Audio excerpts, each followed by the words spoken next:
Welcome to hell. Yeah, that's how I want to start it off. Before anyone's actually watching. This is part 2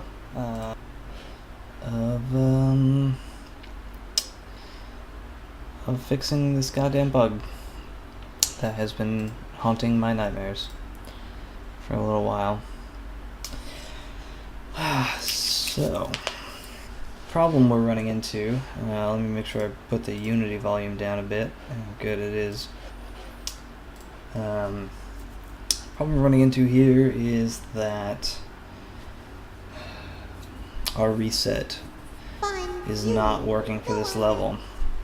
So we have a static camera, which we normally don't have. Normally the camera rather, is focused on the character and following him around, follows his every movement. In this case we have a static camera that is holding its position.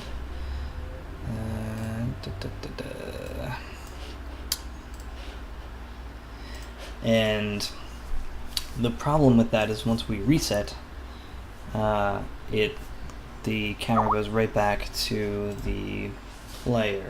So kind of run around here for this thing. We missed the portal a whole bunch of times. Here is the moment of truth, so to speak. We zoom the camera out a little bit, and we get this view, this whole thing. So now we've canceled every other action. We died, so the level does not progress beyond this point. So on the last stream I fixed the bug where when you reset, nothing would happen. You'd reset, everything would be off, you'd just be standing in this room full of these turrets that are pointed at you, but nothing happens. We fixed that bug, but there's one little piece of that bug remaining, which is the fact that now when I hit enter and I reset, the camera is once again locked onto the player. Ooh, okay. That had never happened before. I somehow managed to get... Oh, that's weird. Okay, we triggered checkpoint number 1. Checkpoint number 1 was triggered, so let's find checkpoint number 1 real fast. I think AJ messaged me, so I'm going to have to look at that real quick. I just want to see checkpoint number 1 in scene view, which is strange because it looks like... Wait, no, it must have been the cam trigger. One of the camera triggers. I must have left and re-entered one of these. This has a trigger zone. Was it this one? Plat toggle. Camera toggle. This is the one. This has the plat toggle script. Okay. Anyway, let's add up AJ into this piece. Okay. Just gonna call the entire group here.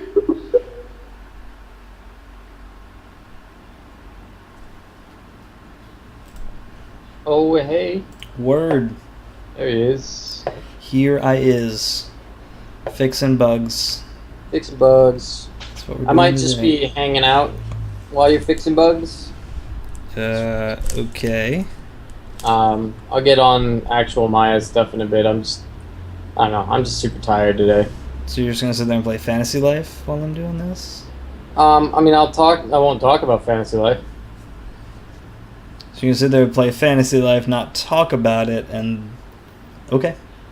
And chat with you while you're fixing bugs. I like fixing bugs with you. I bet you do. I mean, if that's a bother, I'll get off the stream. Or I guess I can model or animate something. You do you. I'm just gonna fix some bugs. Trying to figure out this one crazy bug. What's the bug? I'm fixing the last part of this checkpoint bug that I ran into a little while ago. Oh, you know what I can do for you? Just give you that fucking texture. Oh, for the clone tube? Yeah. That would be sweet. I'm gonna go ahead and debug print this motherfucker because I'm wondering if that's the cause of what I'm getting into here.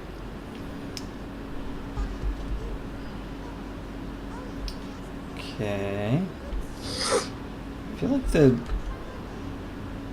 sound went down even farther for Unity. I'll have to look into that. Oh no, but it was deafening for the original one, yeah, totally. Yeah. Like that Angel was just like you were talking and I couldn't hear you. Yeah. Save states, toggle. So it looks like this shouldn't re-trigger, but it does seem to re-trigger anyway. So let's see if we checkpoint one, entered and triggered, setting camera to player, triggering save. This is a whole mess of shit. Tired. So checkpoint 1 gets entered, but and that has a camera toggle on it, but it doesn't seem to be. If it is performing its function... Oh, shit.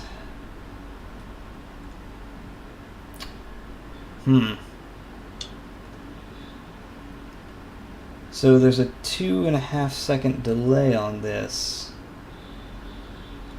So if that's what's doing it, then yeah, maybe it doesn't matter what I do. Let's see. Yep, son of a bitch. Well, hop on. Okay.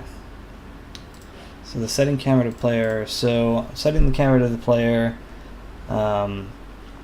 which I'm trying to figure out where exactly. So it happens in this, which means the camera target is null at that point, which is incorrect. Because then the camera target doesn't go back to the... Should not be. Camera target goes back to the player, which I don't want it to, because it's locked. It's supposed to be locked in a single position. Weird. So we're gonna go ahead and fix that. First thing I'm gonna do is close all these goddamn scripts that I had open when I was searching for this. So this is our init level class, which kind of just holds a bunch of static variables that we want to persist no matter where you are in the game. And the one that we're currently worried about here is this camera target. So it's normally set to the character, by default, and we can, in any trigger zone, we can move it to wherever we want to, so it locks on a single static place. We can have it lock onto a moving platform if we want to, all kinds of stuff. But the issue is that it's being set in different places for different reasons, and that makes it very hard to keep track of. So I'm actually going to make a public static void function right here to set the camera to set camera follow, and that's going to take a transform, which is going to be the new followed object, new target. And what we're going to do is we are going to set the camera zoom target. Camera zoom target is going to be the new target. And actually we want to give the option to also put a float in there for the new time. So our new time, why is it giving me shit about new target? You've also got an incoming texture. To float. camera zoom target. Camera target. Oh, that's okay. Camera target, not camera zoom target. That was dumb. Goddamn idiot right here. So we got the camera target, and we're gonna. The thing is, we wanna be able to pass this afloat if we want the camera to smoothly move to something. There's some rare cases we don't. So I'm gonna allow that to have a default of 0. So if we don't set anything in that, if we just pass it a transform, it's going to set that the time to 0, and we're just going to snap to whatever new object we want to go to. So let's take that camera remaining time and set that to 0f. Or sorry, I'm dumb. New time. Let's set to new time. So if we do pass it a float value, it will override that default and we'll be good to go. So what I'm going to do is every time the problem is that in different scripts I am setting this to different things and for a whole bunch of different reasons. So what I need is I want to set this to a single function that is always handling this one thing, because even if you have these public statics around, the problem is that setting them directly from the class, if you're doing that in different places, it's going to get super confusing and it will be much more difficult to keep track of them. So it's best, especially in the case of setting multiple things all the time, just put a function in there to handle both of those things so that all you need to do is call that function, and then, for instance, in this case what I'm going to do is put a debug log in here to output what I'm setting the camera to at this moment. So I'm going to say setting camera target, and then we're going to add new target, nope, not new time, new target to string. Okay, so I think we're good there. So now every time I'm directly calling this, I'm just going to reset this to call this function. Alright, I can do that in this case right here. So init level set camera follow, and let's see, just to make sure what I was doing here. Transform, that's what it is. So camera follow, and just this object's transform. So every time I am now calling camera target, so init level dot camera target, I'm going to check the entire solution for times where I am directly calling that when I should not be. And camera target is transform player object. Yes, this is right, but what we're going to do is say level.set camera follow to transform, so that I don't need to directly call this. I'm handling this through a function, which means when I do use a debug print for this, I can actually trace where the call came from, which I can't do in the case of directly changing a static variable. So set camera to follow this.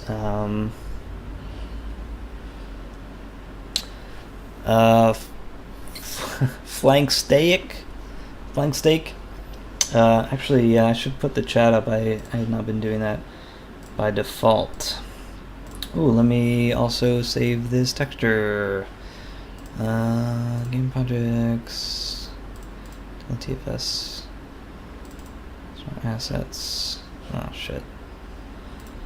I'm just gonna put it right there. A TIFF, huh? Yep. That's an interesting one. Is that better? It's really good for quality, and it holds transparency. Ooh, PNGs hold transparency too. Are they not as good for quality? No, they're both pretty much the same. It's just TIFFs are more used by concept artists. So to answer your question and to put up this chat window real quick, fast. Blank steak asking about stats. So So the reason that I make them all static is because init level is just my container class for a whole bunch of variables that are global to the entire game. And in the case of Unity specifically, the reason that they are more specifically public static is so that I can access them this way and just say init level dot player reset pause. I can directly just grab that variable whenever I need to from any script, and that's specific to Unity. So the public static modifiers on that allow you to do that. If it was only public, then what I would have to do is find the instantiation. I would actually have to find the object from that class and not just directly look at the class itself. And no, it's not being repeatedly initialized, but because even if it was for some reason, I wouldn't want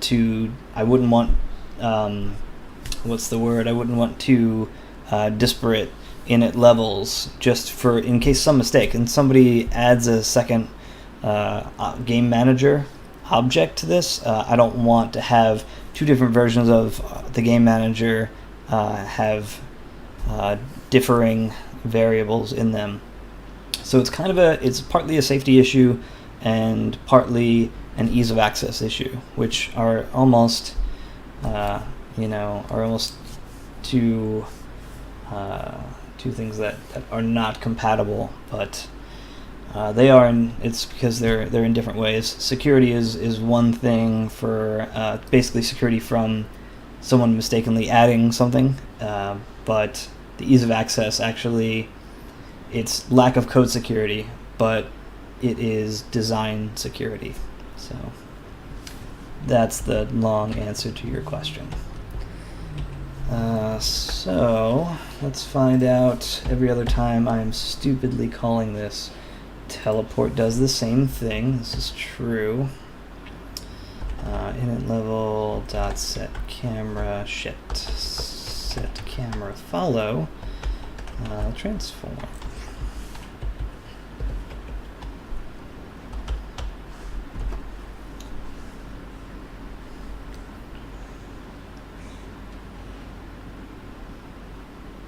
Yeah, that's the only thing. There are a couple of other public statics that I have for reasons that are not as good, and I can admit that. But because I sometimes do it for the sake of convenience, even though there's not a great design reason. For instance, anything that in the player control is public static, I do that for just basically to be able to access those things, and so that even the slight justification I have for that is that these variables will exist even when we destroy the character and bring a new one in. So that's actually slightly important in that way, because if you don't have these static, then whenever we destroy the character, which we do every time you reset the level, then all of these variables will get destroyed, and then they will recreate in their default state. And so to avoid that, to just always have some kind of, to always have these variables around regardless of whether or not the character is kind of like in that in-between state of we have cleared out the character and we haven't instantiated the new version of the character yet, these variables will stay there. So it's a bit of a convenience for that. The only way that they get reset when the character reinstantiates is if I specifically call them out here in this start function. So let's go ahead and look at this. So here's another camera target thing, which is stupid. Okay. Dot set camera follow. Actually, player object. This is weird. I don't know why I'm doing this exactly. Layer object. I'm setting the camera twice in this one function, before and after reset. That seems unnecessary. Leveled up. And I'm also grabbing this from init level instead of just saying the transform, because init level.player object is this object, is the player object that we're dealing with right here. So that's seems unnecessary. And I feel like I should only have to do it the one time. So I'm just going to remove this.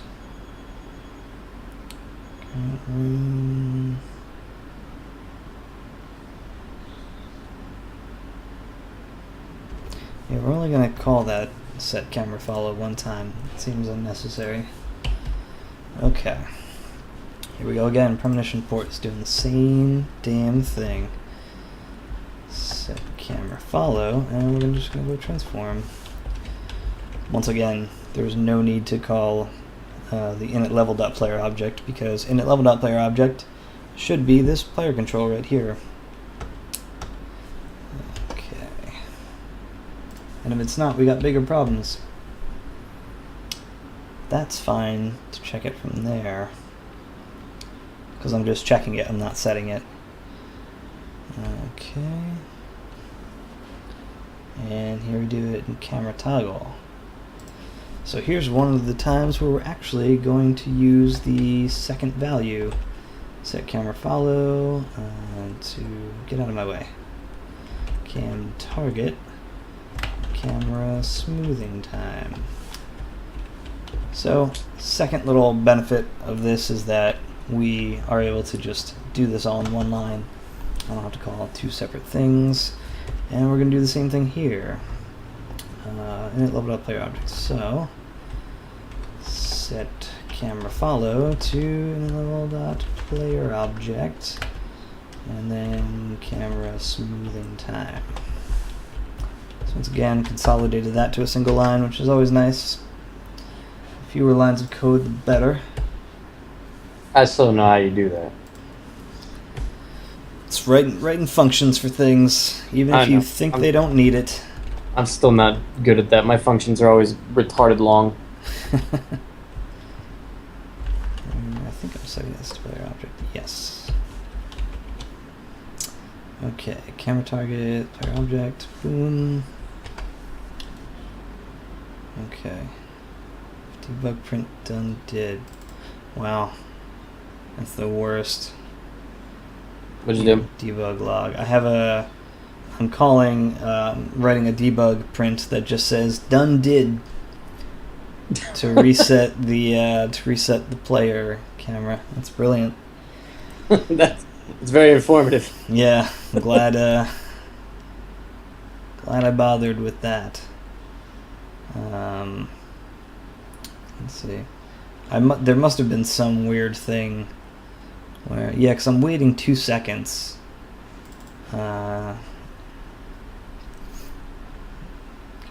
Time. Wait, why am I doing that? What the fuck?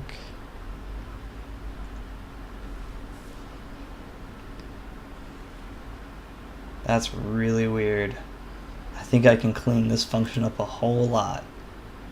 What, play a target? Play a target, but here's the thing, is that this system is so different from what I originally did. My original system was, I had a camera smoothing value, yeah. And so what would happen is, let's say like the smoothing value is 10, which would mean it would take the distance, divide that by 10, and that's how much it would move the camera by.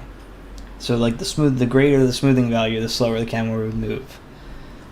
Because that's kind of confusing from a design perspective, I change it so that it's just it's a second value. So you type in, so you have the object that you want to follow, and then you just have the number of seconds it will take to move to that new object. So it makes it's more intuitive.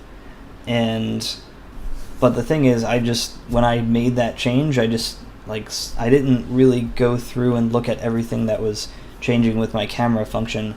I just reset everything that said the camera smoothing value. I changed it to camera remaining time.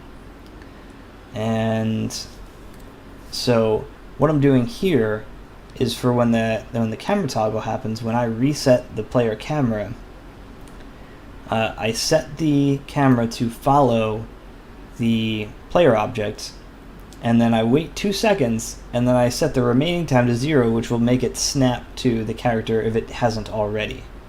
Uh-huh. That's completely unnecessary, because all I really have to do is, now with the new system that I have, all I have to do is, if I want to wait 2 seconds, I can just pass that second value into my function now. And if I don't want to wait 2 seconds, I just don't pass anything into it. So I'm going to go ahead and make this a void function instead of an enumerator. And then we're going to just do a little pass on where the hell I'm calling this function.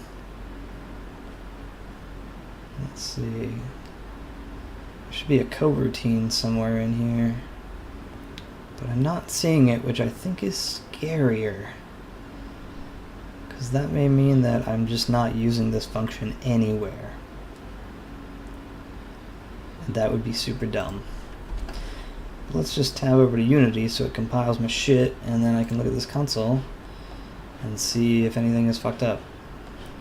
And it doesn't seem to be, which would indicate that I am not using that function anywhere, which is great. So I've used this function. We've established that. So let's move on. Okay. Oh, this is, I'm just checking the camera target, I'm not setting it. So that can stay. This can also stay. Spawn.reset camera. Clone spawner. Here we go. Here's another awesome example. So instead of this, I'm going to do my init level set camera follow, and then have camera target. Nope, not you. Camera init level camera target. Wait, what? Clone object dot transform is what we want, and then camera remaining time will be smoothing time, and then I can get rid of this. Okay. Reset camera is going to do the same thing. Object smoothing time. There we go. Fucking cleaning house. That's what we're doing right here.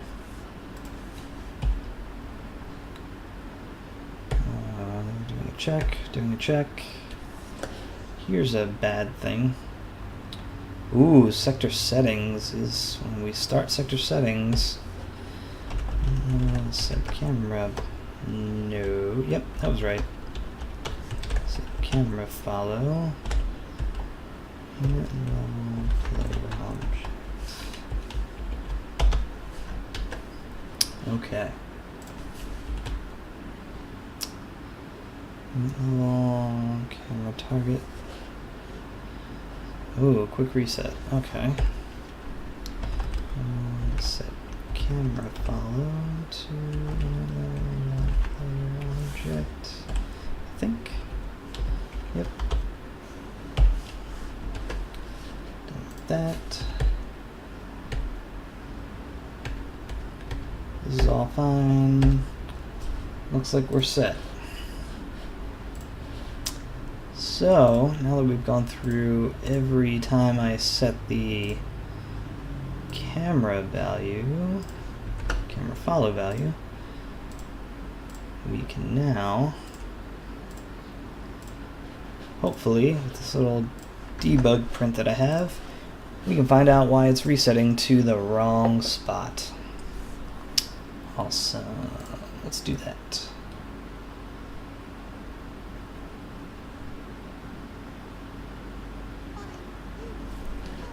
Whoa, okay, something.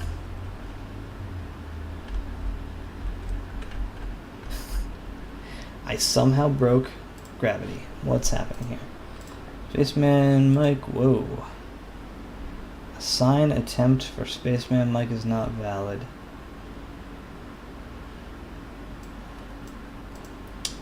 Okay, so we have a new bug. Player control.update. Let's see. Position with local offset. Attempt for input. Position with local offset.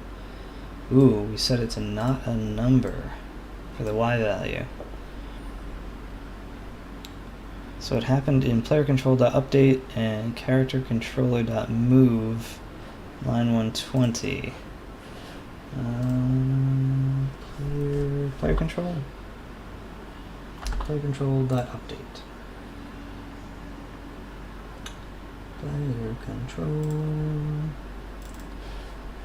Line 127. I lost it. Where'd it go?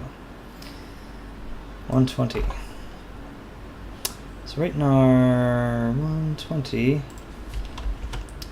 move direction times time delta times. So somehow the Y value was not a number when we reset. Let me just try and kill this motherfucker and reset. No, still broken. So something about this this whole moving thing is really not working out for our friend Mike here. Not a number.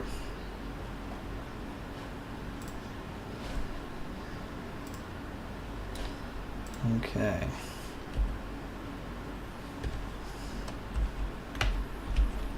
Move direction. We're just gonna do a little. Not super happy about having to do this, but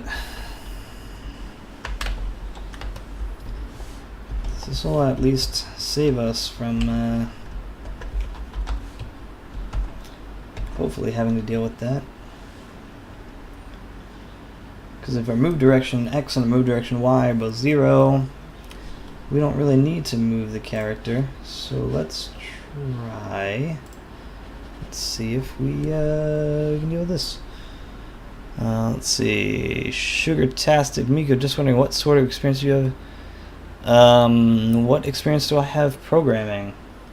So, like my whole life story of programming.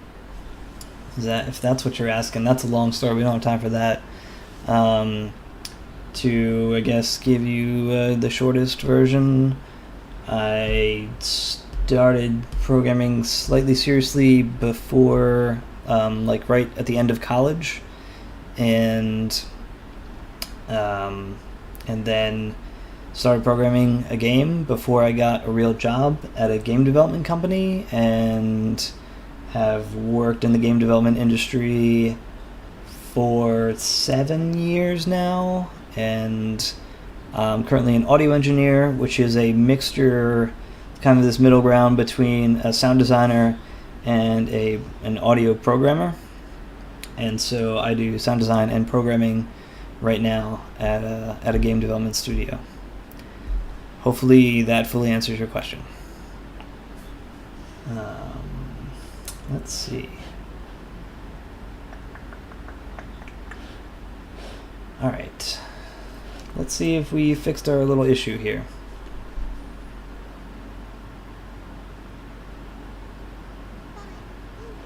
Nope. Nope. Even though I'm explicitly checking. Okay. Terminal has no receiver. That's weird. It's not updating the... We somehow are not updating the move direction. Current document.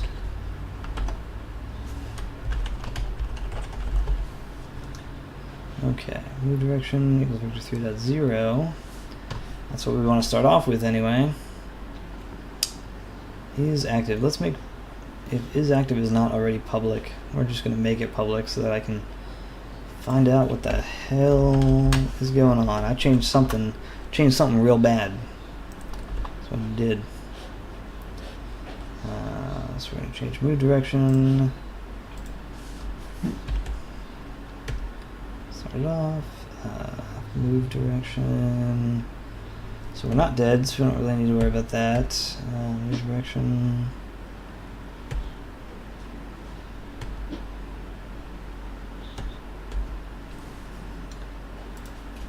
The only thing I could have done here is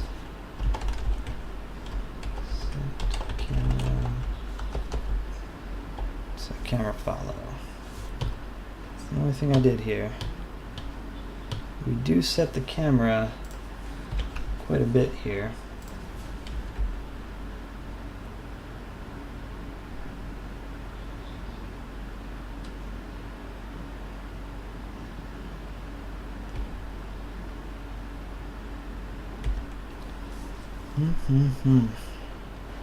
Teleport function we shouldn't be accessing just yet, nor the premonition port.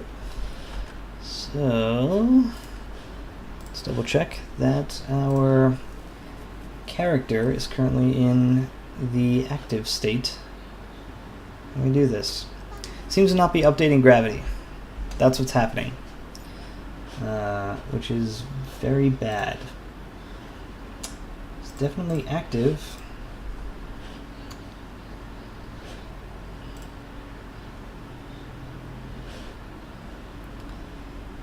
Okay.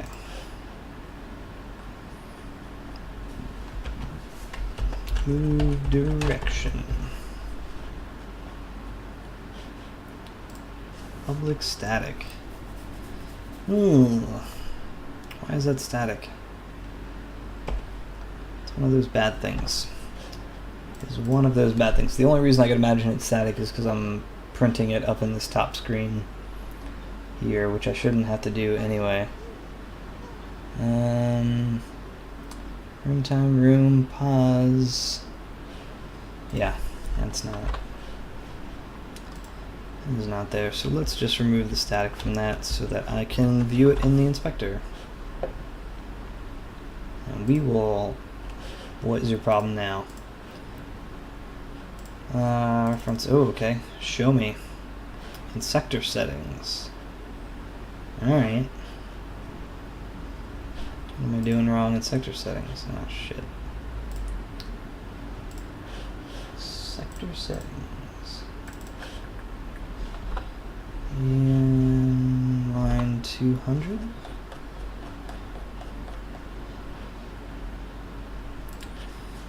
Object.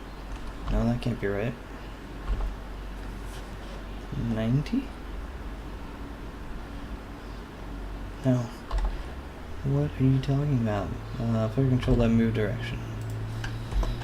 Player control that move direction.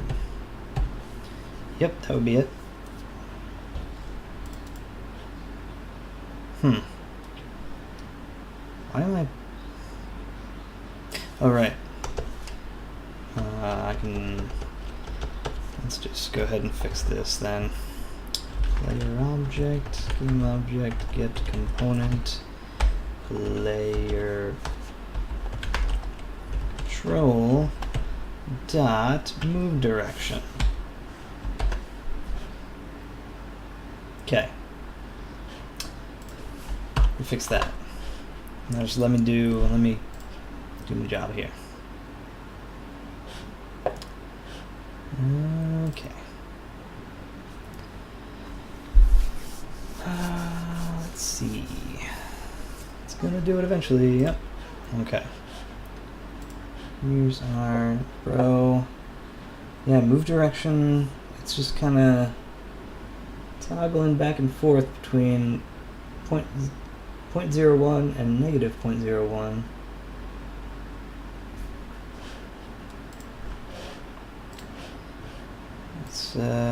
It's not good. Direction.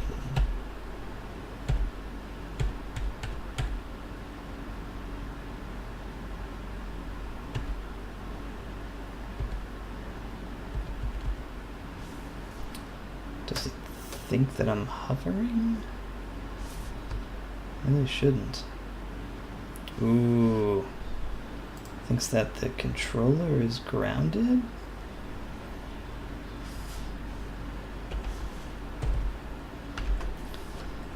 Let's wade into the dangerous territory of just commenting stuff out until it works better. What could possibly go wrong? No, that doesn't seem to have been it. Let's click on our character here. Okay, no, he's definitely not on the ground.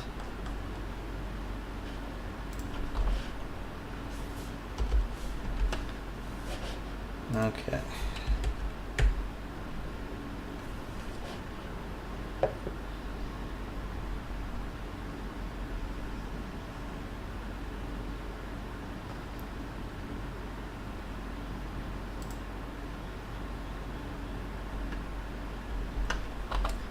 You know, just for shits, let's go ahead and go back to my test scene.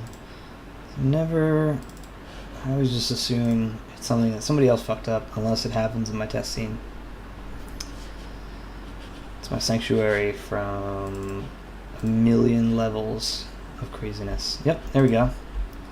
Definitely happening, and wow. And I can't go left, I can only move right. But I can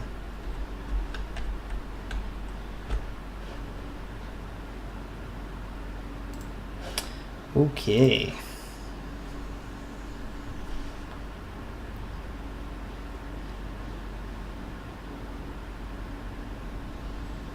This is really annoying.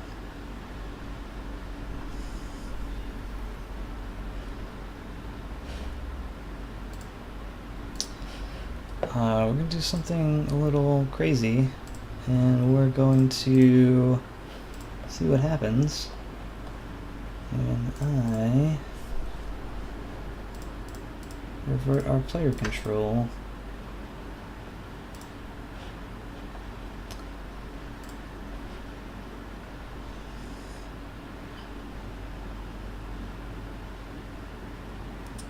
If it lets me, there we go.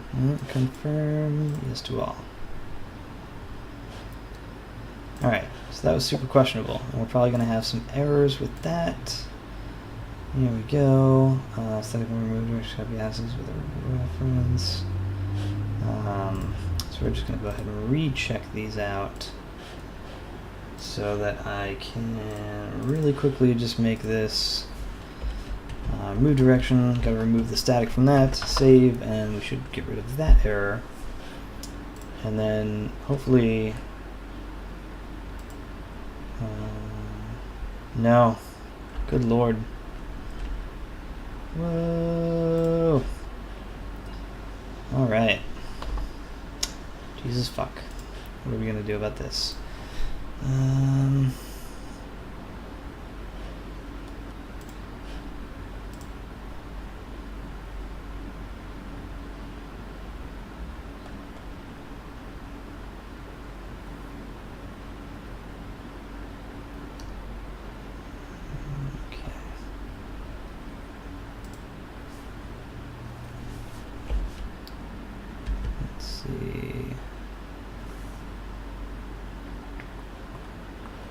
Let's change that. Hold is hovering. Wherever it may be. There you are. You're also public static. That's annoying. Probably gonna give me shit. I'm accessing it somewhere, which I guess I'm not. So it didn't need to be public static anyway. Here we go. Definitely not hovering. 4.01. Alright. Okay. We should never. Oh, what was that?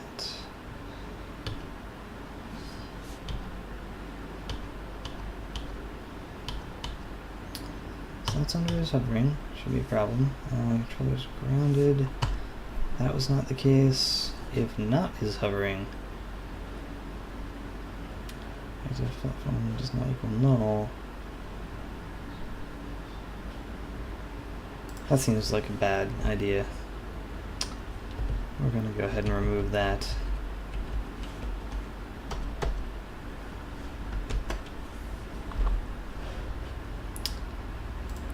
If that was the problem, I don't know how it all of a sudden just started happening. Nope, it wasn't the problem. I don't know if that's a good or bad thing. New direction is for.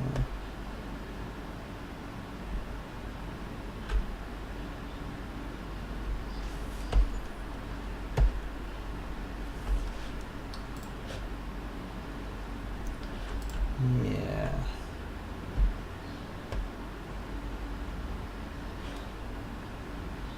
Gravity doesn't seem to be applying.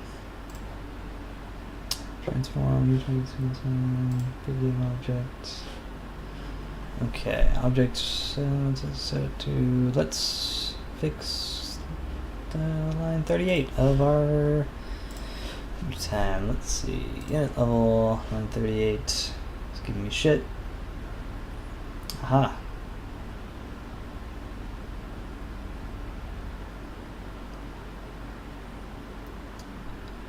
So set camera follow. Where did that come from? Sector settings dot start. I don't think we need to be doing that.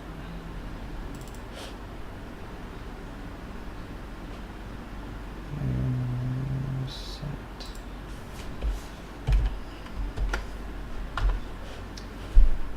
Yeah, that may have been it, which is fucking annoying, but Jesus Christ, okay. Wow, that was a pretty fucking shitty bug. We got it sorted. So basically, if you're not familiar, if your Unity script breaks at any point, the script will just stop running entirely. And so the other stuff that I had going on after here, like it wouldn't send the enter message to the room, and it wouldn't set the orthographic size of the camera, and presumably it wouldn't even update. So just kind of froze my character in midair because I had the audacity to try and set the camera to a player that did not exist yet. So don't do that. Pro tip. Pro tip, guys. Okay. So let's now get back to the bug that we're actually supposed to be fixing this whole time.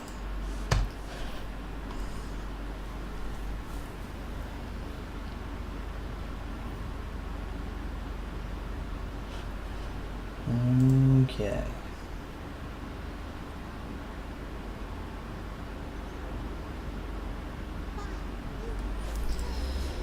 Alright, so now every time I'm setting the camera, I'm going to get this debug message telling me what's going on and exactly where it came from. So right now, we're going to go ahead and clear. Actually, I think that I don't have the player control ones now because I reverted that whole thing. But in every other case, we'll at least see it. Clear our console again.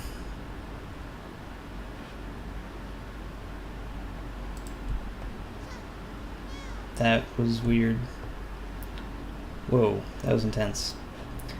Okay. So we set the camera target to cam target, which is good.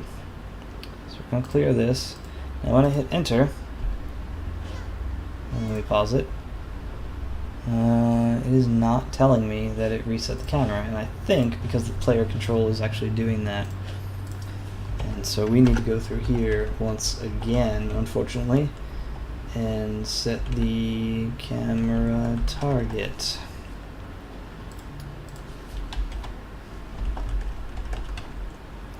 Set camera follow to the transform of this object.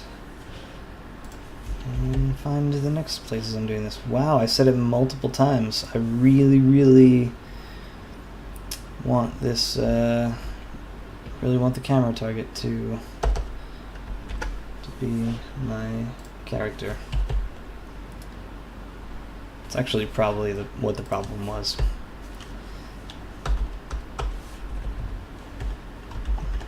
Set camera follow, transform, get rid of that. Again, we get rid of that, camera target.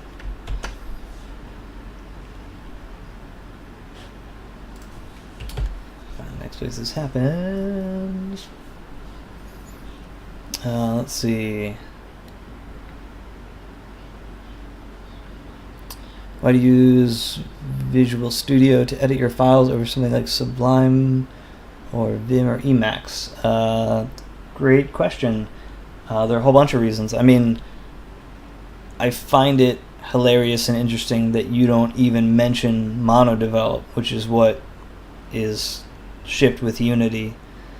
I'm assuming it's because you've used mono-develop and you don't even need to ask me why I don't use it. So the reason that I use Visual Studio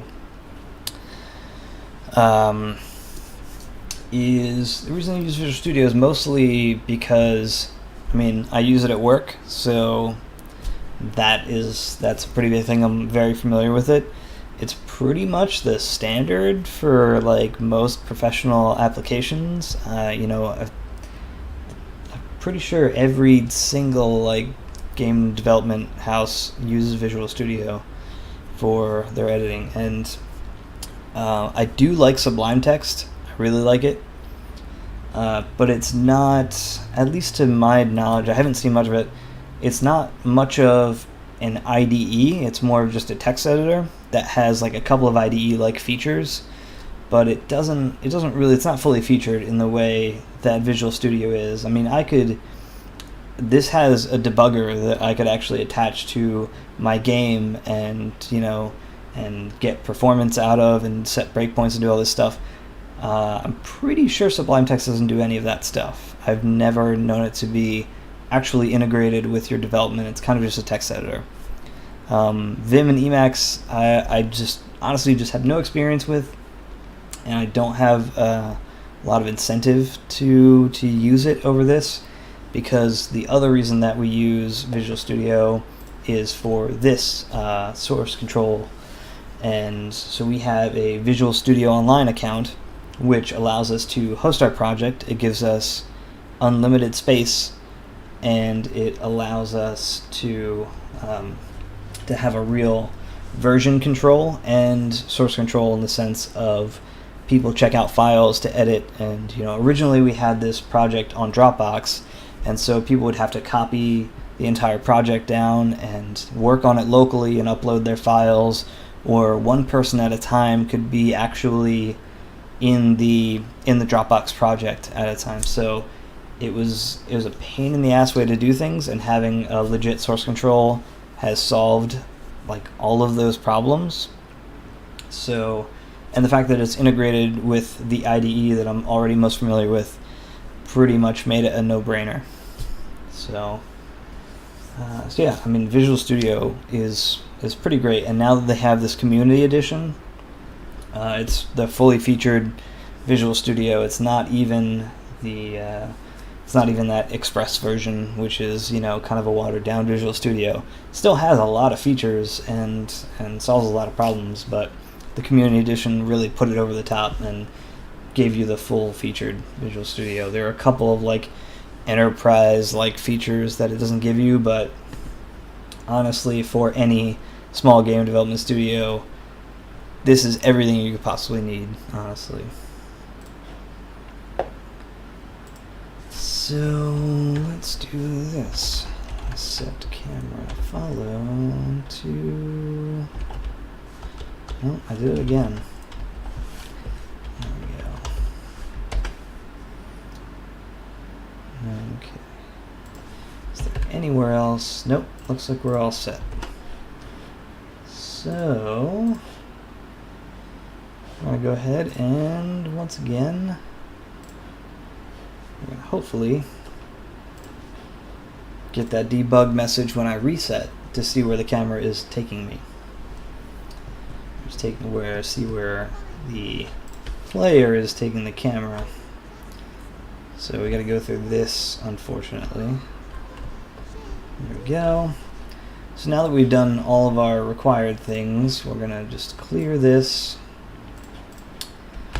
Go here. It should be setting the camera to, yep, setting camera target. So here we see we're setting the camera target to cam target 2.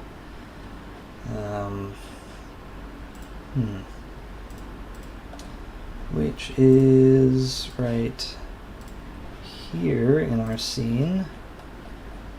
So it's right in the center. So that's why we have this this frame that we have, because right in the middle there is where our target is, and that unfortunately is the thing that's being overridden once we go and make a new thing. So let's do this. We're gonna jump. Now nothing has happened except we canceled a couple of things. So it saved our room. We entered checkpoint number 1, but then we canceled everything that was going to happen in checkpoint number 1. So we're going to clear this debug log. I'm going to reset and immediately pause, because the only thing I need to know is where, see, we set the camera target. So the reason I wrap this all in a function in our init level script is so that in this debug log right here, I can get exactly where that came from. And let's see. So it came from, unsurprisingly, but somewhat unfortunately, our player control.start. So line 61, we can go exactly to what happened here. We have player control, we go all the way up to line 61, and we see the very first thing that happens here is that we just immediately set the camera to follow the player. The thing is, we don't really want that to be true.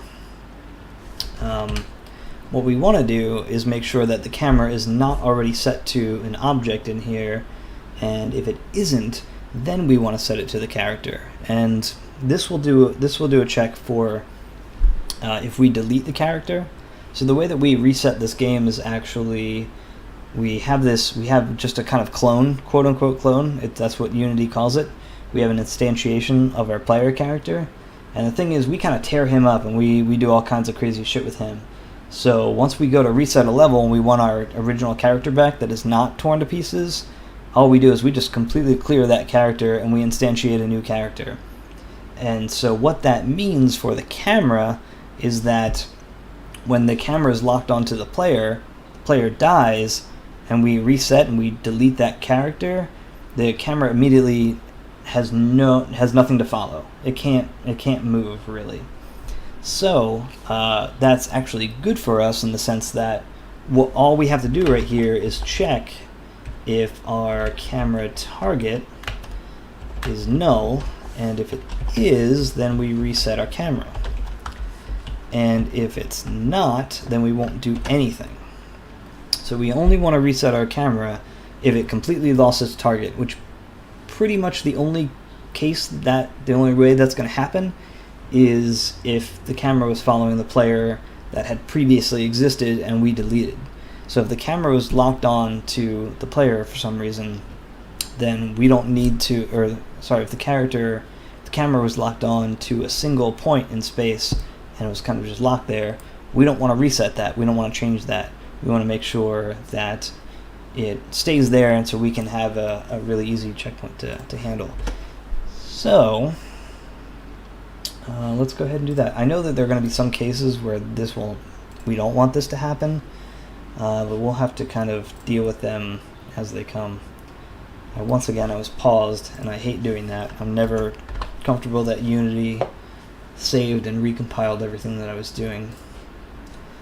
So here's kind of our moment of truth. I want to see if this all worked out. So we go, thing here, we get this.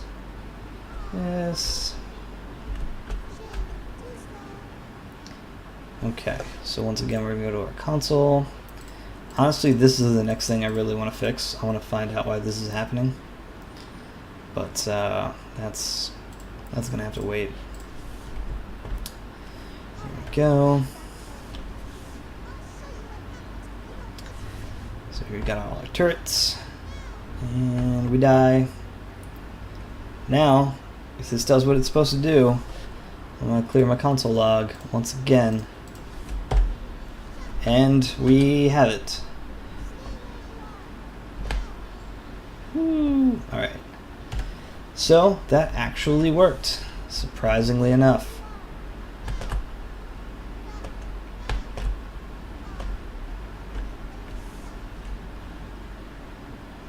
Okay.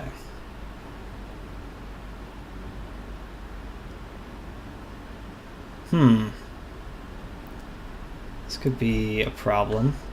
Oh. That was just really delayed.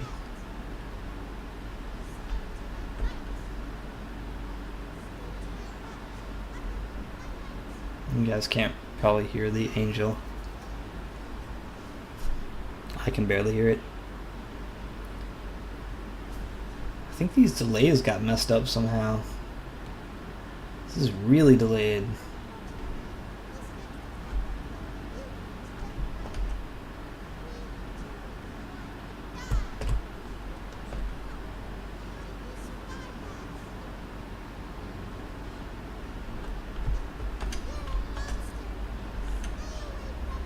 Oh shit, that was bad. Okay.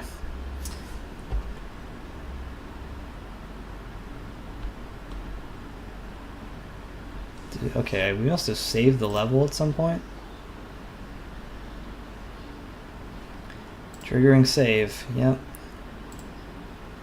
Trigger thing. So my guess is that we ran into another situation where one of these triggers had the plat toggle script on it, and so when we reset, we didn't re-enter that trigger. So that's a problem for either Alex or Kyle to deal with. And so we're just not gonna mess with it.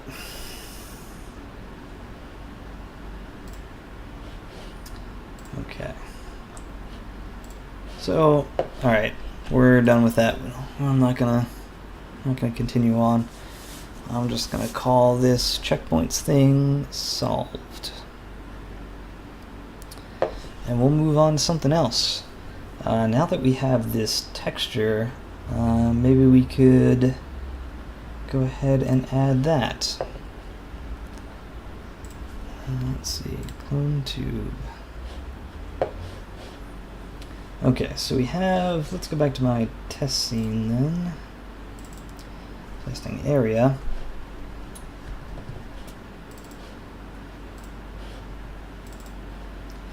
Okay, so you can see our clone tube that we have right here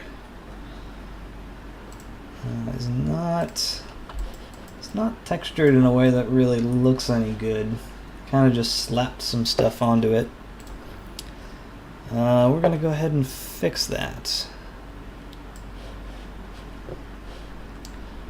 So I happen to have a beautiful texture here. Yeah, it's gonna be global. Toss this into here. Clone tube diffuse. There we go. It thinks it's a sprite, which it totally is not. It's a normal texture. I guess we'll point filter it. Repeat. Apply. Okay, so if this was UV'd properly, which I believe it was, let's see. I have to add a new folder into here, and it's going to be called global, just like the texture one is. We're going to create a new material for our clone tube. And it's going to be a diffuse shader. We are going to select Clone tube diffuse. Looks beautiful on this sphere, though I don't think you can see that. So I'll just put it there. Okay. That's a little better. I think it kind of has to go on everything though. Yeah, it's looking a little better. Whatever happens, but oh yeah.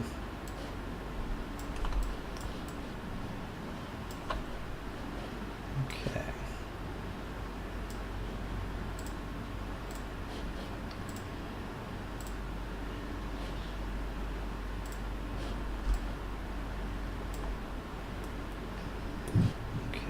Clone tube, bottom there, top there, this one here, and there, all these guys. Let's just remove this clone for now. Make this a little easier to deal with. Okay. So that's looking a lot better.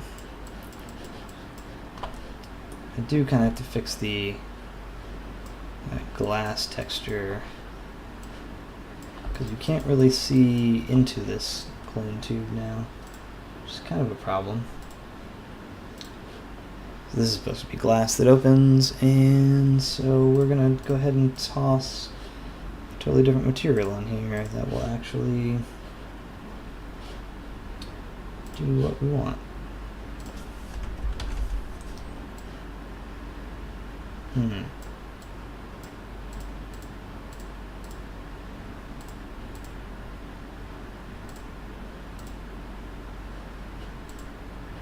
Yeah, that's not the one. Okay, let's go ahead and leave that on there and toss it on there. So there we go.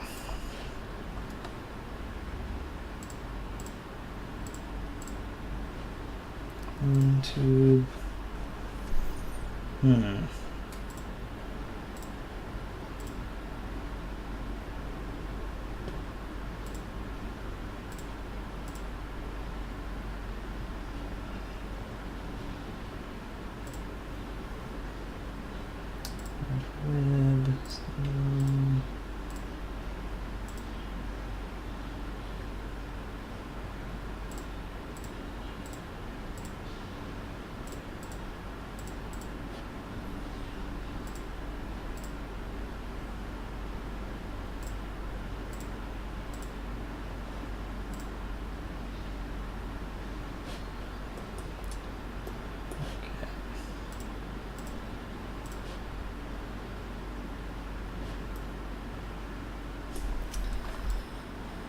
Okay, we're going to call that good for now. And the tricky part is we're going to have to make sure we actually add this stuff into our source control. So we're going to go with textures, global,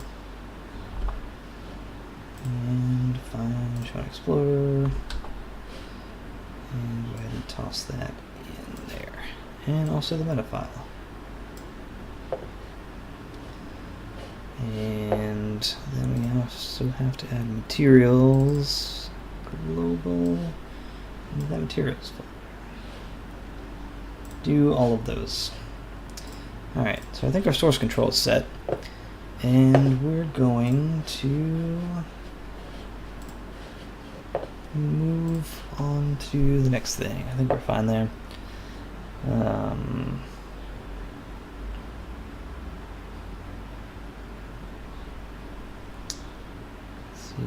Something pop up. Yeah, this will be a fun, creepy one to do. We'll just remove that clone for now. That looks pretty cool. Oh fuck! I didn't put the. That was dumb. Super dumb. Prefabs. I actually want to put the materials global. I didn't put the texture onto these little tubes that come out of here. That looks better. So that's going to be our prefab for the clone tubes, with probably kind of a better glass texture.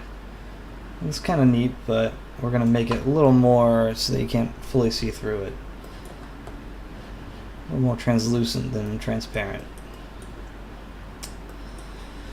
Okay, so we're going to actually implement a new feature. Now we're going to have this little kind of creepy thing that I thought of to do. I gave myself a new feature to implement, and basically we're going to have this object that will slowly rise and move back down when you just gonna untag it. Whenever you take off the images there, fuck. Whenever you get near it. So I'm going to test this out by putting our player. Where is that start point? Here we go. Just going to call this start location. Make sure we set that as our start point. I'm going to move it over to this corner right here. And what I want to do with this is I want to make this so that this little portal over here is actually kind of sunken down. And what happens is that it will slowly rise as I get closer, and then as I move away it'll sink back down. So we're basically going to have these, something like a little texture of a face that kind of rises up as you get close and moves back down. It'll be super creepy. It'll be a lot of fun. So we're going to make a new C# script. And man, I don't know what we want to call this though. I guess it's almost like I guess we'll call it, it's kind of like a little Jack in the Box, but creepier. So let's do that then. I'm going to reload. And here's our Jack in the Box.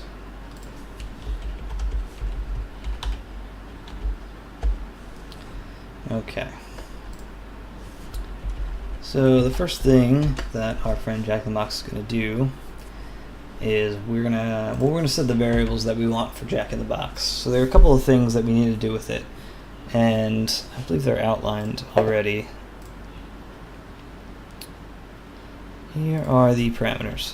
So there's a max distance, which basically means however far away we want the player to get to start moving this object up. And let's see.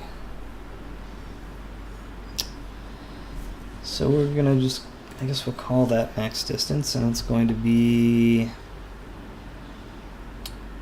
I guess it'll just be a float.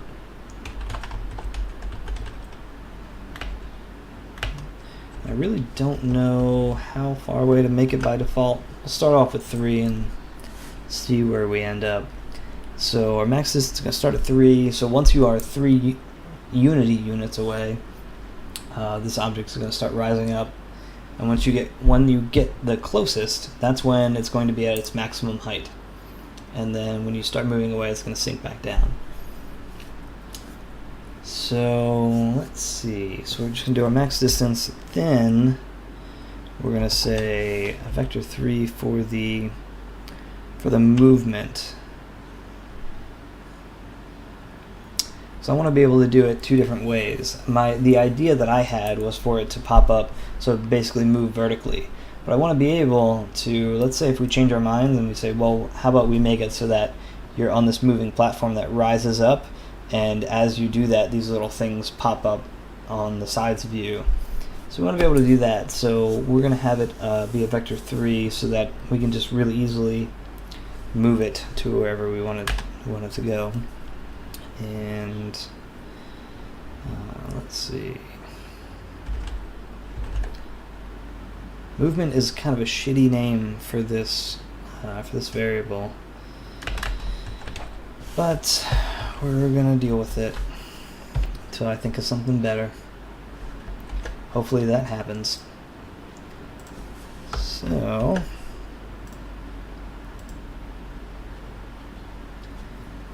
okay.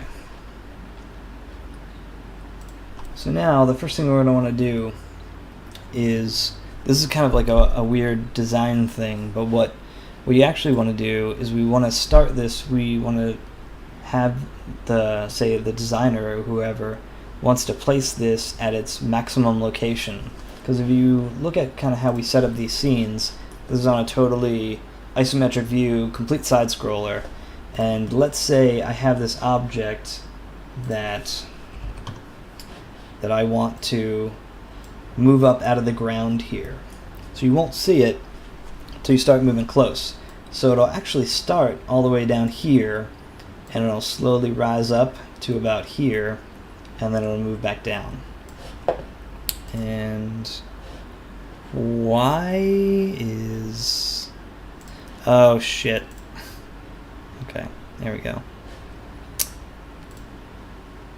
Had a little issue there with I totally forgot that I have hotkeys for XSplit to switch scenes. That was really it's unfortunate.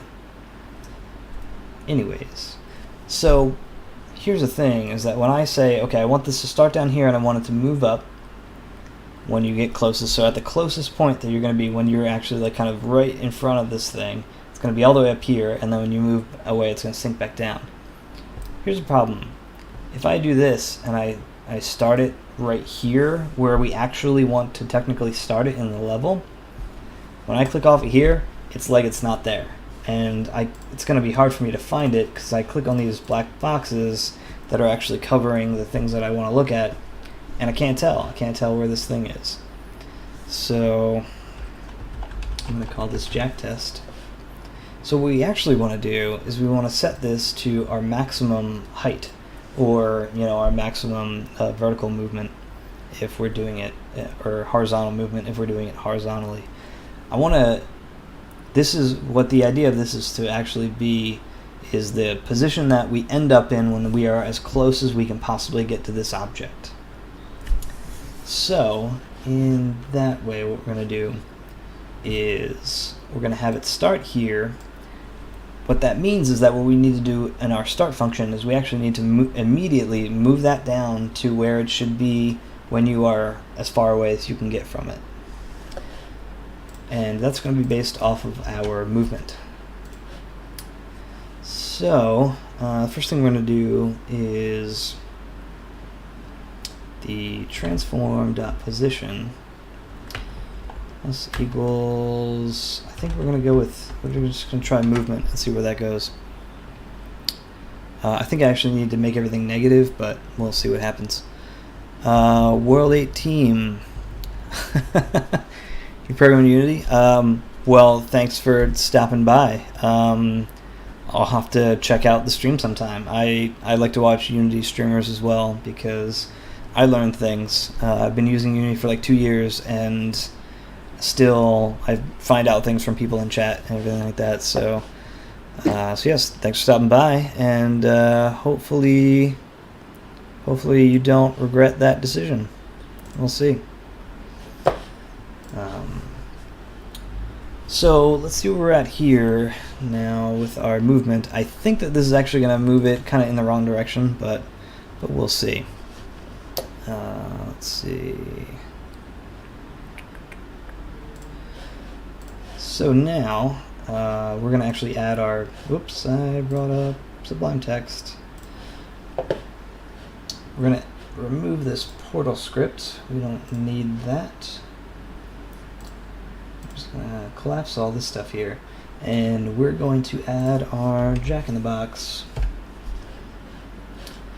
Epic Error says, did you get punched in the face, or are your cheeks that red? He's got very red cheeks. Yep, that's it. I did not get punched in the face today. I'll say that. Let's see. Okay, so actually it's kind of warm in here too. I have this fan and it's just not quite doing its job, actually. But I'm trying to keep it out of the. Trying to keep it out of the microphone. I don't want it to be. I don't want it to sound like a tornado over there. So we did one really stupid thing immediately, and that is we didn't make these things public. So we can't edit them in the editor. I don't even know you anymore. Yeah, I know. Where'd you come from? Seemed like you were absent for like an hour. No, I was actually just kind of zoning out, listening to you, and then yeah, and then it sounded like you were gonna leave, so I was like, what? Sound like I was gonna leave? What did I say? You're like, thanks for stopping by, and then I'm like, oh no. Did I miss the whole thing? And then Yep, no, it's and over. I just got energized. Been streaming for like 5 hours straight. You missed it. Yeah, right. I wouldn't even doubt it. Okay. I've had such a long week that like I just needed about a good 45 minutes, and there it is. Yep. See. It's that voice like honey, just puts you right. Yep. Calm down. That's what I do. Okay, so here's a fun thing is that we actually have to make all things negative that we just did. So I don't know if there's like a smart way to do that, but I feel like there should be. Or maybe I could just say minus equals. Let's try that. That should do the exact opposite of what I just did. Let's see, scene. Yep, that did in fact do the opposite of what I did. All right. So we're gonna check our max distance. So now that we have, so what we do initially is we move the object in the opposite direction of its like quote unquote movement, which is the amount, which is the difference between where we want it to start when you're the farthest away and where we want it to end up when you are as close as possible. So we got that working. We moved 3 units, and that seemed like a pretty lot. Everything in this game is actually shrunken down quite a bit. We did that for reasons that I don't completely remember. We're going to try 1.5 to just see if that makes it. I kind of want it to be so that's just under. Yeah, that's good enough. So that's kind of just under the surface of the floor. Let's see. Oh, so I see what you mean. Yeah, I can multiply it by -1. I'm not actually multiplying the actual position of the object.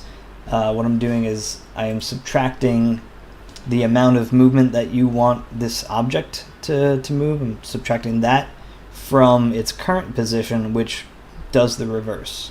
So,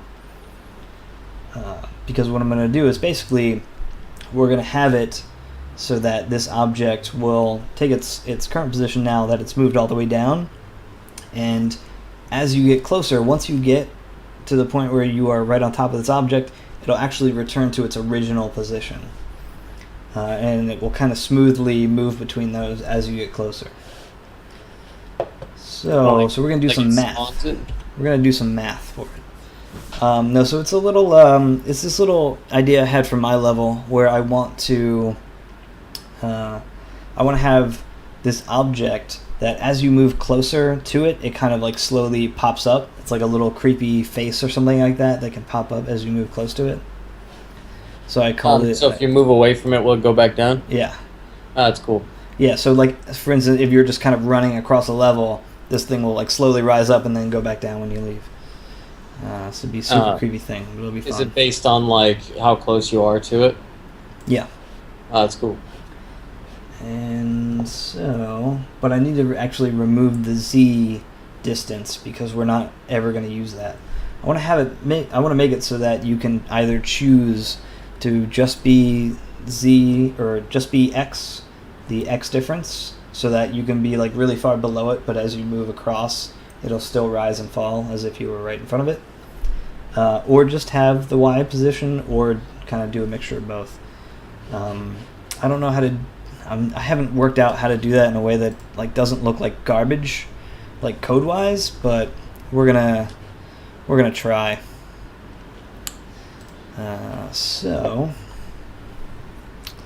Okay. So here we go. We're going down by 1.5 immediately, and as I get close to it, if I'm within this distance, which is 3, so I think that I'm already going to be pretty close to it. So I'm going to add another public. I guess we'll add the public vector 3 for current distance. This will be the distance away that the player is from the object. And so in our update, we're just going to constantly be updating that current distance. Player, I can't spell. So player distance minus transform.position. Transform.spotItion. Okay. So now we have our current distance. Actually, does that make any sense, what I did there? Let's find out. Yeah, that does make sense. So now with our current distance, I have it in the inspector over here so you can't see it. Let's go ahead and fix that. Over here. I always have to rearrange windows. Nothing is ever as I really want it to be. Okay. Let's go with that. That looks fine. Okay, so here I have my current distance in X, Y, and Z. We're going to ignore the Z because this is a side scroller and Z distance doesn't really matter except for draw order effectively. So we're not going to bother with that. All we're going to do is check the X and the Y, and we're going to determine whether or not you chose to follow X or follow Y and all that kind of stuff. We're gonna kind of like subtract those values to determine how close you are to this object at any given time. So current distance is actually is not really the thing that we want, because we kind of want to boil down current distance to a float and not have it be a vector 3. All I'm doing is subtracting transforms right now. So what I actually need to do is, this should be called something else. Let's call it vector distance so that we don't get confused between what the actual simple float value distance is and what this vector distance is. So let's see, I guess we'll have just two. I don't know if there's probably a better way to do this, and anybody in chat's welcome to enlighten me, and could be an enumerator, but that seems like too much work for like nearly no gain. So I'm just gonna have follow X be true by default and follow Y be false by default. Since this is a side scroller, most of the time you're gonna care. Pajublick.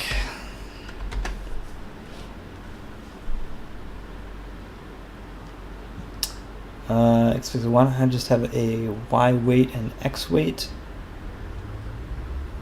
Multiply them to the vector distance. I'm not sure what you mean by Y weight and X weight. We're going to have the option,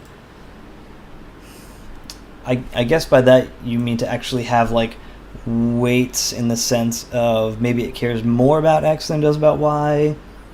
That seems like more control than is necessary for this. Like I really want it to be either, you are checking the distance from X, or you are checking the distance from Y, or you're doing both. To have weights like really kind of implies like a much greater degree of control. If this was like a 3D game or something like that where there's a lot more nuance, then I feel like maybe that would be necessary. In this, it's just so basic of like, I want to move it, like I want this thing to be moving up as I go, and it's just going to move in its direction. then that's all we need. Like to, I don't know.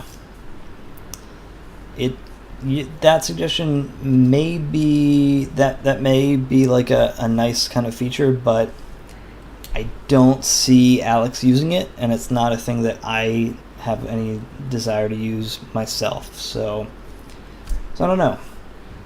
It might be worth doing. We'll get the basic features in and see if we think weights make sense. If that's like would be a cool addition to do. Because it sounds neat. I think it could be worth doing. I just want to make sure that this works. Because you know what? Fuck. I would have to like undo all of this stuff to do that suggestion, and I think the suggestion is good enough that we might as well just do it. So, you know what? We're doing it, Xpixel. How about that?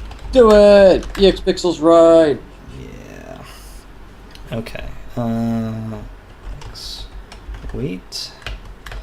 I guess we'll default X to 1 and this to 0. So, yeah, I like that because then I don't have to do if checks for determining whether or not. I don't have to like check those bools every frame and do all that bullshit. It's just going to do the multiplication, and that will take care of those checks for me. So, yeah, it is cleaner that way. So yeah, I like that. That is good. This is why we stream, because people have smarter ideas than me. So let's go ahead and do that. This is why we code with our boss, like, on our backs at all times. Yeah. Better ideas. Yep. All right. So yeah, this cool thing about this is now that we can. So I want to be able to constantly be updating for the distance, like the actual distance, the unweighted distance, for lack of a better term. And then I also want to be constantly, for the purposes of debugging this, I want to also be checking that against the weighted distance. So we're going to have 2 more public floats up here for checking. Public float unweighted dist 0f, and then publif weighted dist 0f. Okay. Sweet. So we're just going to check both of these. So unweighted distance. So our unweighted distance is going to be, is we're just going to check x and difference between x and y. We're also going to have to take the absolute value of both of those things. And I think that's in math, yeah, ABS. So we take the absolute value of the difference between init level dot player object dot position. You know what? I don't want to do this more than once, so we're just gonna say vector 3 player pos equals init level dot player object dot position. That way I don't have to keep writing that whole goddamn thing. Player pos dot x minus transform dot position dot x. Okay, so we take the absolute value of that difference, and then we're going to add math.abs, and we're going to check the player pos, dot y minus transform dot position dot y.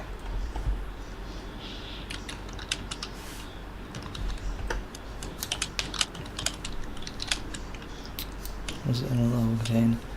Init level contains a whole bunch of public static variables, so that we can access them from any script very easily, and so that they never go away when we reset the character or the level or any of that stuff.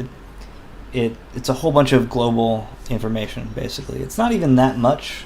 It's really just, what is this, like 30, 20, 28-ish things, something like that. It's just a whole bunch of static stuff, and then I have one function that we did earlier today to set the camera. Super basic stuff, really. It's just a whole bunch of stuff that we want to keep and be able to access very quickly at any time. And the reason that the player object is saved as a variable in init level is because we are constantly destroying and recreating that object. Every time you die, your character gets torn apart. So when we reset, we just delete that character, we instantiate a new one, and so that new character has to now be the init level's new player object. So it has to. That's the first thing it does, or one of the first things it does, is it in its start function is it sets that init level.player object to the to this object's transform. So that looks good, and actually I can redo this now. There, pause.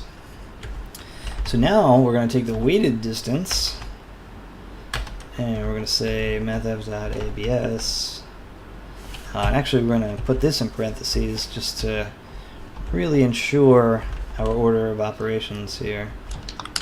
Minus transform.position.x, because we're going to multiply this by the x weight. And then we're going to add that to mathf.abs player pos dot y minus transform position y times y weight. So that's our weighted distance now. So we can really kind of get tinkery with this and pick out the exact weights we want for the x versus y in how much we care about the difference in those positions for this object to move up and down. So now that we've saved that, we are going to go back to here. So now we got a whole bunch of new variables to play with here. We're updating these every frame, so I'm just going to well, we'll make both of these 1 to keep it simple for testing purposes. So we're multiplying both weights by 1. Let's see. Epic error. Yeah, epic error. I totally recommend it. If you are really, especially if you're doing something on a per frame basis and you have to do a game object dot like find objects with tag and look for the player that way, that's pretty taxing.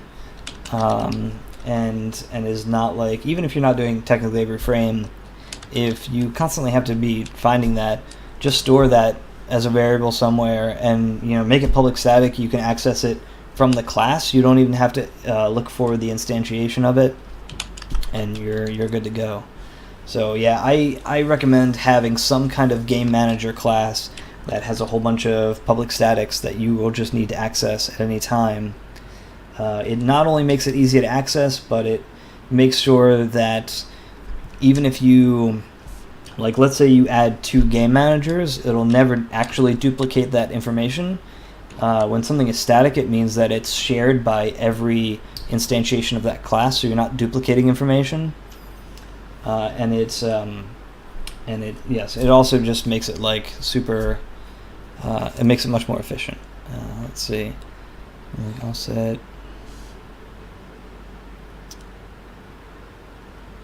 It's just the.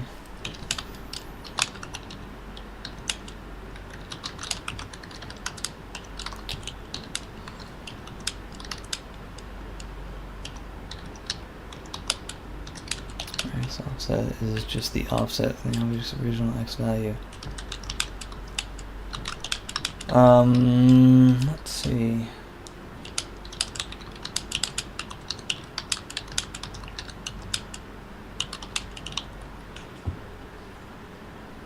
So x offset is, I see. But it depends what you mean by the original x value, because the original x value technically is right here, where it's kind of like up.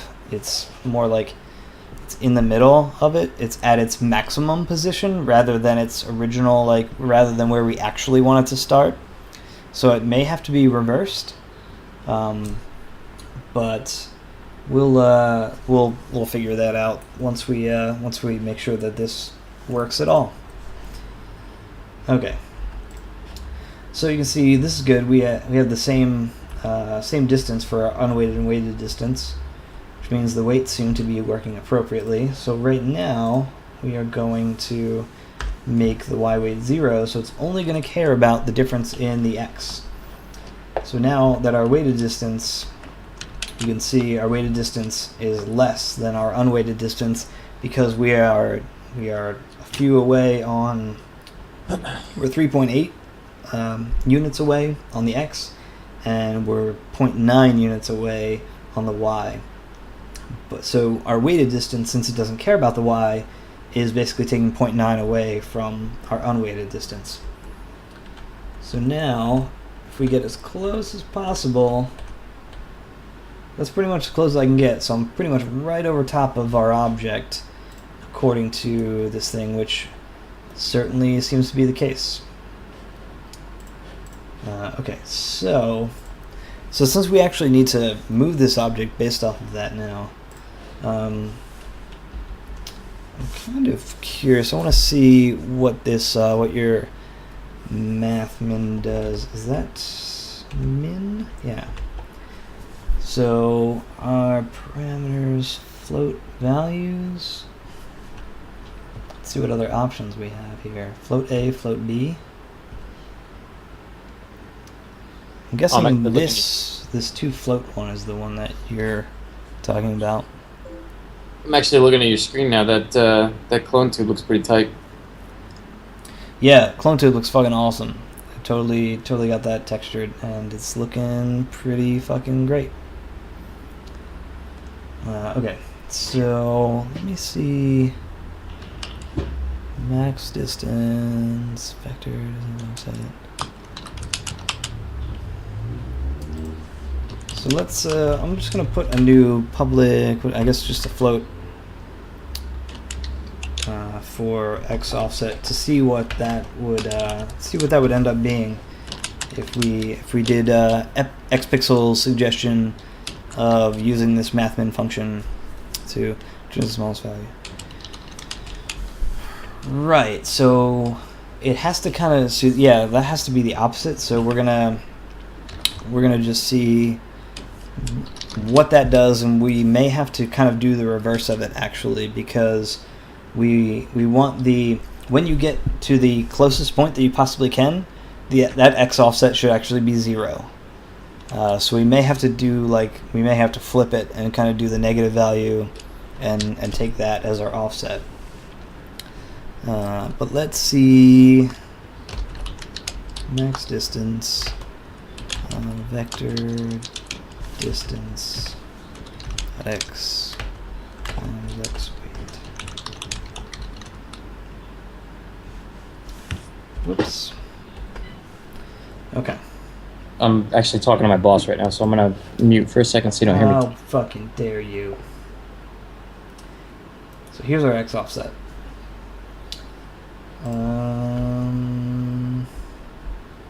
0. So it stays at 0, seemingly no matter what I do. Returns the smallest value, but it returns the smallest value, which is whichever one is smaller, I guess, is what you're saying. Because the vector distance at x max distance is 3.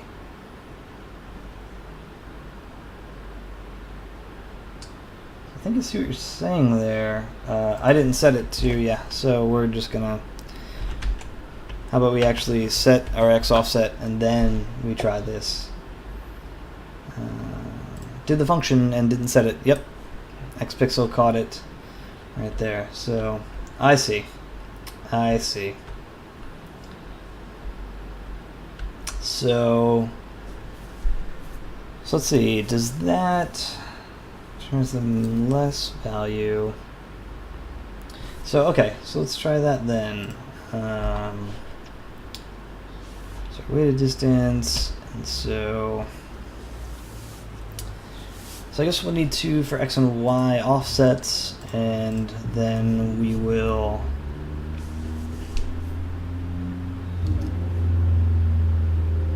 yeah, okay. I'm seeing this now. This is making more sense. So we're actually going to set this. So let's do this for both X and Y. Offset.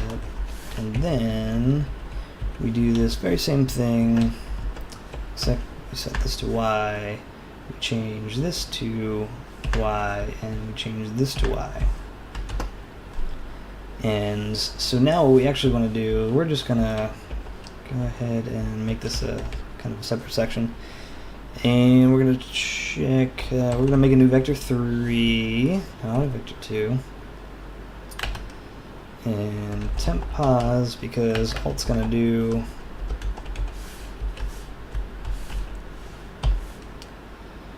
is, okay, so temp pause, yeah, and actually blah blah blah. So what I actually want to do is make this, I just want to set the X and Y from here. So let's say vector 3 temp pause vector 3.0, and then I just set these. I don't want to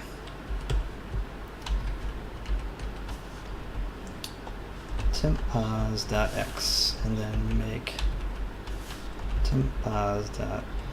Oh, but this is, yeah. I'm going off all kinds of ways here. This is bad. The offset. You were right with the offset. This is no X offset. We're just going all kinds of crazy ways here. So I need to take the starting position though after, and I just erased that one. Let's only erase the one that doesn't matter. So I'm gonna have to take the start position though after I've already moved it. That's where the whole reverse thing comes into play. So what I'm actually going to do is just start pause.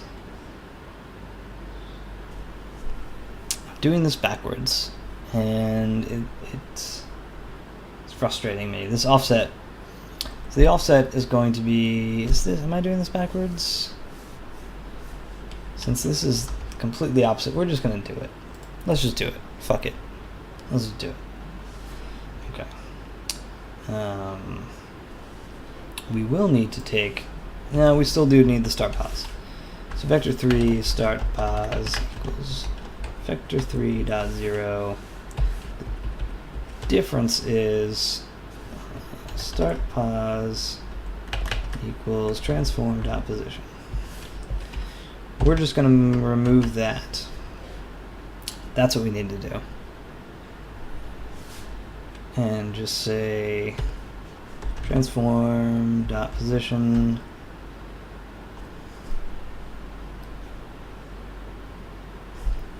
plus equals new vector 3, and do the X offset, Y offset 0, and be done with it. I think that makes sense, but I've been wrong in the past 5 minutes, so several times. Start pause is yeah, well. Alright, I'm back. Word. Oh dear. Sorry, I had to do a lot of typing, and my mic like picks up everything.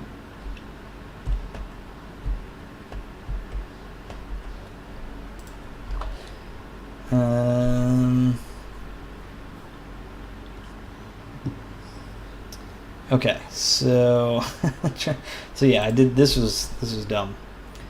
This is way wrong. So Catch me up. Why are you being followed by a square? Pause plus new vector. This is because all I was doing was so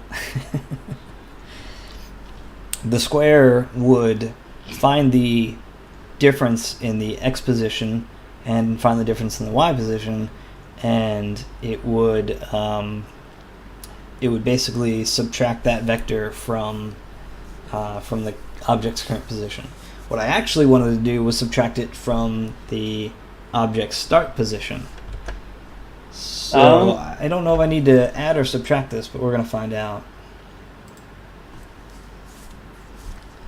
Whoa, whoa, whoa, it's going crazy. It's going crazy, guys. I think I'm going to have to wait until lag catches up. You're going to see some fun stuff. Oh, I'm waiting with bated breath.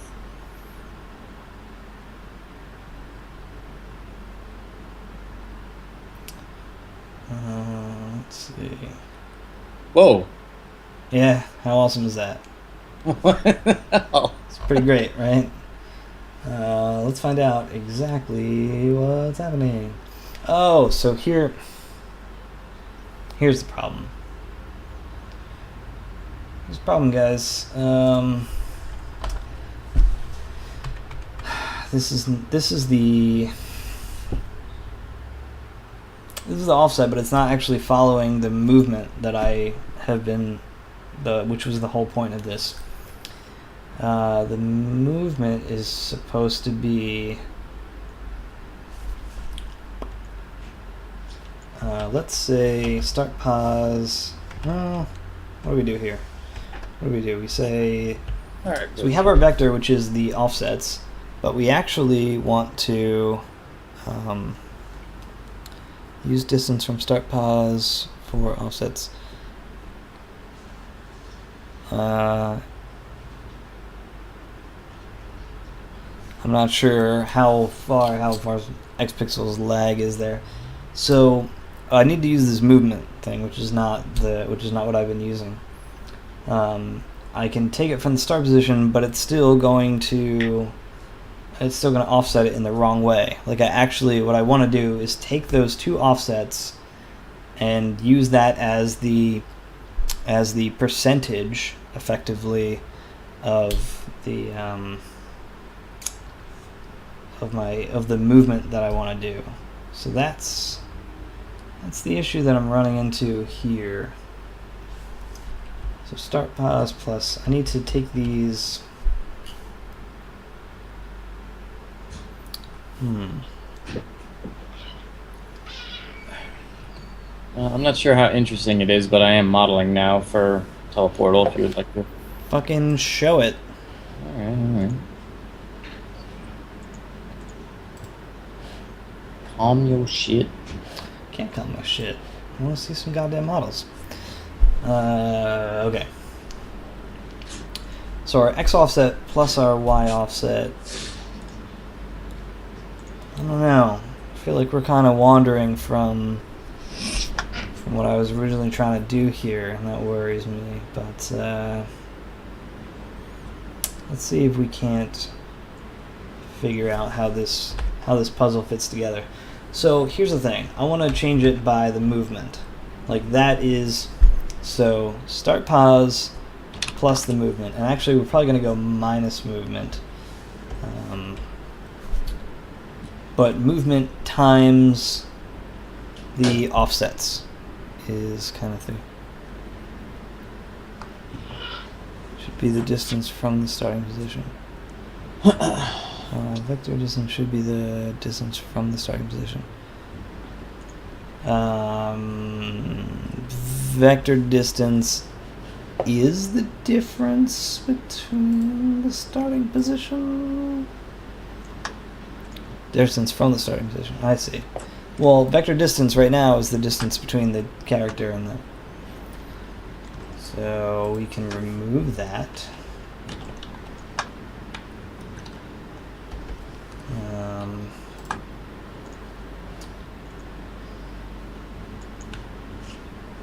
but that wouldn't be vector distance. That would kind of just get confusing, because it's not the calling it the distance from the starting point to anything else to its current position is.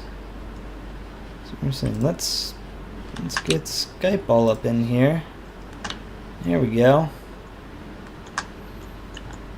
Got some modeling going on.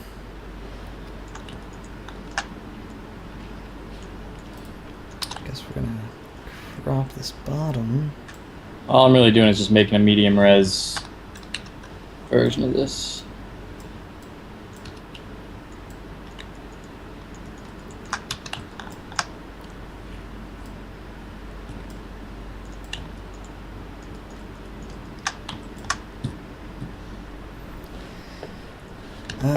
Let's throw you over here, actually. That seems like a better spot. Thanks, man. Yeah.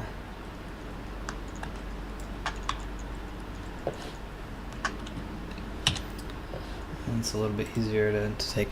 Okay. So,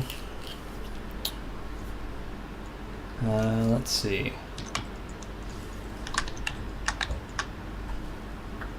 Ow. So if you're talking about what I think you're talking about, we're going to say vector distance is the distance from the starting position, which means we have to take our start position and should be these offsets somehow multiplied by like the amount of movement that we actually want to get out of this. So let's see, so movement.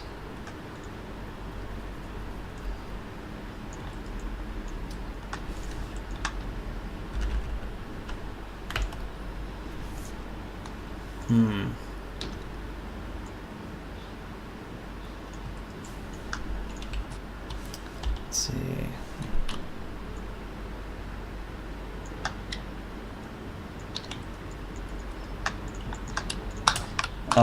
We weren't actually using. Oh, I see. The vector distance. Now I have to back up a lot. Yeah, I see what you're saying. No, don't do that.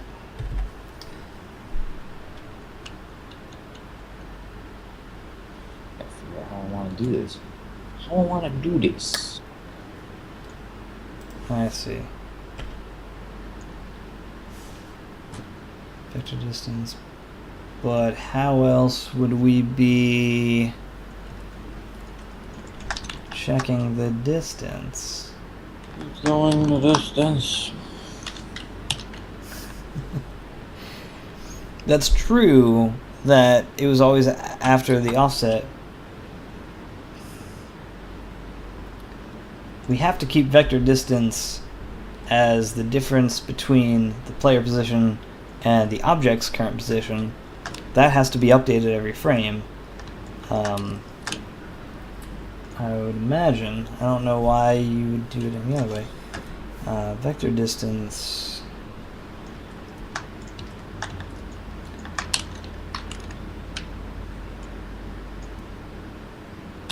Offset. Okay. Pause minus start pause.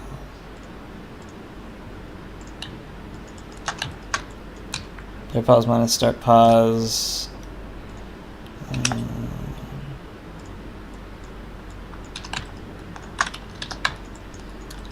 I'm not sure where player pause minus start pause comes into this. It's kind of let's focus here. If you want to see my glorious mug, it's about to be streaming too. Sweet, do it. I don't know how dark it is in this right now. Do it.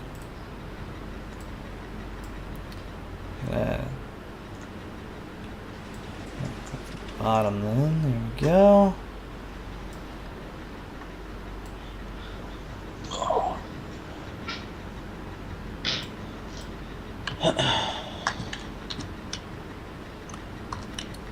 Yeah. Yeah. Okay. So we have our x offset, we have our y offset. That's the weighted distance. What we actually kind of want, though, is a percentage, which is...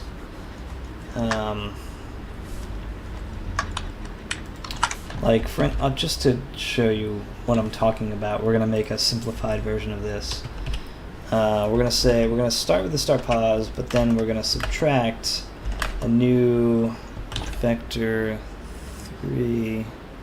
Oh, you're on your phone on Twitch? Wow. Ooh, phone. That is rough. Phone Twitch is rough.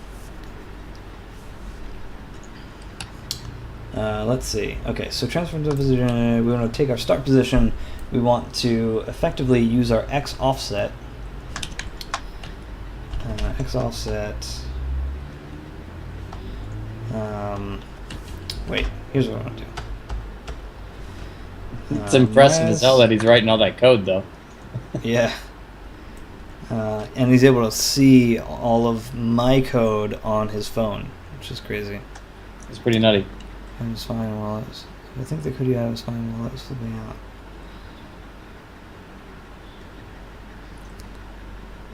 Well, I don't know about that because it was flipping out.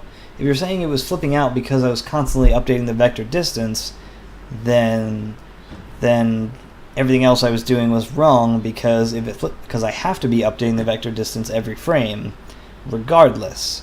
Let's see, the vector distance should be the distance from this. No, I heard that before. Like I saw when you wrote that before. It still doesn't fully make sense to me. The vector distance that I have, unless you're talking about the vector distance in your offset code that you wrote, in which case I don't know. That doesn't make sense to me. I'm gonna try and make a simplified version of this to show you what I mean. Doesn't compute. Yeah. Let's see.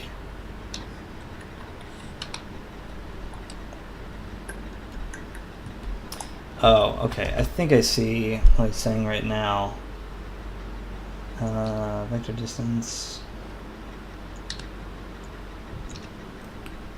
Love that Mary makes all these complicated shapes.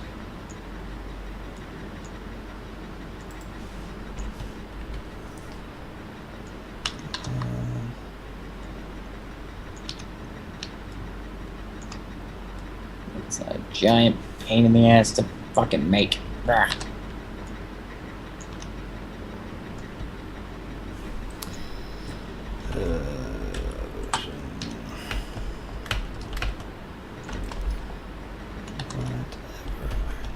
I think I'm just gonna try going back to this to see if I know what you're talking about.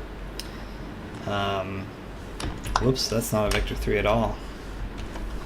That's now a vector 3. Okay. So this should be the thing that flipped out before. And it should just flip out again. I think. Are we flipping out? No, now it's just following me. That's not quite right. Because I did minus. I think that was it.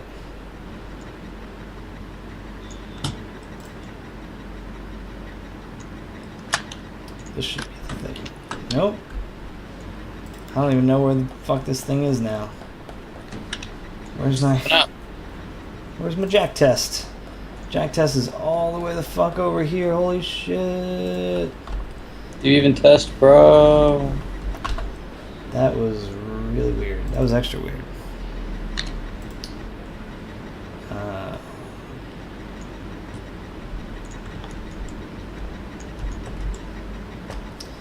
So that just follows me, which is not really what I want to happen.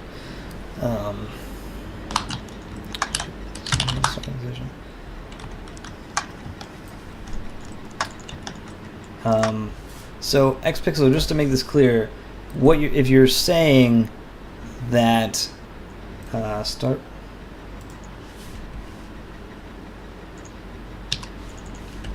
equals start pause.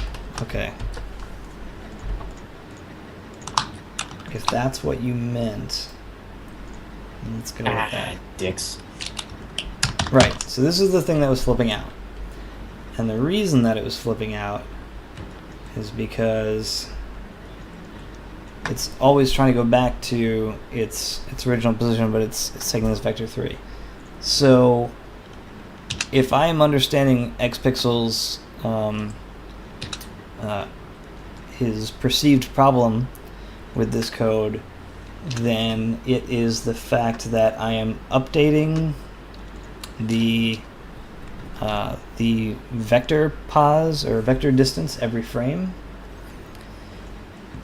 and I feel like that kind of has to happen. Otherwise, we have no way of doing it. So I'm just going to remove unweighted and weighted distance just to make this clearer as to what is really going on here. So we have our start position. Here's the problem that I have with this, and once again, we are not using my movement variable. That is kind of the point. Like the actual, I should not be using this vector 3. I should be using my movement multiplied by the what did you call it? Like a percentage of how close I am. This player pause minus start pause.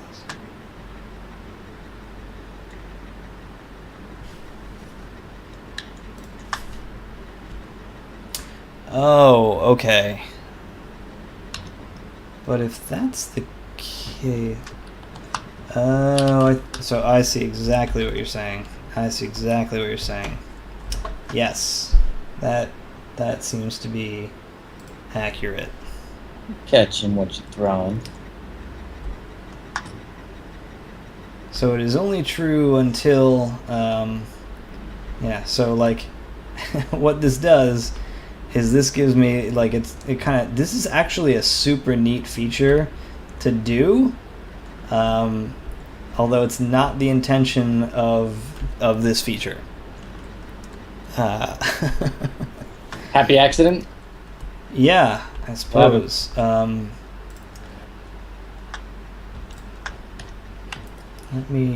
just going to turn off these portals. And yeah, so like everything that we've been getting a little sidetracked with this feature because I feel like people don't quite understand what I'm trying to do, and so I want to like listen to people because these are a lot of great ideas, but like this is not quite what I'm aiming for, and so I don't know if I'm just interpreting this wrong or if people are not understanding what I'm trying to do here. But this is super neat because basically what happens is this object will follow me until I get to a certain point, and then it will kind of just like there's a maximum distance that I can go from its original position to where it stops following me. That's fucking cool. It's super neat, but it's not what I wanted to do. So you should still save that. No, I really do. I want to save this because I think that is a really cool thing. Yeah. But it's not what I'm trying to do at the moment. So let's see. I don't think that should matter. I think that's awesome. I mean, you could use that for like the positioning of the gremlin and shit.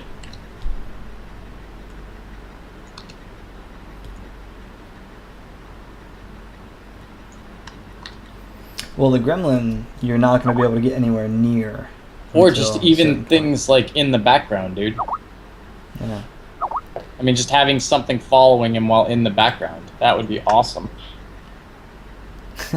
Alex says, save it anyway. That's fucking awesome. Okay. I know. I just got it on my phone. Alright, so we are going to save that. Problem is I don't know what to save it as. I feel like we have to make a new script. Like right now. So, fine. Fine then, Alex. How about you tell me what you want me to call this script?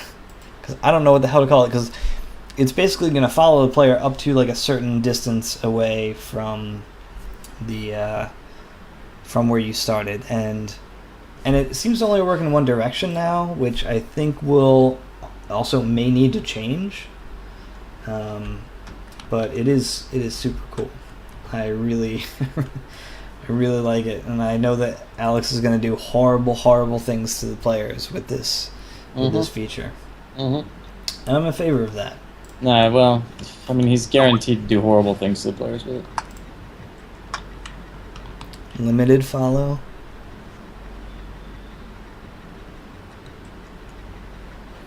Is he actually in the call? I think he's just typing. I don't know. I keep getting it on my phone. Well, I assume he's either actually watching the stream or he could be on call.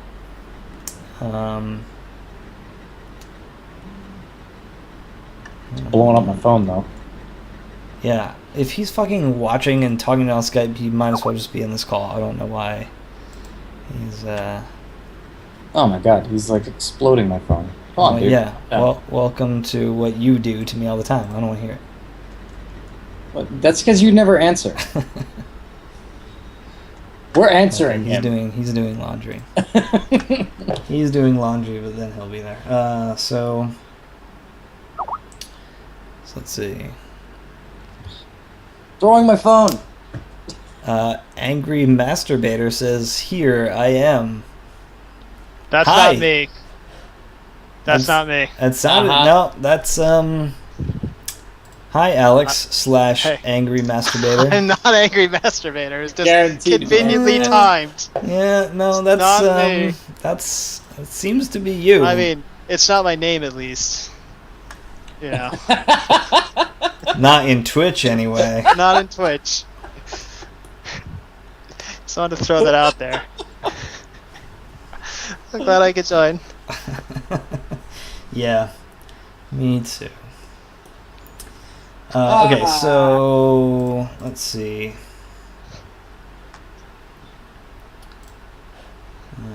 Alright, so I guess like constrained follow. Yeah, maybe like constrained follow. Yeah, that's not bad. I just basically said what you said, and I said it again to make it sound like my idea, but it was your idea. Well, it was a fantastic idea. Thanks for having it. No Gentlemen problem. game designers. Oh, That's how we work. shit. Oh shit. Man, that was fucking rough right there. Sorry, man. Had to be said. Damn. See how it is, AJ. See how it is. What? So Jack in the Box. See how it is. What? We're gonna pop this on over. Alright. Happy accident. You should just name the Sup, script. Trent? Yeah. Fucking What? Trent Trent's on. Sterling up in the house. Brent Sterling. Yo, Trent. Fuck is this guy doing? What's this guy making fucking vidges? This guy. Vidges? Making vidges? What are you, king of the vidges? Oh man. Yeah, Let me do right. this. Yeah, right. No Yeah, way. Right. No What? way. No way. I'm king of the trees. I'm the tree meister.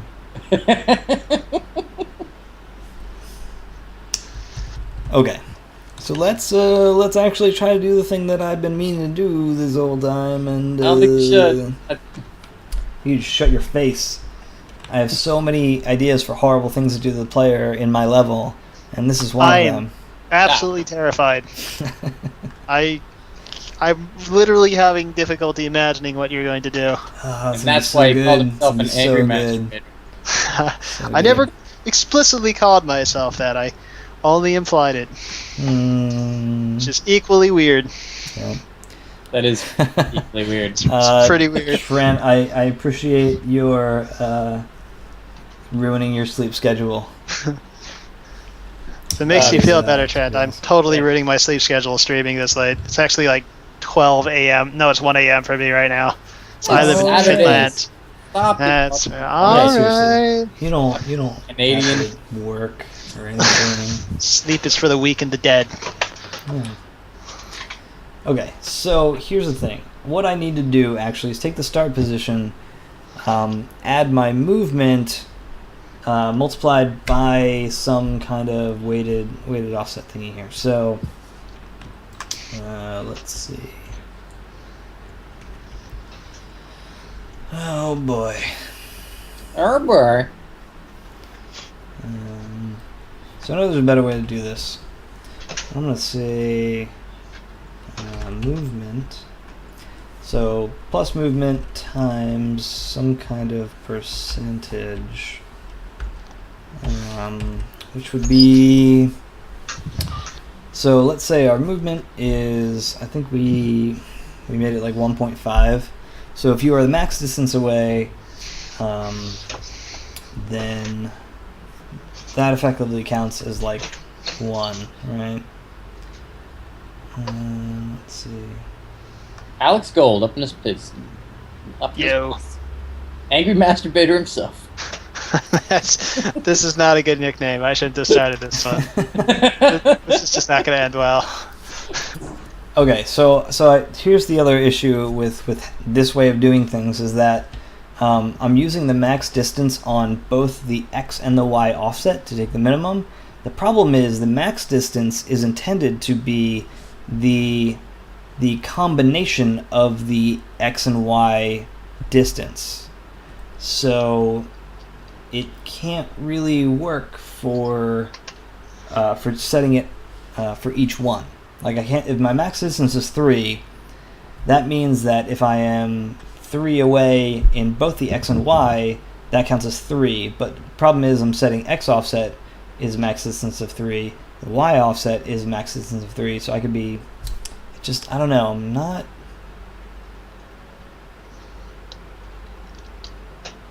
not fully feeling this. I need to kind of reset this thing. So player position my start pause, which is great. That's the distance that I need. I definitely had that messed up. So the start position plus my movement. So in this case, I'm doing 1.5. It's okay, angry masturbator. Don't worry about it. All is well. He's trying to redeem himself. Don't believe him. Okay, so what I want to do is take my start position. I want to add my movement, but my movement is going to be constrained by the distance away that the player is at any given time. So basically, if I am at 0, then yeah. So now I need to put my weighted distance back. Son of a bitch. All right, so let me just try this. Weighted distance, and now I have to remember what that was because that was actually a super handy thing.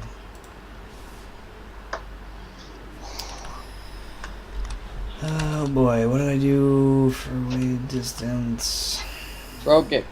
I've gone through so many goddamn things.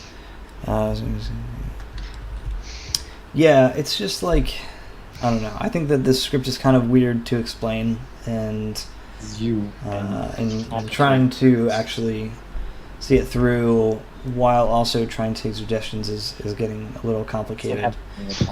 So what we're going to do is take our vector distance. We need to take our weighted distance, which is going to be... Okay, so right. We're going to take our weighted distance equals the start pause, and that's one of the things that was very problematic, is that we're taking... So math f dot start mathf.abs start pause minus what is it, transform, start pause dot x minus transform position x times x weight, and then we add mathf.abs start pause dot y minus transform dot position dot y, And then we once again multiply our y weight. So that's our weighted distance. So if we don't care at all about the y, and we're only taking the x, this will take our distance and only kind of take the distance that we care about. So in my case, I only care about the x distance. So it's going to completely ignore the y distance. So I'm going to select my little jack test, and we're looking at the current position. So here we go. So my weighted distance, x weight is 0, my weight is 0, that's okay.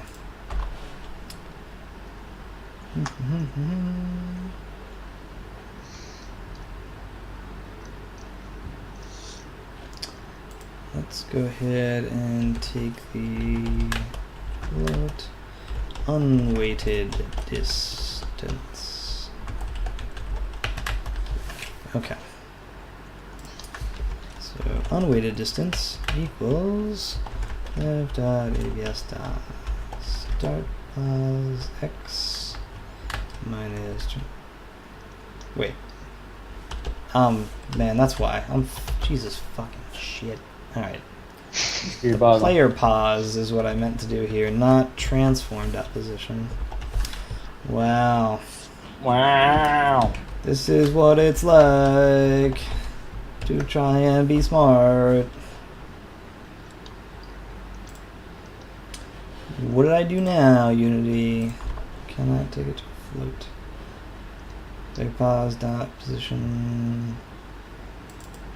Oh yeah, because player pause is already a position. So I don't need to take the position of the position. Take that. Do it. Okay, great. Okay, great. Let's be friends now and move on. Let's not fight anymore, Unity. So now my weighted distance is back to being what I actually wanted it to be, which is if I stand right under it, you can see my weighted position is rather tiny. So I got to 0.04300. My weighted distance is super tiny now. You guys can't see it because you're covered with this. Let's throw it down here. That looks terrible. Makes me sad. Let's throw it over here. Maybe that will look less shitty. This looks kind of shitty. I'm just gonna. I don't know what to do with windows anymore. All these windows everywhere. So I'm just gonna throw this back over here. Holy shit. I fucked everything up. Let's put the game over here. Jesus Christ. I think I did tall before, and that was a decent starting point. Do here, and then put the project down here. And that doesn't look quite as terrible now. Okay. But we're going to put the inspector over here. There. That looks significantly less shitty. Good. And make this doesn't go down any farther. Okay. That's good enough. I'm going to have to save this layout now. Okay, so now you can see my weighted distance is pretty damn small. Because even though it's above me, my y weight is 0, which means it's only taking into account the difference in our x positions. And so now what we need to do is take that weighted distance, compare it to the maximum distance, take that percentage, and that will be the amount that this object moves. Okay. So we don't need unweighted distance.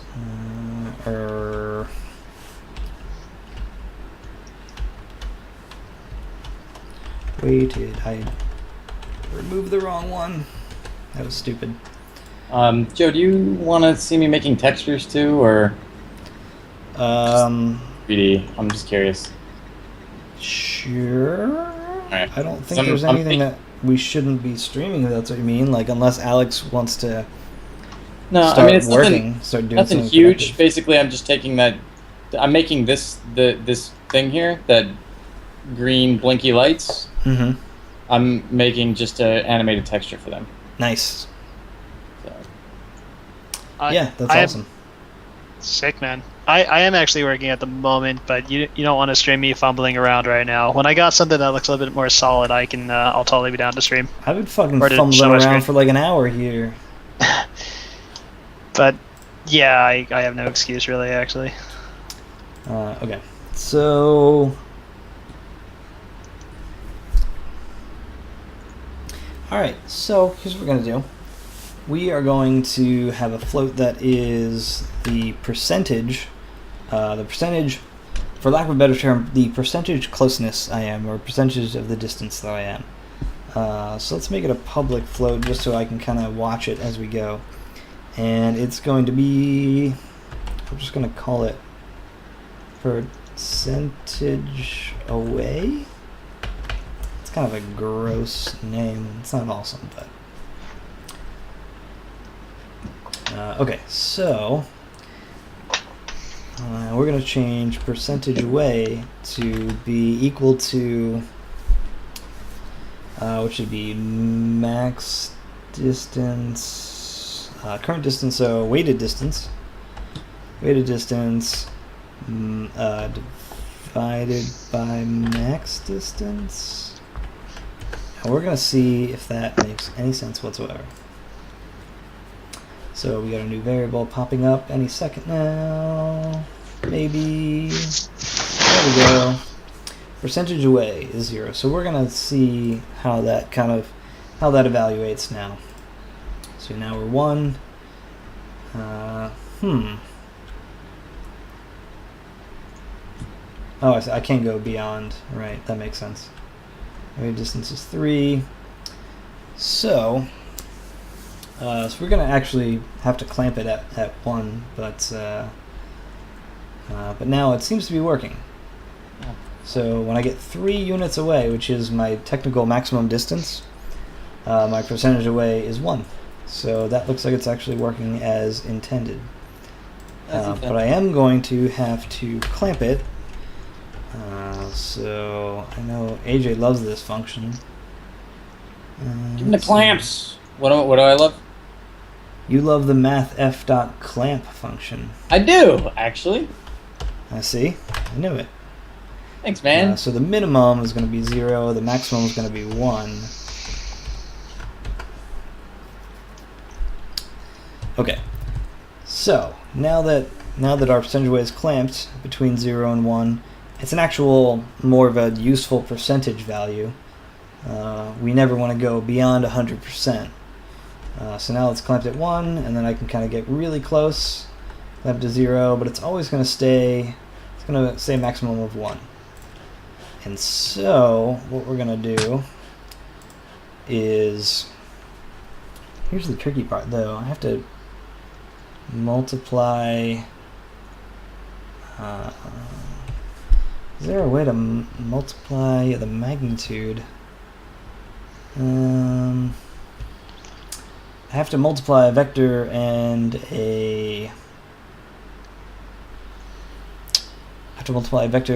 with a float. And so what I actually kind of need to do is multiply the x and then the y by a certain float. So that's not awesome. We're going to have to, just to test this out, we're going to do a new vector 3 that is the,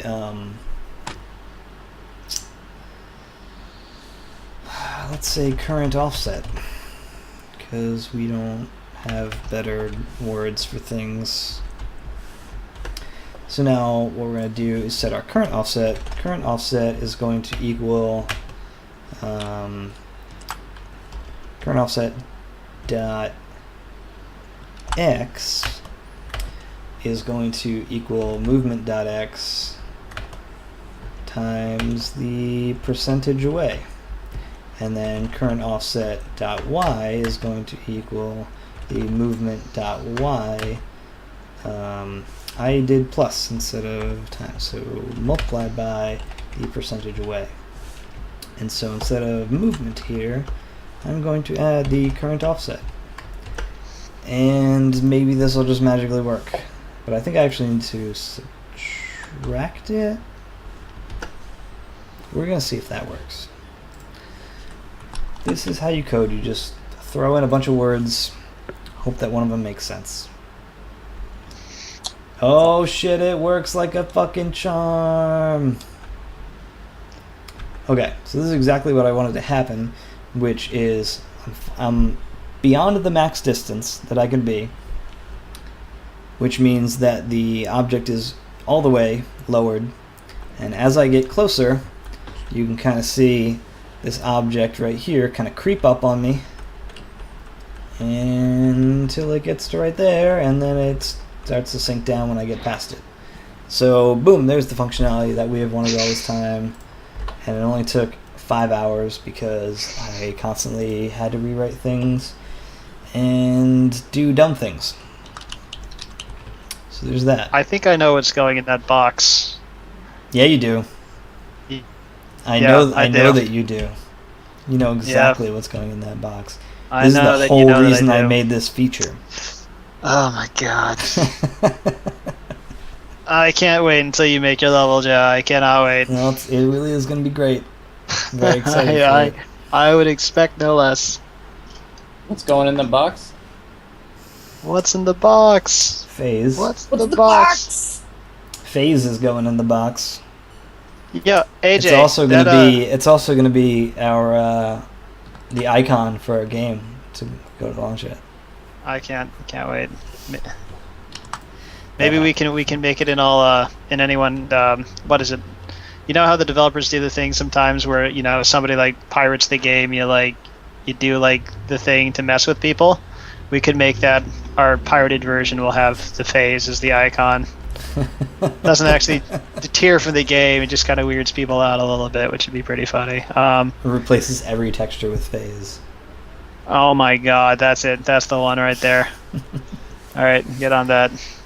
For anyone who doesn't know what phase is, you're better off. Honestly, you're just. It's a placeholder piece of art that Joe made for the game, and it's truly something spectacular. I think that's all I can say for now. I don't want to hype phase up too much, but it's it's worth getting excited for. Yeah, like it's a thing that like I borderline want to be a meme in the game, like it's kind of one of those like shitty drawings that just becomes like infamous for a certain thing. See if you can hide see if you can find all the phases hidden in the game. Oh no, man! Why do we have to talk about things like this? We just found a new Chivo. New Chivo for the game, guys. You have to find. You have to find every phase that's in the game. Maybe we have phase orbs in addition to portal orbs and challenge and narrative. If you want to, keep going. Give me more ideas for. No, I'm done giving you ideas. I don't want to see these aren't going to lead anywhere good. Yeah, probably not. Remember that one time I'm like, hey Joe, you know what'd be funny is to put a floppy dick on the main character, and then the next 3 hours were you figuring out how to do that. That's something we're not streaming, by the way. And then I did it in a way. And then you did it. And I not only did it, but I did it in a way that the animations actually like pulsated the penis, and it was. Oh my god! It was really something special. Don't we have that GIF in our? I think that one might have mysteriously not made it into the GIF folder. What? I don't know. Not positive that it's in there. I'd have to take a look, but I'm probably not going to look very hard. Oh, I found one. Ah, damn it. It's not the one that's called penis. Okay. It's called important GIF. Of course it is. Of course it is. And it's even... Oh, shit. I messed it up. Where are you? There we go. And it's even the... it's the one where it's like the entire black icon, and then like the actual drawing is the transparency. God, that That was such a good use of time. That one. Yeah. That was our pinnacle. That was our shining achievement in game dev. I'm pretty sure. Hey, and it has the updated portal. Has the updated portal texture even. You know. It does. Look at that. Yeah, that's. I think I'm gonna be showing this one off at GDC. This GIF. If I go to any of the publishers, I'm gonna say, oh I yeah. just look over and I'm seeing some, what the hell? Clone Top is one of my favorites. Ask on Top is really good. Yeah, AJ, I think this is pretty self-explanatory. No, I got it. Yeah, it's just when me and Joe were doing the art for the game. Yep, I figured it out first. We are losing followers To the like second. crazy. As long as that thing stays up. Hey, I changed it. Oh my god. Okay, so. What's That guy's not doing well. Whatever.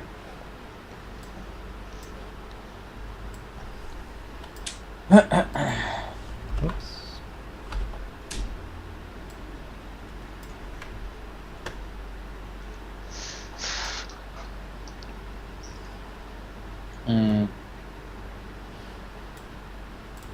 Okay. So yeah, that was an awesome bug. Yay, bug. But we're done with that now.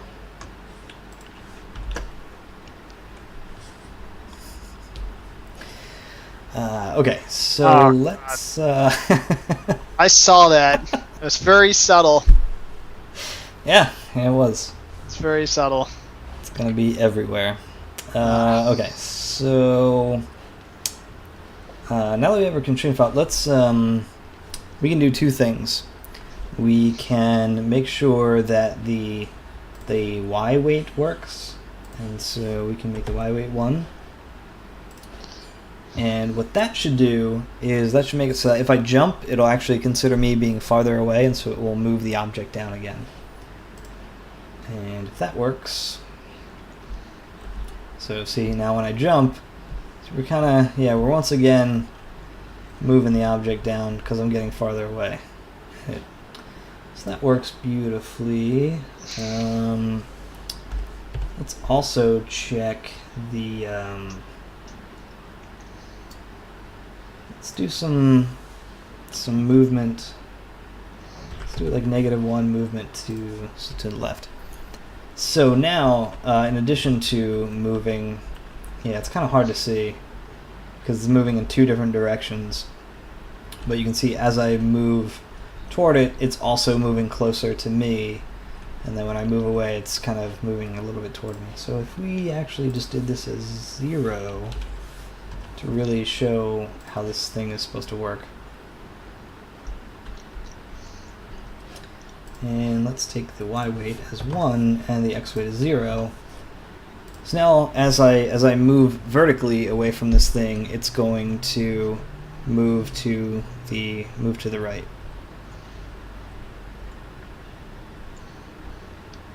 Okay.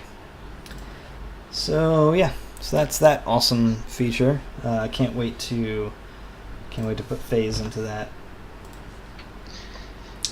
You know, we should make your secret level unlockable by finding all the hidden phases. Ooh. Oh god. Ooh, that's good. But you know that means that we have to put a bunch of phases in your levels. Haha. Shit. Yep. But now that you've said it, you can't take it back. It's the way it works on this project, as I've discovered. Yeah. If you have an idea that is kind of stupid, it stays forever. That's pretty much how it goes. All right, we'll see. You know, I do have some. Oh my god, why am I even humoring this idea any more than I'm about to?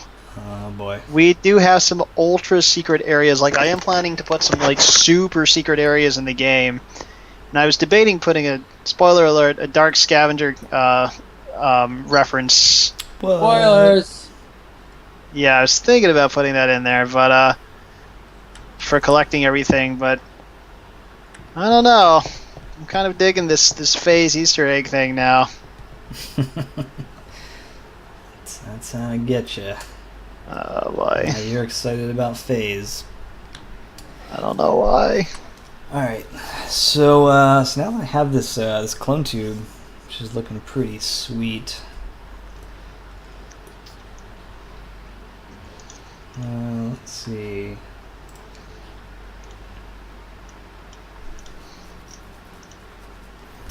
Kind of want to. Let's turn the room light off.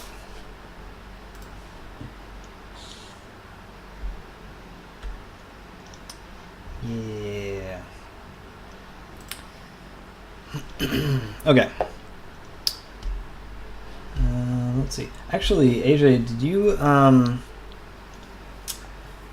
by any chance separate those animations out into separate files? We talked about doing all of the different animations, like for everything, for like the character and for Spider Mouse and all that stuff into like separate Well, we said files. we were going to do it for Spider Mouse to test it, and then Yeah. so we did that, but I didn't get the go ahead to do it on Mike. Well, did you send me the Spider Mouse? I think you sent me the original Spider Mouse. I don't think I have the one that's separated into multiple files. Well, Spider Mouse I gave you as multiple files. Initially, I never made it as one long continuous animation.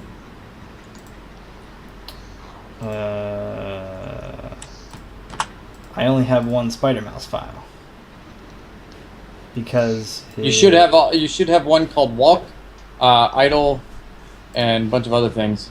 But you shouldn't have like one continuous file. If you do, that's my bad.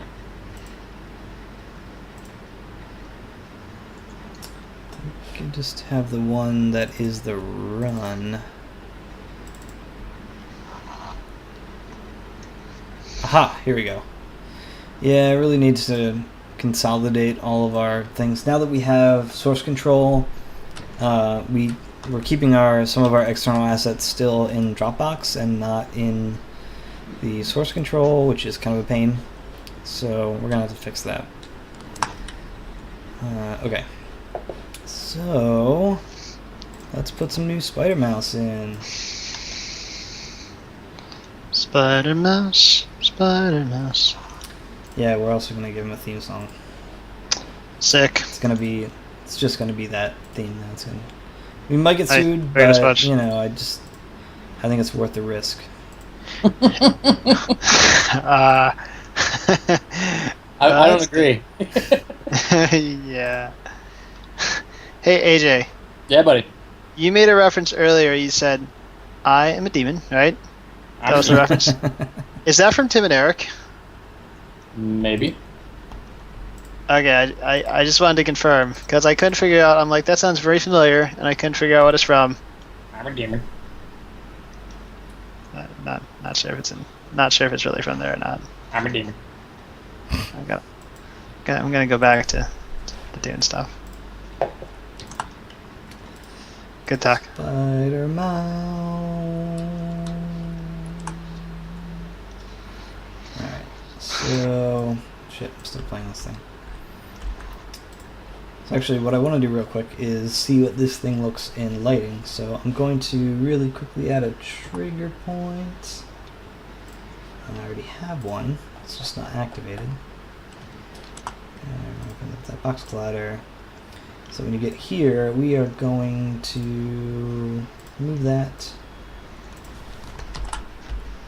I don't remember the last time I ever did this, so hopefully this all works. We're going to turn on the light. Sweet. Okay. So as you can see, it's very dark here. I have my trusty creeper followy thingy. Now I turn this on and now I get the char light. Yeah, so, oh man, that looks fucking sweet.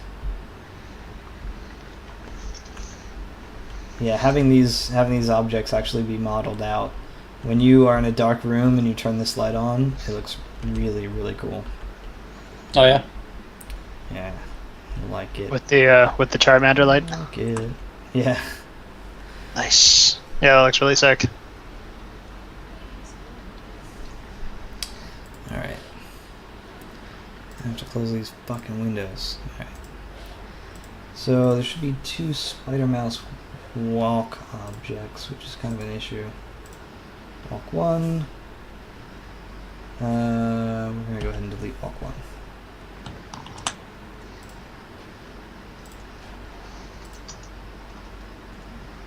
Actually, feel like walk 1 was probably the update. Did you update the walk animation in addition to the adding the other animations? Like, did you change that at all? No, no, I didn't. Okay, so I can keep that original one then. For now, I'm gonna fucking do some work to it. It's not awesome. Nice. Okay, so this is die. Here's what we got for some blinkies, by the way. Nice. It looks like an equalizer on a... Oh yeah, I was thinking that. That's cool. Yeah, that's kind of what I was going for, and then I left this spot on the right here open because Mer's got that for, like if you look here, she's got like a spot here for these red lights. So I'm just going to have those be going up and down too. Nice. Sick, dude. Alright, so let's see. So let's get some new Spider Mouse going. I really have to update his functionality for this now. Rezone 101 says hello. Hey, welcome. What's up, Rezone? Spider Mouse. Here's Spider Mouse. Spider Mouse is an incredibly simple script that we're going to make much more complicated to add new animations because that really has to happen. Sick. So, let's see, animations, global, Spider Mouse. here's our Spider Mouse animation state machine. It can go from any state to run, and that's it. That's what it does. We're going to create a new state. We're going to make that... let's see, let's go back to our models, characters.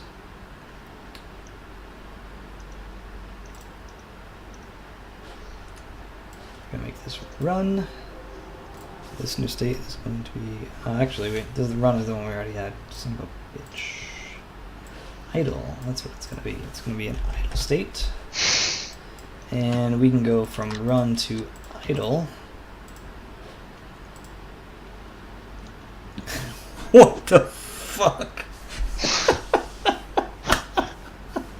I don't know what happened. It sounds like it's gonna be awesome. Oh, I'm man. looking forward to this. I hope it looks as good. Let me see.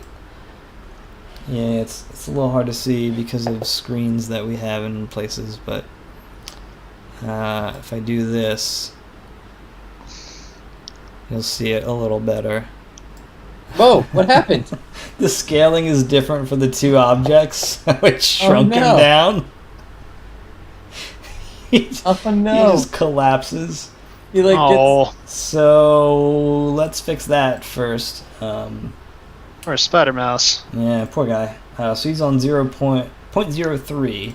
So we need to set all of these to... So he shrunk down by a third when that happened. We're going to apply that. That sucks. Poor Spider Mouse. Yeah, poor guy. Okay. Apply. And this is how Unity scales things in the animation viewer. Fuck. Well, Rezone says, "How are you guys doing today?" I'm doing pretty well. This week has been super shit for me, like getting work done on Teleportal. So I'm so excited to finally be getting shit done. It's great. For Spider Mouse. To answer your question, Rezone, I am also doing well. Thank you for asking. I hope you are also doing well. I'm tired. Paige is tired. Wah. I'm also very tired. Hey AJ, what time is it for you? What time is it over there? I don't even know. Joe, what time is it? It's 9 o'clock. 8:56. Yeah. 9 o'clock. Yeah. Oh no, it's so late. You know, you want to know how many hours I put in this week? I was gonna I say know. he's immediately just gonna go to. Yeah, I worked let's more talk about hours. hours, motherfucker. That's fine. Let's not. No, you don't, let's not do that. You'll beat me if we do that. Not that this was a competition that I wanted to win, mind you. No, it's not a competition. A complaining competition. AJ will win those every time. Every time. Oh shit. Dude, I'm the so king of bitching. is that Fraga or Froga? Froga 322 says, "Yo guys, I'm from Russia, and right now it is 9 a.m. in my city. So good morning, and can you tell me what are you doing about your work?" So yeah, good morning, good evening. Here it is 9 p.m. So wow, it's exactly 12 hours difference. Yeah, apparently. Cool. That's pretty neat.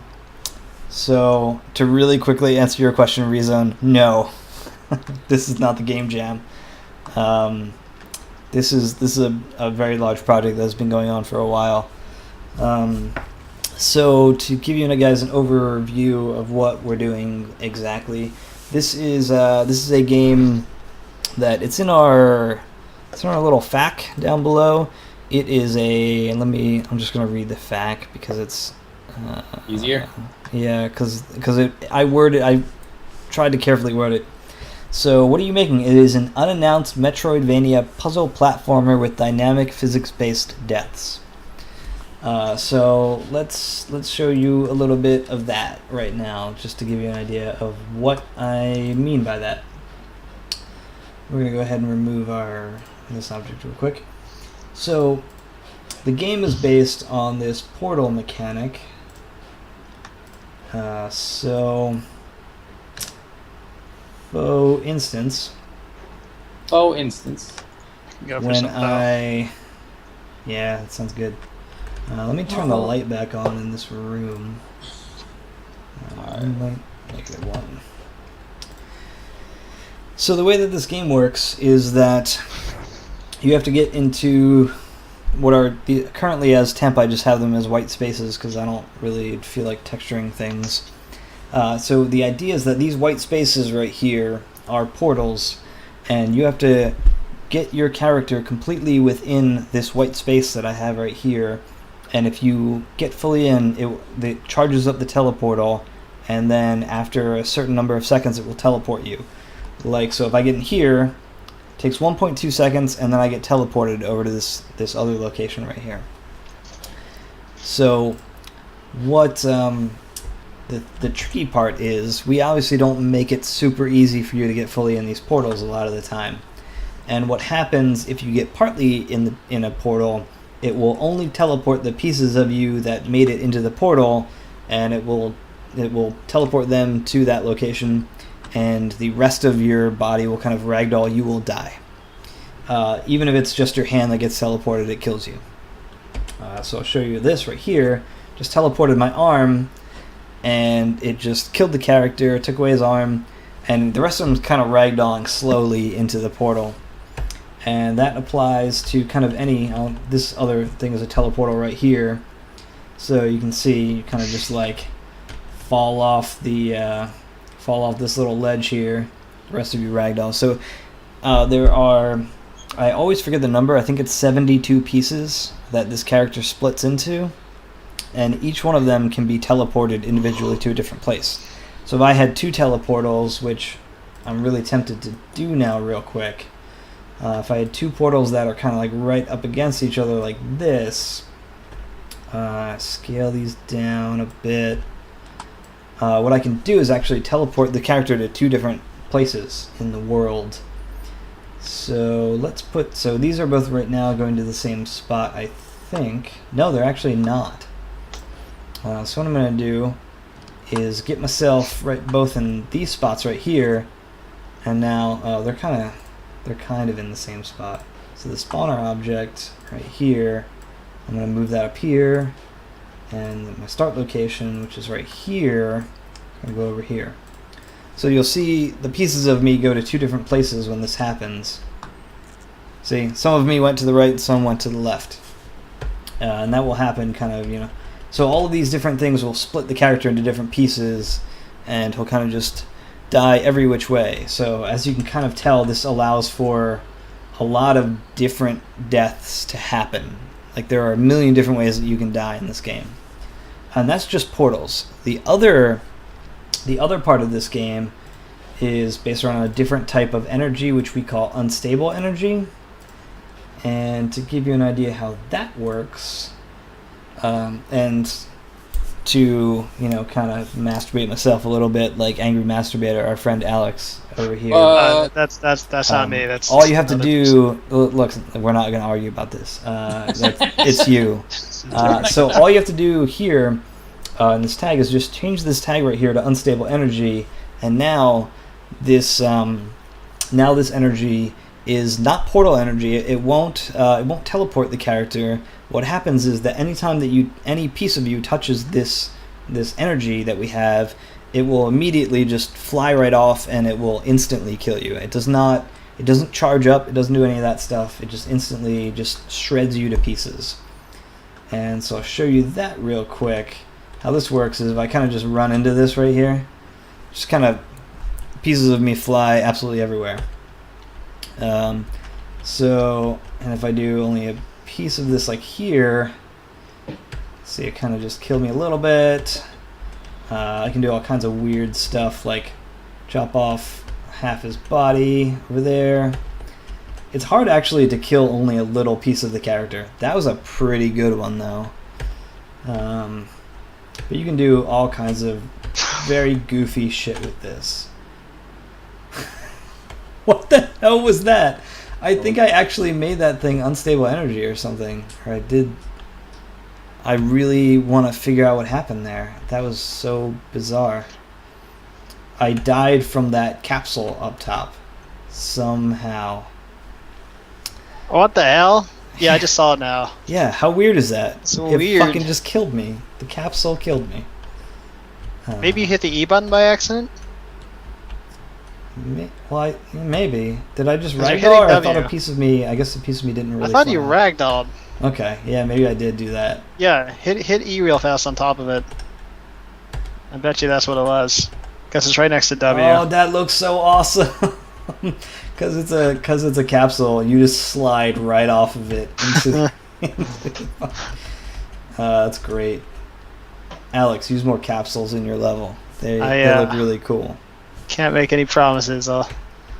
It's seriously like one of the best looking. It's seriously one of the best looking deaths. That is pretty that I have hilarious. seen you slide Oh my right god, off. that's amazing.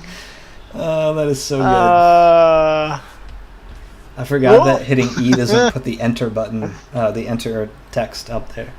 It just ragdolls you. It's like, fuck it. Okay, so yeah, that's how this works. So the combination of these two types of energy that we have really allows for super dynamic deaths. If we want to, now I kind of want to show you how a chain reaction would work. So let's say I were to have this portal right here, and this portal is going to teleport me to the spawner object, which is going to spawn a piece of some of my character right above this unstable energy. And so I'll show you how this works. So if we then, I might die instantly, there we go. So if I only teleport a piece of me here right above this unstable energy, you can see that the piece of me that gets teleported goes right above the unstable energy, at which point it falls into that and then it explodes. So you can do a whole bunch of kind of chain reaction type stuff with this mechanic. It's super neat. It's like always fun to die, basically. That's our goal. Yeah. The tagline to this game is "It's always fun to die." Just like real life. Yep. Alex, this is more of a question for you than anybody. Does the main character have a story background? He does. Yeah, so I don't want to say too much about his background at the moment, because actually discovering that is part of the is discovering exactly what his background is part of the narrative itself. But I will say this: He's a dude isolated on a space station. There's some problems with his space station, and those problems turn out to be irreversible, so it's his goal to escape. Now, as far as what he actually is doing on that space station, on the other hand, in the first place, that's actually something that's going to be revealed as the game goes on, so I don't want to say too much of it right now. Although, honestly, if you guys stick with the stream, you'll probably end up learning about most of it anyway, so... But yeah, that's all I'm going to say for now. Yeah, for now. Just wanted to say that in a weird way. So how many times need to finish the game? I think you're asking how long it is going to take us to finish the game. This game has been in development for about 2 years. It was a very different game at that time, though. We kind of revamped it, a year and a half ago? Yeah, roughly. I mean, we were pretty much in a good place with the game about a year ago, and then, or like maybe a year and a half ago at this point. But we ultimately ended up having to change the game, and so it's basically a new game now than it was before. So, yeah, I'd say, well, yeah, okay, it was probably about August that happened, that we ended up changing it, right? So. Yeah. Okay. So a little over a year. Yeah, a little over a year. Oh yeah. Hey, no worries at all, man. Yeah. Yeah, you don't even want to get into how good my Russian is, so I know exactly 0 words, except for maybe some food items. That's probably it. I can't even count. So yeah, don't worry about that. Don't worry about it a little. Your English is probably better than mine in most cases, so. So let's see. Let's go ahead and grab models, characters. So we need our death. Yeah, so here's our die animation. So it's going to be called die. So this character is going to be able to die from an idle pose, if we so choose. It's pretty awesome. And it's also going to be able to die from the running pose. And also, idle is going to have to be able to loop, so we're going to have to make this something like this. And we can make a transition from any state to idle.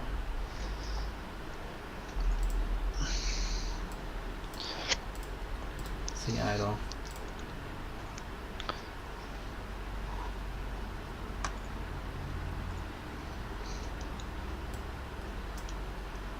Cool. This time should be 1, I guess. Yeah. Okay. State to run, exit time is 1. Sweet. Alright, so that's looking good. Rezone. What time do you guys begin to stream and how long do you guys stream? We don't have a schedule, kind of, unfortunately. We just started streaming 2 weeks ago or something like that, so we don't exactly have any real things worked out for it. This just is a random thing that anytime one of us is working in a way that might even be a tiny bit interesting for people to watch, then we'll just start streaming. So we don't have a schedule, and it's not always the 3 of us. Sometimes it'll be only 1 person or 2 people or anything. That anybody who starts working on stuff, we basically just tell them to stream. What's that? We had 6 people once. Yeah. Oh yeah, we did. That was our whole team. Yep. So yeah, we don't have a schedule. We try to stream at least once on the weekends, and I think the only reason I didn't stream on Monday is because Alex and I had to go over other stuff and try to organize what we were doing instead of just starting to work all willy-nilly. Yep, one of those not very exciting but extremely necessary days. Yeah, and it definitely would have not been fun to stream. Definitely not. Nobody would have liked that, including me.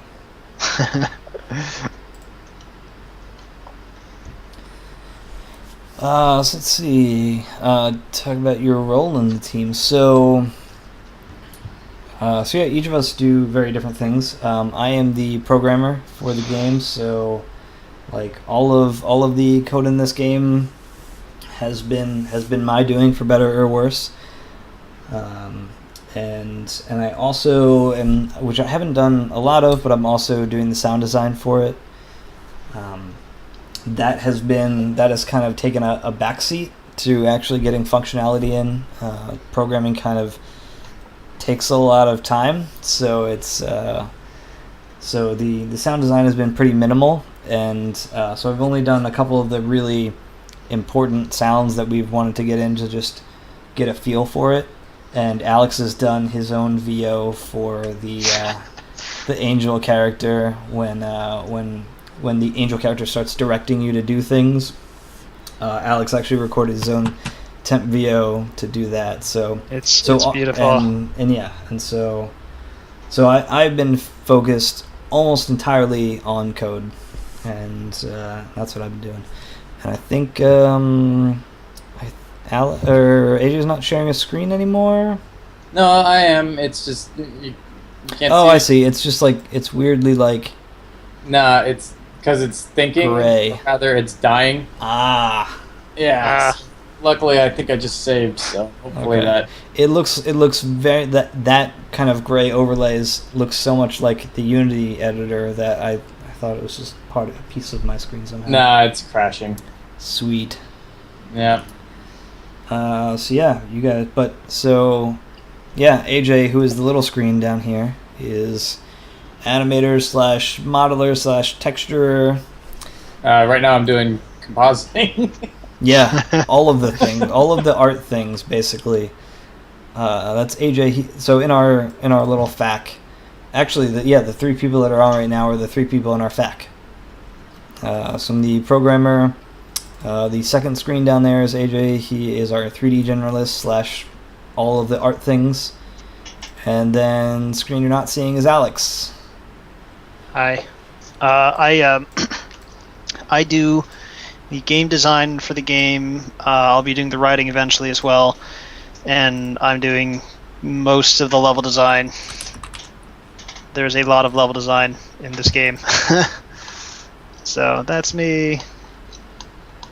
Rezone liked their Spider Mouse. Awesome, glad to hear it.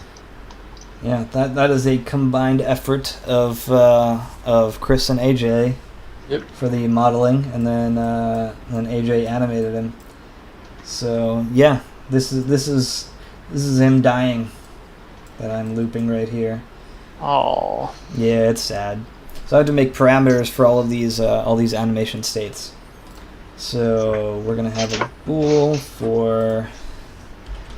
Oh, thank God I saved that right before it fucking died. Dead.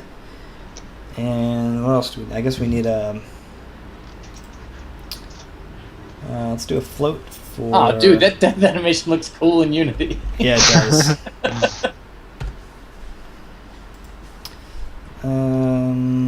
Movement? Movement's kind of a shitty. Move speed, let's go with. I think that's what I call it for the character, move speed X. Okay, so our 2 parameters are dead and move speed. So now that we have those 2 parameters, I can set all of these states for our animation changes. So to go from a run to an idle requires the character to not be dead, and to have the move speed X be greater than 0. Have to be less than, let's say, 0.1. And to go from, actually we have to do the reverse now. So I have to make it from an idle to a run. It has to be just the opposite. We have to go from still not dead, but the move speed is going to have to be greater than 0. So you can go from idle and to a run, and from a run to an idle. I had to remove the exit times because because you basically want to be able to interrupt this animation any second. I think this guy has a question for Alex. King Darude 7. Yep. Because it's for video game design. Well, really quick, Froga asked, how many years need to learn to make things like you're doing? So for code, honestly, you don't need a whole lot of years of experience to make something like this. There's definitely a lot of stuff. Like, I've been programming to very small degrees since I was like 6 or something like that, and that's like super like GW Basic, Q Basic days, like super old school, like blue and white screen kind of shit. But honestly, if you pick up a Unity book and you just start learning that, you can start making a pretty significant game in like a matter of months, not years. So if you are thinking about coding a game, just pick up a book on Unity, or whatever your preferred engine is. Like Unreal and Crytek came out with their deals for their own engines and licensing them. Unity is probably going to be your best bet. It's still the most user friendly and has the most information out there because more people have been using it for longer, and it's very user friendly. So I'd recommend Unity, and honestly, in a few months, you can start making a pretty significant game. And making that game will be your learning process. Like, you don't think of it as like, I'm going to learn a bunch of abstract concepts and then eventually just make a giant game. Like, you just make really small games and build up from there. You can start very, very quickly. It's not a thing that you have to have an entire college education for to start doing. So, yeah. Real quick for you, Joe. Do you want these as JPEG sequences or GIFs? Like, how do you want the the animated textures? I don't know. I've never used a GIF for a texture before. Maybe a .mp4 or MOV, maybe. It seems unlikely. I don't think it's gonna want a movie file for a texture. That seems ridden with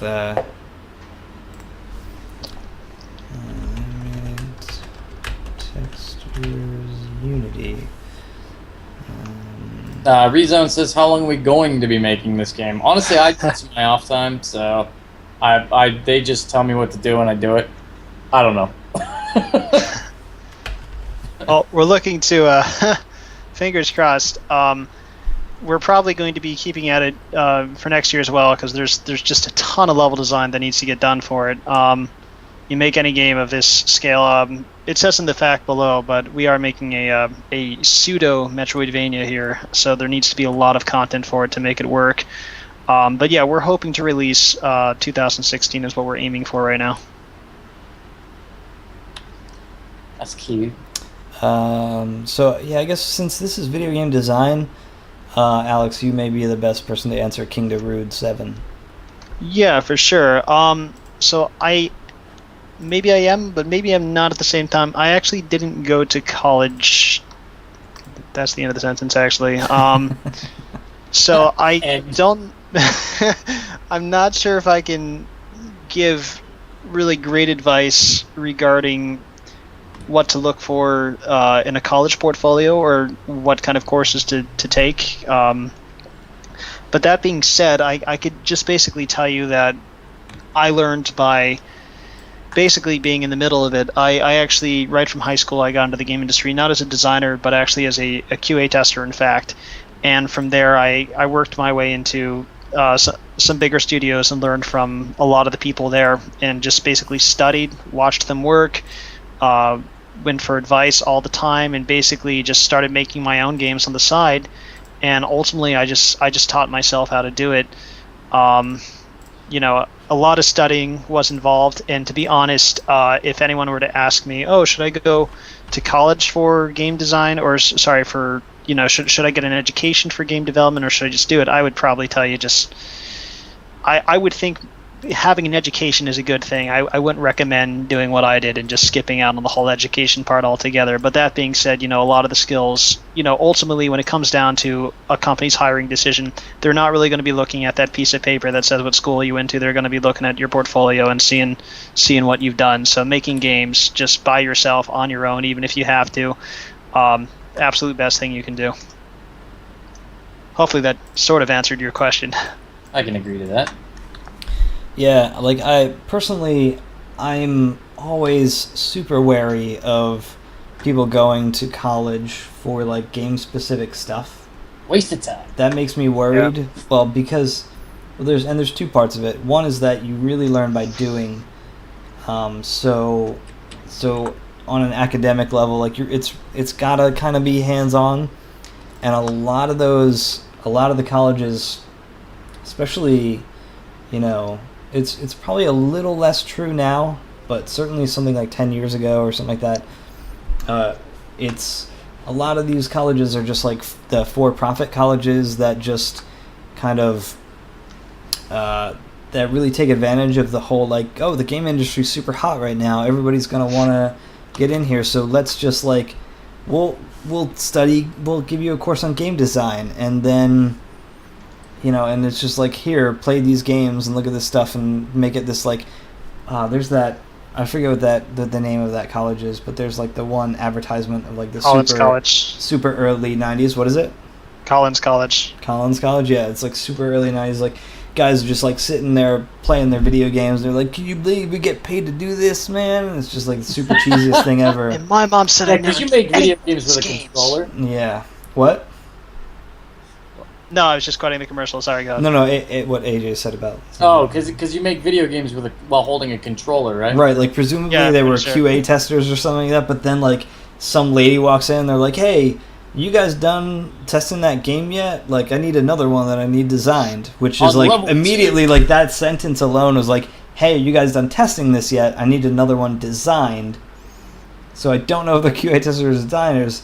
And their response was, yeah, we got to tighten up the graphics on level 2. And level like 3. Stuff No, that, it's level level 3. 3. Sorry. Jesus Christ. So Joe, get it right. So anyway, that's the level of kind of education that some of those colleges really go for. And so you have to pick a really good college that does not do that kind of stuff. Yeah, and I mean, the other thing too, I'll say, and I maybe shouldn't be talking about this kind of thing on stream, and I definitely don't want to deter you from pursuing an educational degree at all. Whatever right. shit gets recorded, son.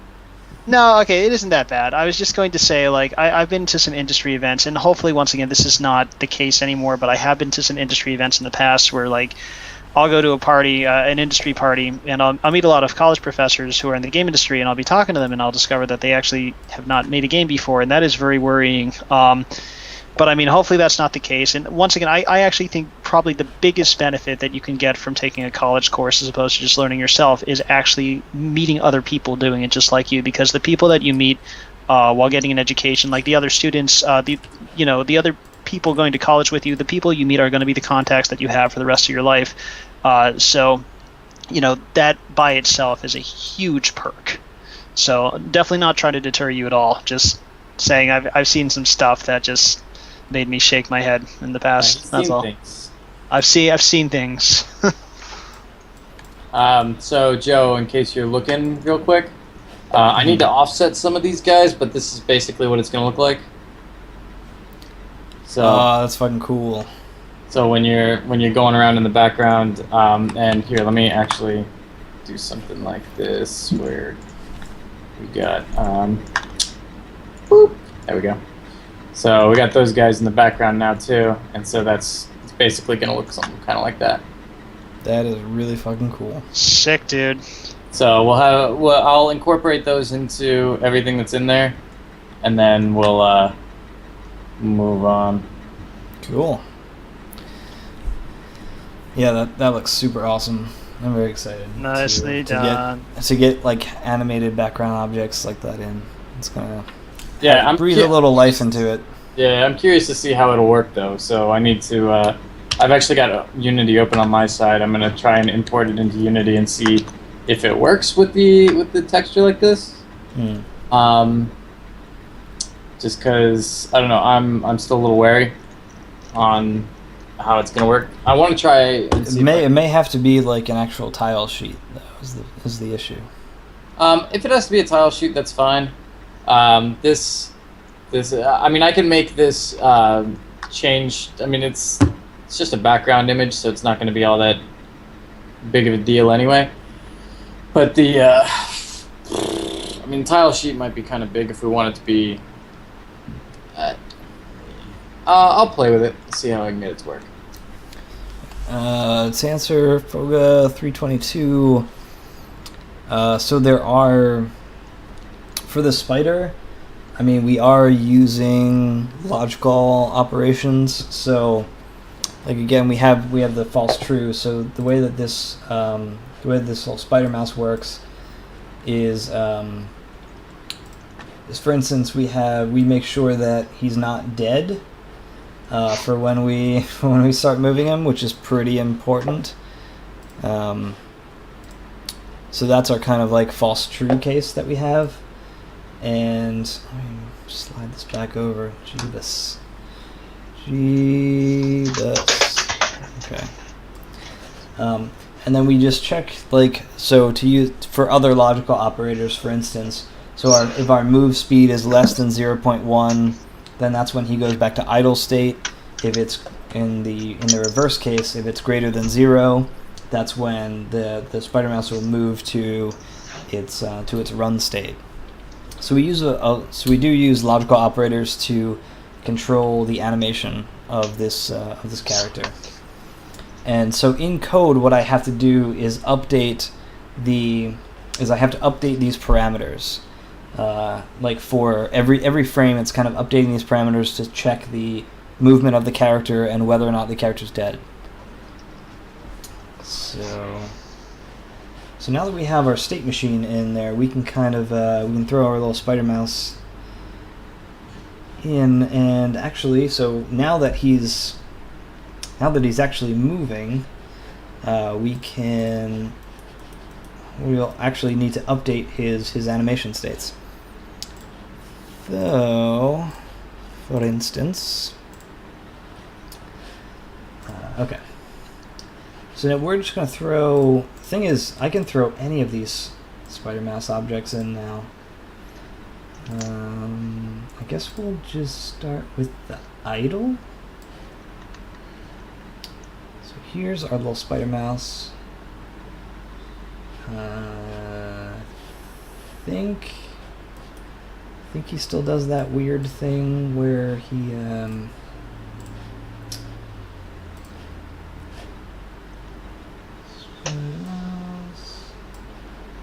still does that weird thing where he animates to the root position. No? Is good? Okay. So our controller is going to be, I think I have a spider mouse. Yeah, spider mouse controller. And apply root motion. Okay. Whoa, he blinks out. What the fuck? That's not good. Let's rotate him a bit.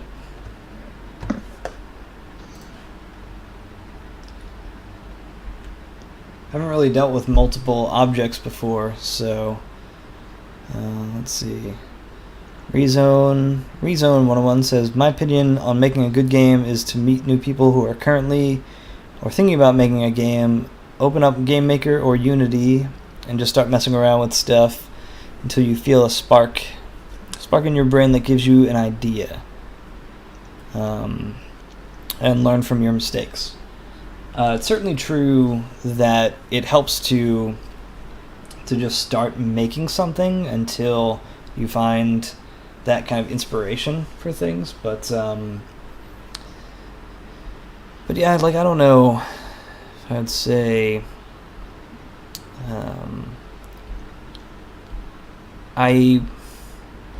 when you're just learning, it is generally not ideal to immediately start working in a team. Like, unless unless you're super organized about who's doing what, and you're saying, like, I want to be a designer, and so I'm going to find somebody to program this game and then find an artist to actually put art into it. Unless you're doing that, divvying up, like if you have, let's say, multiple designers, and so one of you has to kind of code it, but then you really want to both be designing it, like working in teams can be a really pain in the ass that way. So I wouldn't recommend it for kind of learning. I would say do everything that you possibly can yourself and learn that way, or find someone to do a very specific task. Like the more organized you create your team with, the better off you'll be. You'd be very sad if you go into a game and try to start making a game with a bunch of people who want to do the same thing as you. That's going to be a problem. I think that's good advice. Cool. Yeah, thanks, King Darude 7. Yeah, glad we get some people kind of active in here. It's nice to have. It is nice that people are interested in watching. It's always weird when there's like people watching but nobody's saying anything. So I really appreciate the kind of the interaction there. It's nice that people actually want to engage to some degree. For sure. All right, so let's try and figure out why our spider mouse is blinking, because that's it's a little weird. It's a little weird. He just kind of blinks out every loop. So that should be the idle. My guess is this animator is going from any state to idle, and so if I go from idle to idle, he's supposed to just kind of seamlessly move, but I think that having exit time at 1 might be the issue. So we're going to try it like this. See if that helps at all.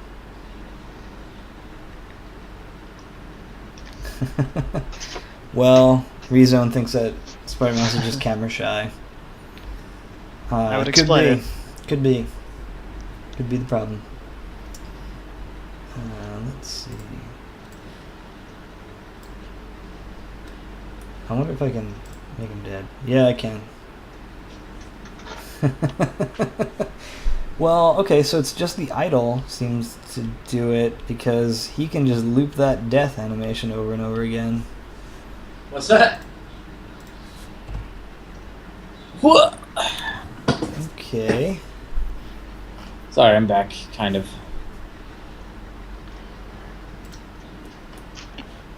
This is extra weird now. After Effects just not want to work with me right now. I don't even know where Spider Mouse went. Where the hell is Spider Mouse? What is your problem? Oh no, he went to the. Did he go to the origin of the world? I forgot to get a drink. Okay. So we're just gonna. Let's create an empty object to contain our Spider Mouse.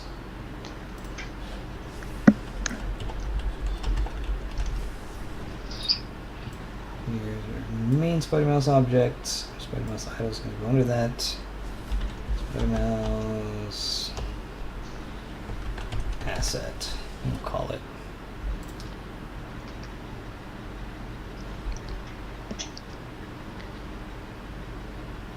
Weird. Okay, now should we not apply root motion to him? Let's see. Your guy's stance reminds me of the guy off Comic Zone's stance, how he bounces. I'm not Comic Zones. I don't know. It's for the Genesis, I'm pretty sure. Oh. It was pretty cool thematically. It was a brawler where you moved in between pages of a comic panel. I guess I can see that. It's been a long time since I've played it, though. I don't know. This thing should not be happening. Move speed. Oh, okay. Well, that was definitely one problem. Is that going from idle to run, move speed had to be greater.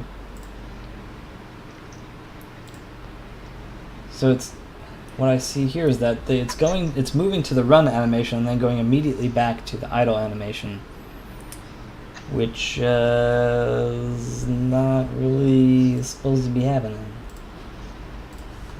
Let's reset this and make our actual 90 degree.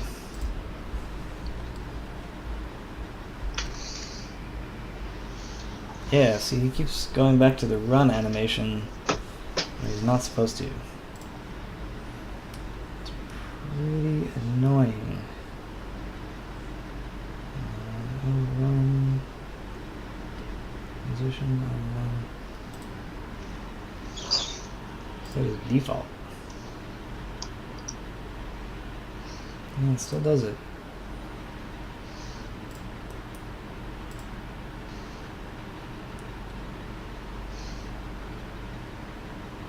Is it time? Let's add in dead is false and move speed is less than 0.1.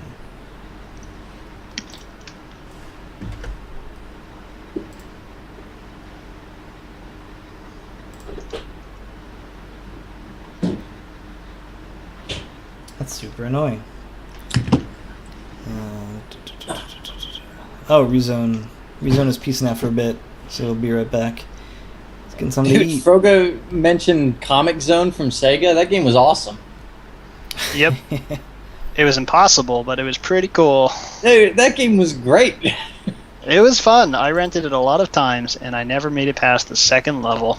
If I remember right, that's the one with it had like that kind of tough, blonde, long-haired guy with glasses. Like he had That's the one. Yep. And you had your mouse friend. Hey, we got a mouse too. Oh, wow. This is uncanny now. That game was great. That game was pretty cool. What the fuck? Also, in case anybody's interested, our concept artist is actually in this, watching us. Oh yeah. Nice. So I'm gonna try to make creepily. I'm gonna try to make Spider Mouse not try to make him not fucking change animation states. My only guess for what's going on with that is that there's no script. His script on him is not like setting his animation state, which is kind of an issue. So we're going to animator. Let's see. Spider. Well, I guess I'm just gonna call it. I think I called it animator. Another one. And we're gonna set the start position. Say animator equals get child. Fucker. Get child. Oh, transform to get child. Son of a bitch. That's why it wasn't working. Get child 0. Get component. Oh, fucker. Animator. So I'm already doing this part. And this way I can just say animator. Animator. I would hope I know how to spell animator. No, he's referring to the way that I am spelling animator in my script. Oh, okay. Because I have because the component is called animator. So because I don't have a better name for it, I just called it animator. Oh, okay. So that's my variable name for animator in my script. Makes sense. Hey, speaking of animation, Joe, I need to thank you yet again for making Control 6 go to animation instead of animator. You were the best, the absolute best. Yeah, that was a fun one. Pain in the ass is what that was. It is, yeah, it is one of the things that, like, I need to hear complaints about stuff like that so that I can fix it in script, because most of the time there is some kind of solution that is better than the default Unity solution. Unity is just making more work for you. Yeah. Yeah, well, that one, I mean, that was a especially weird case, because it used to be great, and then it turned to shit for no reason. Yeah, so, I mean, not only do you have to solve all the teleportals issues, but you gotta fix all the Unity shit, Every time too. Unity updates, I'm like, fuck, we gotta write 5 new editor scripts. Right. Yep. But it's worth it. It's totally worth it. For sure, man. So, okay. Because, I mean, it is... The thing about it is that also it's better because it, like, it'll check the object that you're on if it has an animation component, and it will add it if it doesn't. And so, like, it's even better than the default, than what it was before, because before, even if you brought up the animation window, it wouldn't add the component until you went to go, like, actually create a new animation, and then it would, like, do everything. And so you know, it's kind of nice. I've got a question for you.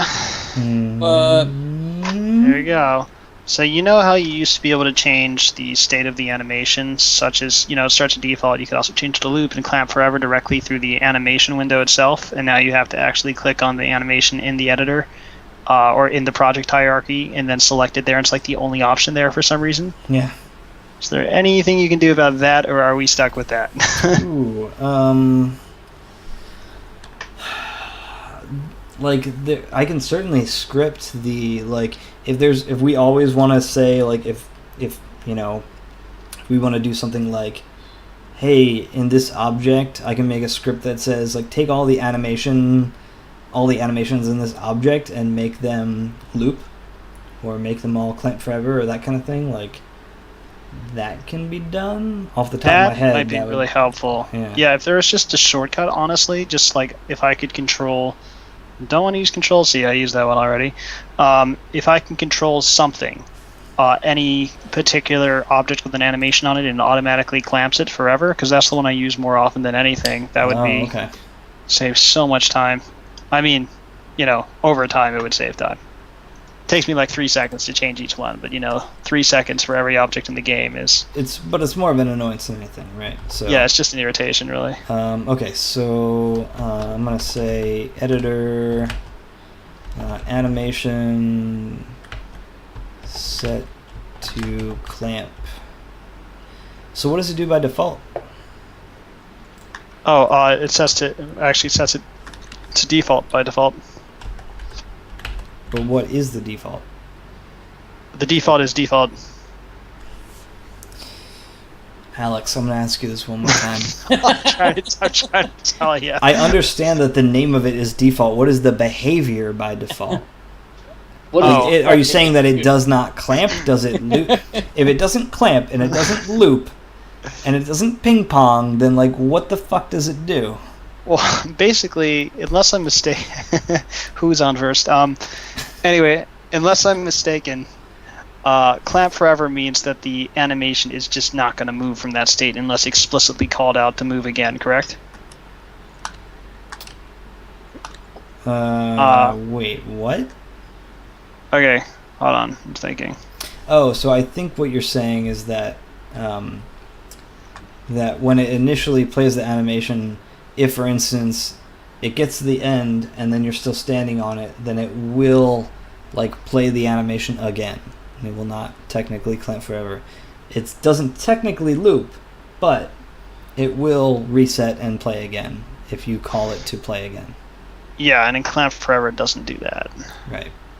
I mean, I forget exactly what it was. I mean, I think this is something we went over like a long time ago. I think you asked me to change it to clamp forever, so I don't 100% remember what the reason was, but yeah. Yeah, it was probably that. For sure. set all of its animations to clamp forever. That definitely seems like a thing that should be easy enough to do. Cool. Thanks, yo. Yeah, let's see. King Darude says, haven't gotten Turney's first game yet. Just checked it out. The visuals are awesome. What?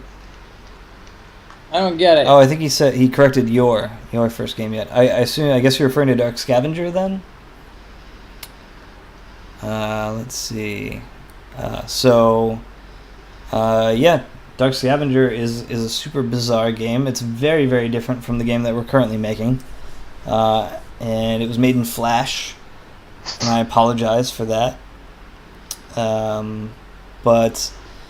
But yeah, it's definitely a cool thing. If you enjoy any part of point-and-click adventures and turn-based RPG battles and getting all of the loot, then I certainly would recommend it. And it's definitely one of the funniest games that you'll play too. It's pretty great. I did the writing for it. Alex did the writing. Froga says, people say that programmers don't haven't a personal life like gamers. What do you think about that? I think those programmers are much smarter than me.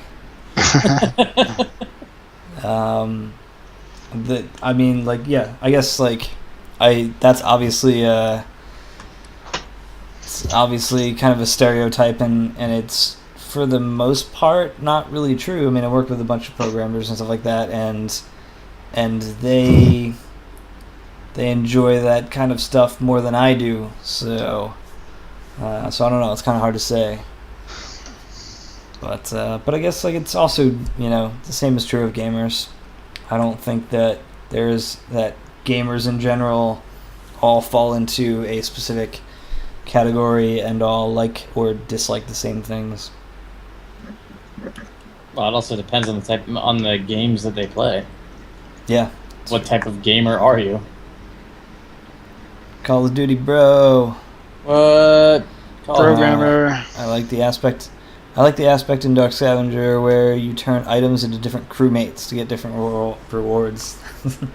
Yeah, the allies are usually the most entertaining to use. Like your mom. Like your mom. That's actually the name of an ally we should specify for those who are aware. We weren't making a your mom joke. That's literally the name of the ally, which is a your mom joke. But right now, yeah, just not to confuse anyone too much. Yeah, thanks, man. We got a lot of positive feedback from people who were able to send their moms scurrying up a tree to grab an item. So that was one of the high points, I'd say. That was a high point. Well, maybe not. Maybe the opposite type of point there. King Darude said, "What is this game about? What kind of game is it like?" So, I just keep repeating myself instead of just saying check the FAQ. So there's a FAQ below us that has the kind of generic description of the game. But. So it's and I don't think I actually added side scrolling into that description. Maybe I should put that in there just to make sure. But yeah, it's a side scrolling. I'll have to. Yeah, I didn't write that. Unannounced side scrolling Metroidvania puzzle platformer with dynamic physics based S. But I mean, to speak more on the story, that's obviously more of an Alex question.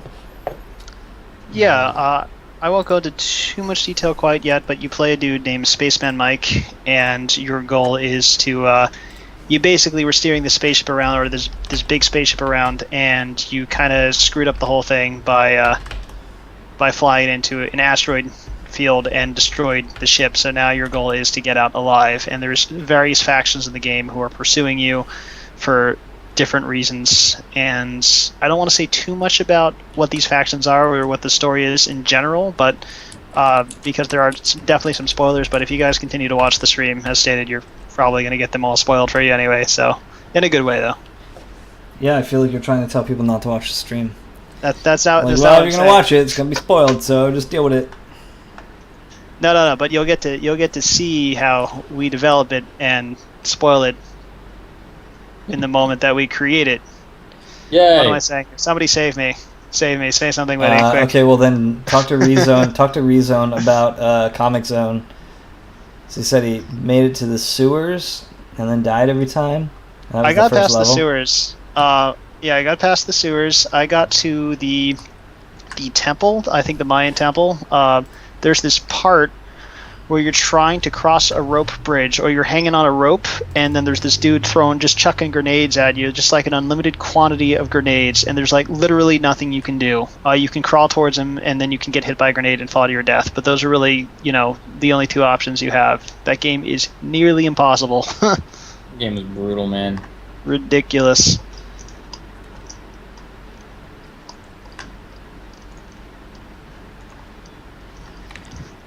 Okay.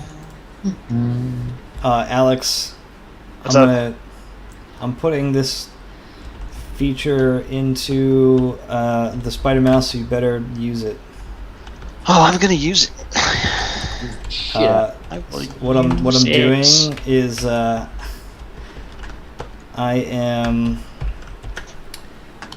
am basically allowing for you to have the Spider Mouse be controlled by a timer. Okay. So since we have an idle and a run, there's going to be an amount of time that he idles for and an amount of time that he runs for. And so what you can do is, so I set them both to 1 by default. So he'll run for 1 second and then idle for 1 second and then run for 1 second and then idle for 1 second. And so what I'm doing is I'm having that timer be able to, having that internal timer for the character be able to be controlled by like a master timer. So if you wanted to say like have disappearing platforms that are controlled by timers and have the Spider Mouse be like running underneath it like and totally synced up in time, you can do that. Would I be able to do things like, so let's just say I have the Spider Mouse waiting on a ledge for the player to come closer and inevitably kill themselves on a trap. Could I just have the Spider Mouse stand there, and once the player enters a trigger zone, then the Spider Mouse runs away? Yes. Sure. Let's say sure. Okay. Well, so like that's kind of under the that's completely different. I don't know if you were trying to ask me a thing about the same feature, but a different aspect of it. But the start active checkbox is the thing that allows you to have the character start idle, and then when you activate it, it'll start. Oh, okay. That's Got completely it. Okay. different. That's completely different. I mean, once the character actually activates, it will go back and forth between idling and running. And once it does that, you can actually have it like be synced up in time to other objects. Okay. Cool. Sounds good, man.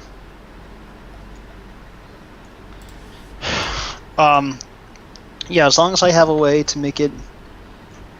Yeah, I guess if it doesn't start active, then I would assume it would just be activated by a trigger, and then it would become active. If it doesn't start active, assume it would be. Yes. Okay, cool. Yes, that is correct. Cool. Rezone, the Spider Mouse he's an enemy. He's a little gremlin, and you don't really understand what his intentions are at first, and you soon realize that his intentions are to kill you as brutally as possible for the sole purpose of him being a little jerk. So you'll encounter him all throughout the game, and you won't be able to really able to do much about him except watch him taunt you. But then finally, you do get your moment of resolution where you finally bring an end to his taunting, and it's going to be very satisfying, let's just say.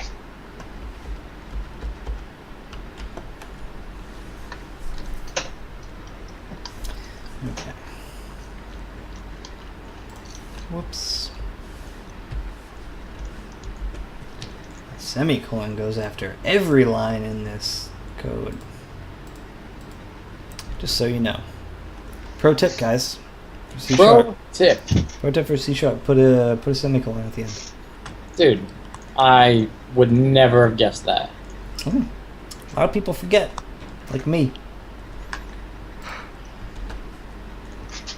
Alright. Alright, now I need to make a timer.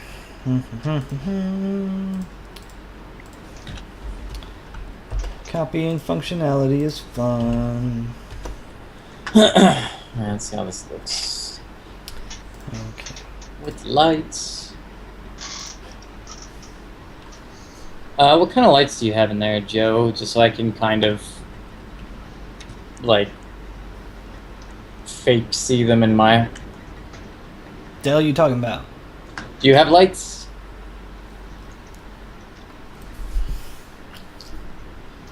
You mean, are there environment lights in the game? Yes.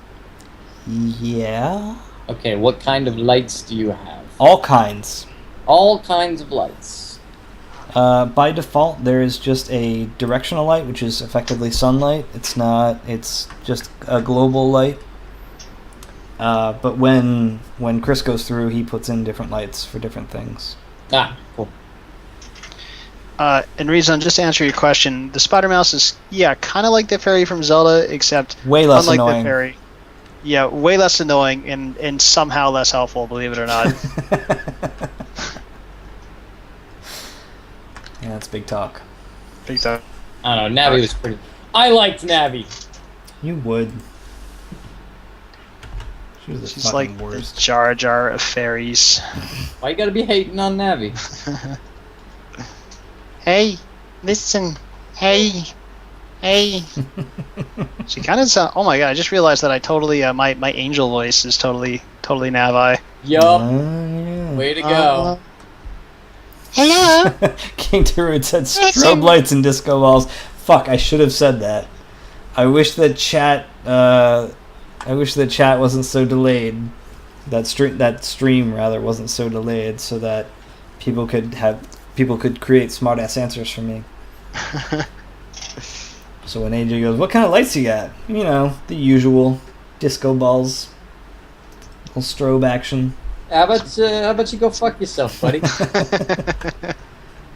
It's actually they're actually mostly glow sticks. You know, that we light keep brights. characters. Like hold Terraria, them. right? Fucking glow sticks. Oh, dude. We need Spaceman some Mike's glow sticks in actually this a game. raver, and so he just kind of. Would explain some of the trippier levels in this game. Like my level. Actually, Actually, that's probably a more accurate description. I was talking about it being a nightmare. It's probably like a really bad trip. Oh boy. I'm so excited, Joe. So Should excited be. to see what you do. You should be.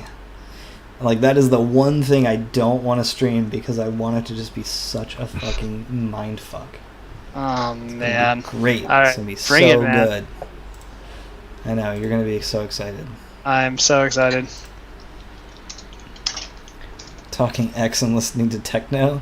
Yeah, that's what Spaceman Mike does when he's not being harassed by asteroids and a spider mouse. He just takes X all the time.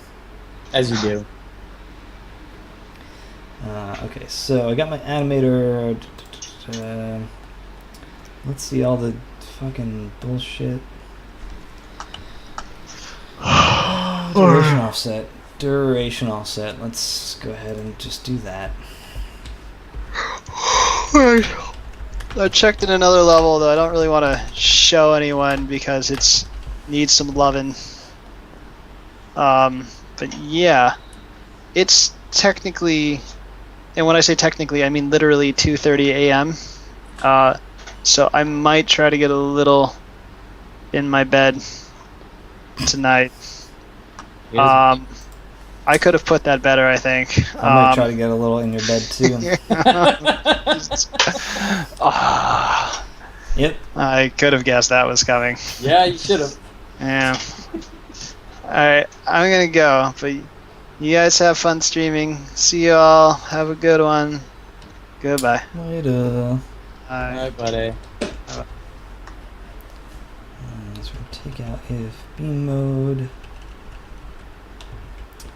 So right now I'm kind of hacking together the functionality that was from the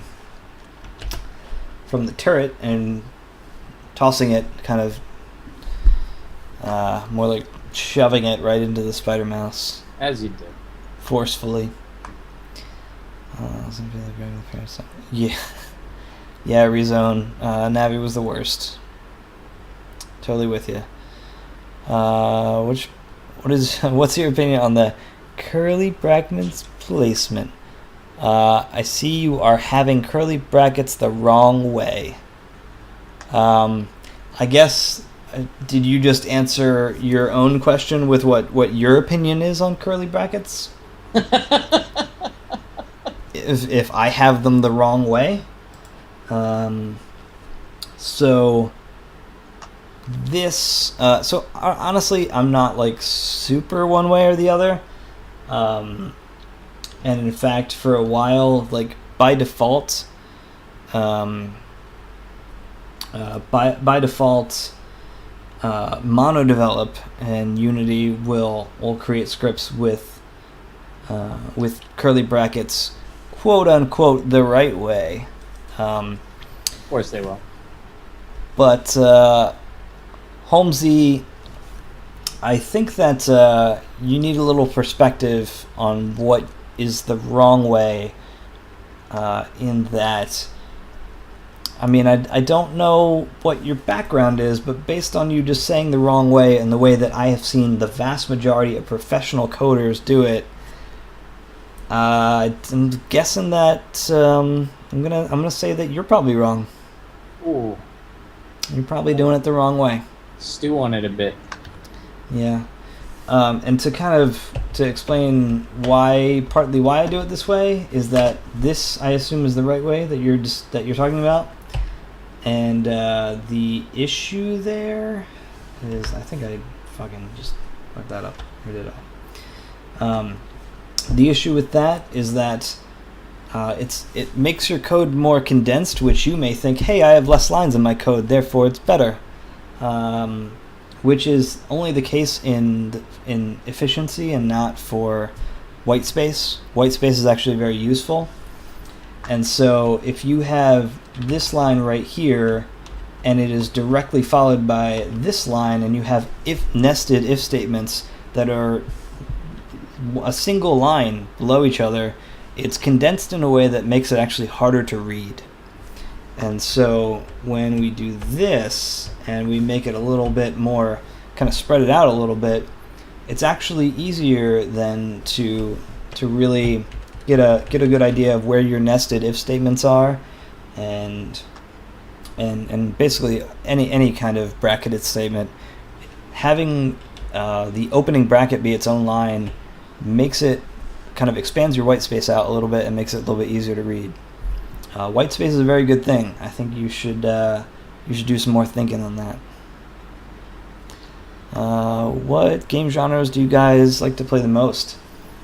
I think RPGs are pretty much what I do for the most part. Well, RPGs, and then, I mean, most of my tattoos are all platformers or fighting games, so that's where I also like is platformers and fighting games. But I'll do RPGs for the most part. We're both playing Fantasy Life right now. Yeah, I haven't played a little bit. I started Mage, but haven't quite. I do not have the, like, my stats are so low on intelligence right now that there's no way. Oh, so are mine. I'm garbage. What do I do here? Whoops. Hey.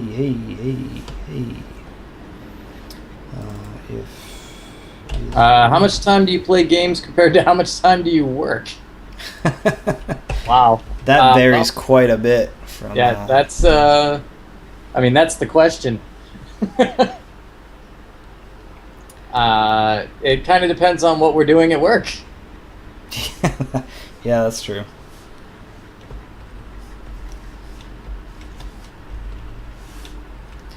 So yeah, to answer Holmesy, yeah, like I honestly, I think I started off this way, the way that I'm doing it now, and for a while when I started Unity, because it would generate scripts for you with the opposite way, with the curly brackets at the end of the line. I just started writing it that way, just because I didn't have a strong opinion one way or the other. But the more I kind of work with bigger scripts, and the more I've organized my code, I have found it easier to read when it's like this. So I'm guessing that that's the reason that most people do it. Oh, Headclot's back. What's up? Headclot, what? Headclot is fucking up in the house. He's a fine gentleman. He is. He's aight. Debug print. String message.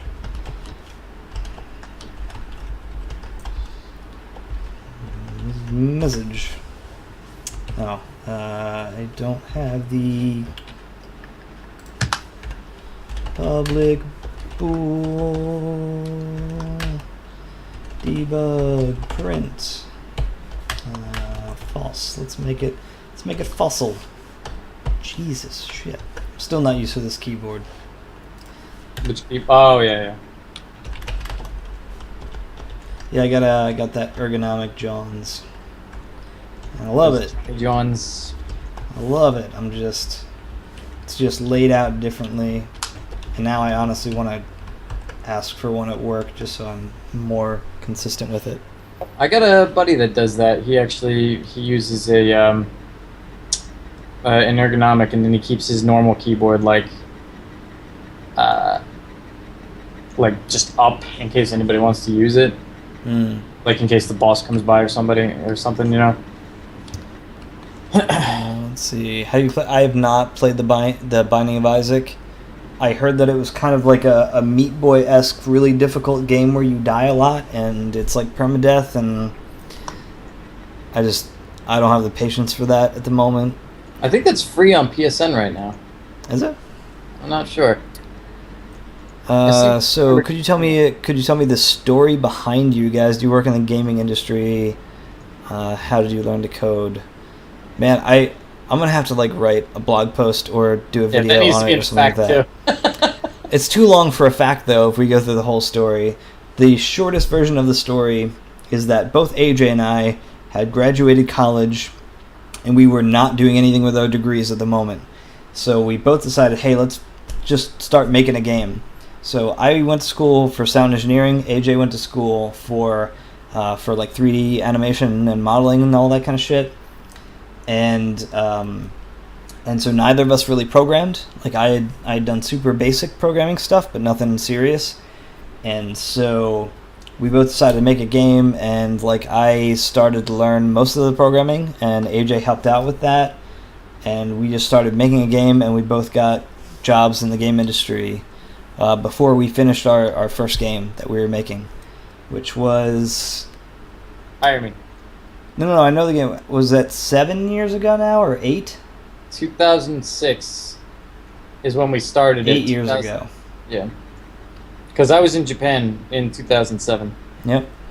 So, and that was where the bulk of the work got done. Yep. Headclot.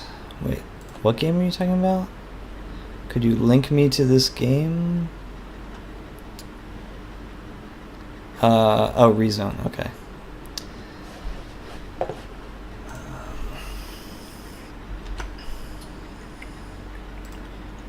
Okay, so let's see. This is crazy.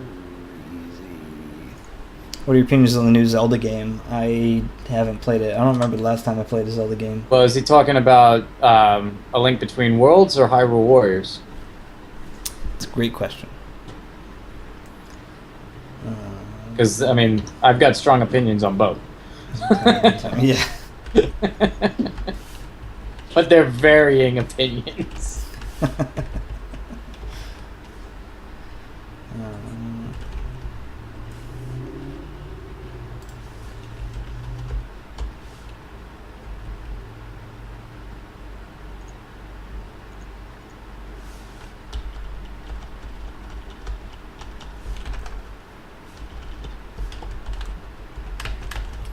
Trying to run. Let's see. He wants to know if you went to Square Enix. Because Final Fantasy VII, I have to say it, Final Fantasy VII, phenomenal. Oh, but why? Why does everybody like Final Fantasy VII? I don't know. I mean, it's a good game. Don't get me wrong, but fucking overhyped. No, I was not at Square. I do have friends from Square, and they. After hearing their stories, I kind of don't want to go to Square. But yeah, they you know, I wasn't at Square. No.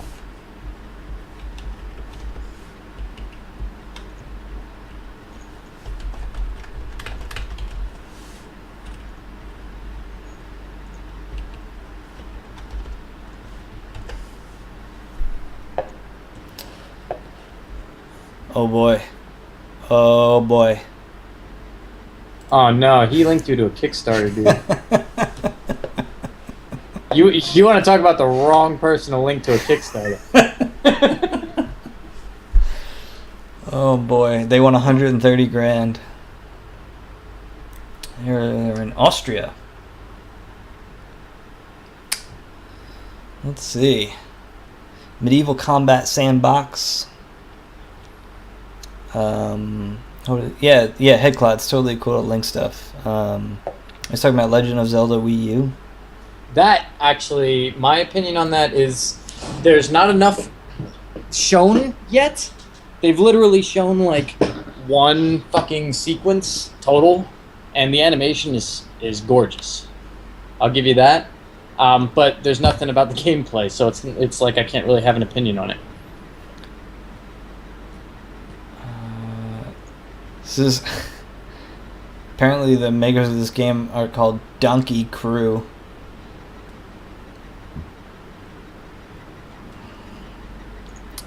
I'm gonna go ahead and follow this Kickstarter.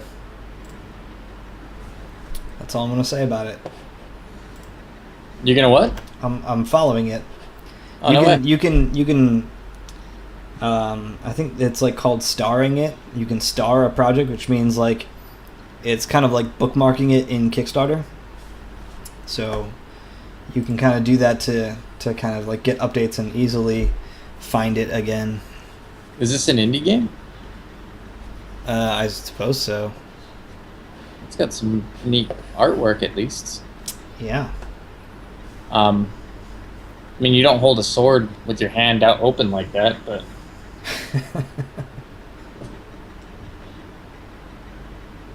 But, I mean, that could just be the animator in me being nitpicky. Let's see.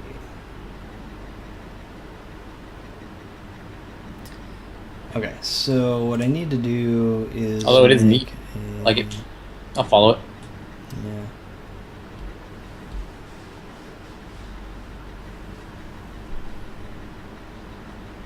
So Headcloud, is that something you're like involved in, or are you just excited about it and spreading the word?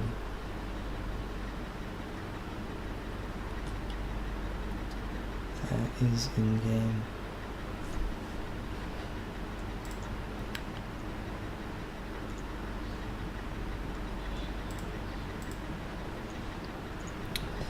Okay, let's see.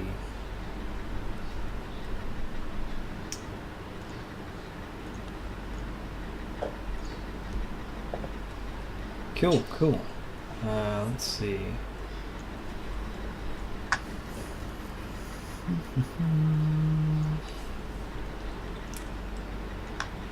It's a bit harsh.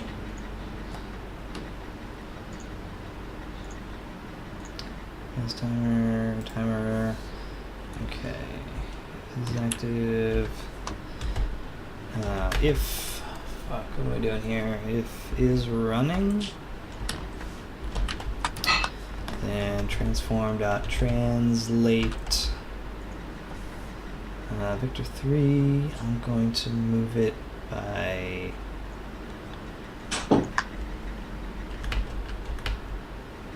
Yeah, that sounds great. what the fuck? What kind of question is that?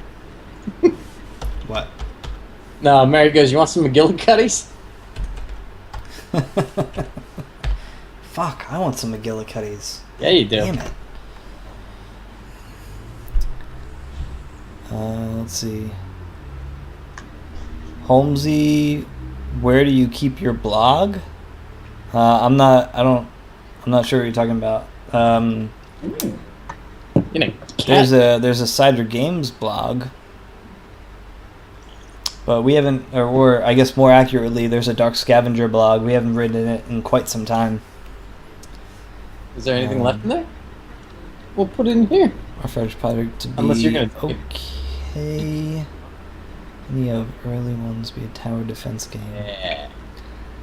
Yeah, tower defense game is not a bad start, honestly, because like you can get pretty basic with it. Like you can just set up different types of towers and it's more like just running a simulation that oh yeah.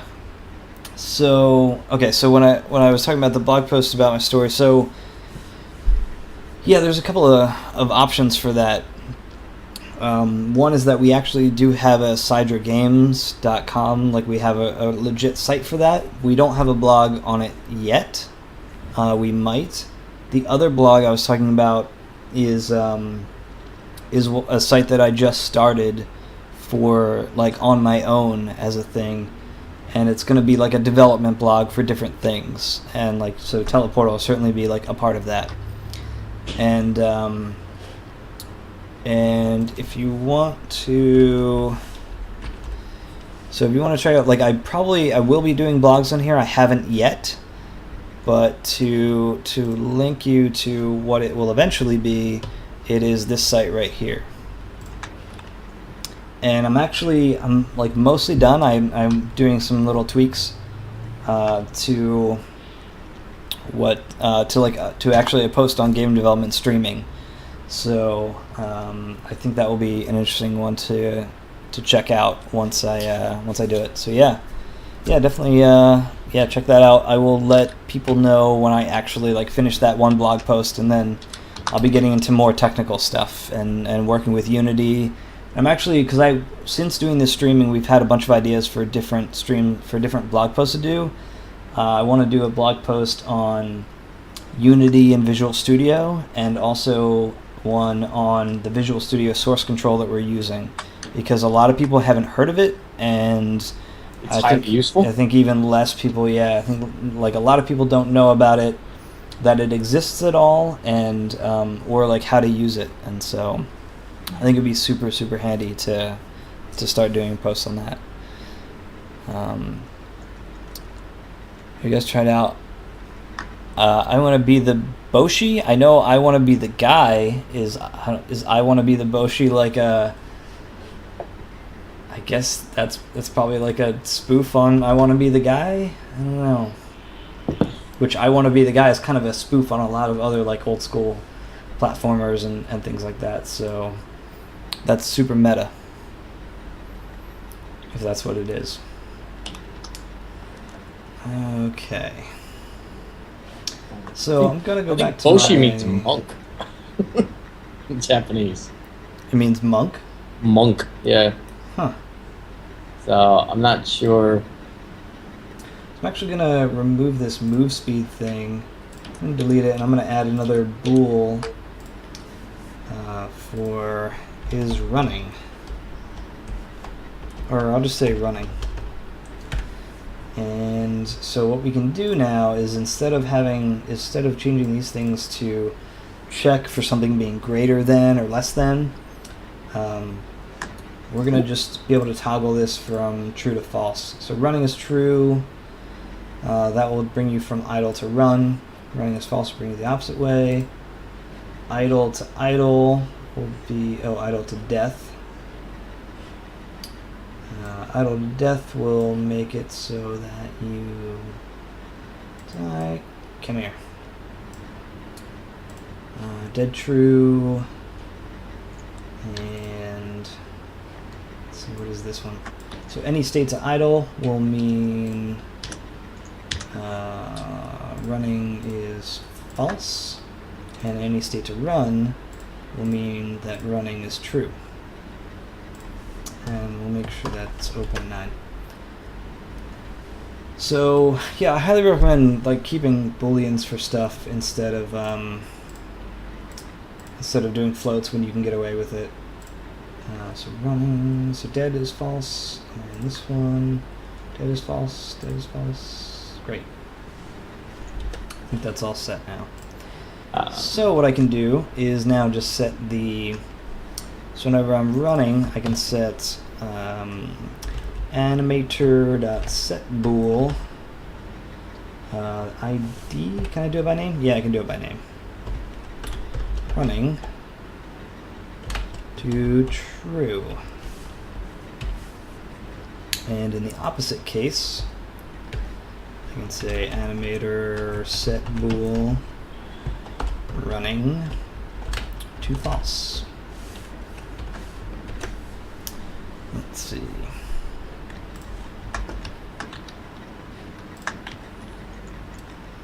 Okay.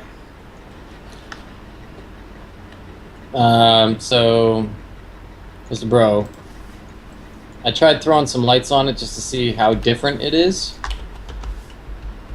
Like what the big difference would be putting lights on it versus not. And it's kind of awesome, actually. It's kind of a big difference. Oh. So, like, we would see it from this angle kind of deal. Right, yeah, you're only going to have the front on view. Right. Now, So those wait, are area those lights. dynamic lights? Those are area lights, so it's kind of like a really elongated spotlight that's put on top of it. Obviously, it wouldn't go through it like that. If I was smart, I would have put shadows on, and I'm gonna embiggen that for a second so that peeps Okay. can see it better. so yeah, it's basically going to look something similar to that. And then once we get like a bunch of those in there, it'll look kind of dope. And then I'll do the same thing, but I did just kind of like some nice red highlights on the inside here, and then gave them like an expression that basically randled it, and then did it here, and then the same thing with the green lights. So that way they're just like they're going nuts. Yeah, And- that's awesome. And then what might be kind of cool is to, like, on ambush levels, if we've got any of these in the background, just have it do that and then change it to where all of them spike. You know what I mean? Like, all of them will just be super, like all of them will be at 100%. And I Nice. think that might be a fun little just touch to it, you know what I mean? Yeah. Because if we add that to the ambush levels, then it'll like, as soon as the level starts, it'll say ambush, and then all of those will go boop, like just in the background. So Yeah, that would be pretty sweet. I think that'll be fun for just like a nice little environment touch. Yeah, that is really fucking cool. Yeah, and I would like to have, I don't know, we'll have to see how crazy we can get with dynamic lighting, in Unity. We haven't done too much with it, so, and because we're pretty, everything up to this point has been pretty CPU focused, I think that we can get a pretty decent mileage out of GPU stuff. So I'm not super worried about things being slightly high poly or having a few lights in scenes, because we're really only going to be focusing on having one room even active period at a time. So Well, what's kind of cool about this is I'm actually not even using proper, I'm not, this isn't textured. I'm using the concept art as the texture. oh, So I'm literally just using the concept art and just having it projected onto it, and that is how I textured it. So, and this is actually really low poly for what it is. I mean, here, just so you can see it. Here's the polys. Let's Skype up. Holy shit. Yeah, this is super low poly for what it's looking like, and I think a lot of that is based simply on just using the textures to our advantage and using the lighting to our advantage, because Mur basically drew everything in. Yeah. You know what I mean? Like, all of these little indents, all of these little fucking highlights, everything that's in there, Mary already drew it in. So it's like, realistically, she did half the modeling for us just by drawing it. You know what I mean? Like though, I mean, if we had a light on it, like, to get more dynamic lighting out of it, we could, you know, kind of push out a few more polys into it. That's why I actually modeled out like this piece here. You know what I mean? Mm-hmm. Like these pieces that are actually going to be projected out, and then like why I have this hardcore indent here. You know what I mean? Mm. Like that kind of stuff. That anything that's going to be like a big silhouette change. Yeah, absolutely. I'm gonna make a modification on that. But the stuff that's like, you know, like these crevices in here. You know, I really don't need to model out a panel, especially when she's already got it drawn in. Yeah, totally. You know what I mean? Like, it would just add extra, you know, it would just take away too much from the memory, and, like, unnecessarily. It wouldn't need to. And that stuff can be used more for the lighting or whatever. Like, I think it's just a common sense or judgment call. You know what I mean? Yeah. Where it's like, is it really worth it? And I'm not saying cut any corners or anything. I'm saying more like it really doesn't need to be changed all that much, especially if we can just, you know, use that art, and if we really wanted to, we could project it as a normal map. Yeah, I mean, if you wanted to get super hardcore. But honestly, I think that going for what we're looking for, that's pretty freaking cool. Yeah, that's super awesome. So that might be, you know, this might be the way to go about it. And I know a lot of it's still kind of in R&D, but like for the overall look of it. But I think that might be something that we should look into, is how well the lights actually go into it.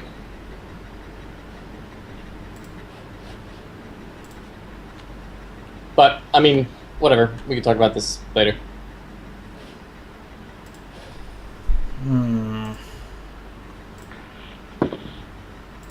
Weird.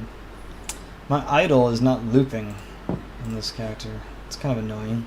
For which character? For the Spider Mouse. Spider Mouse. Hang on, let me open it up. Running seems to work great. It's not the fault of the animation. Oh. Like, it's the animation state machine for some reason. It's not, it's very strange. King Darude says, I like how the lights worm and they light up the background behind them. Thank you. Or I like how they work. Yeah, thanks. I kind of just created it while we were doing the stream. Just a lot of that was... The lights themselves were simply a animated texture using... I just kind of created a bunch of solids in After Effects and had them like randomly go up and down. I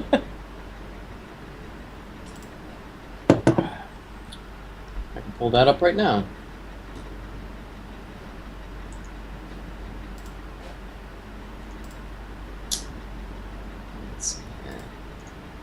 I call it blinkies. So, when you look at it, What the it's fuck like I'm this. doing?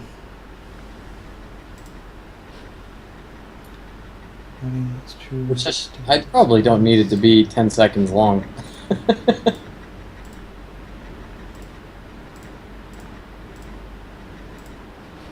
Yep, so that's what it looks like.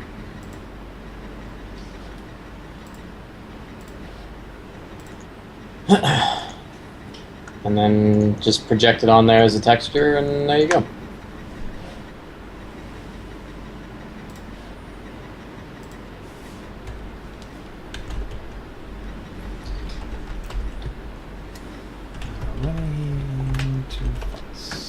So anyway, you know you still got me all full screened, right? Yeah. I think your thing's still gonna be more interesting until I figure out this fucking thing. Oh man. I'm gonna start working on this guy here.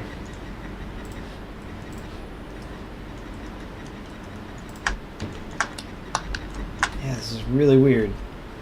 Like if I switch this animator over to start running, that seems to loop just fine, and I get the looping walk animation, and everything in the animation state machine looks correct.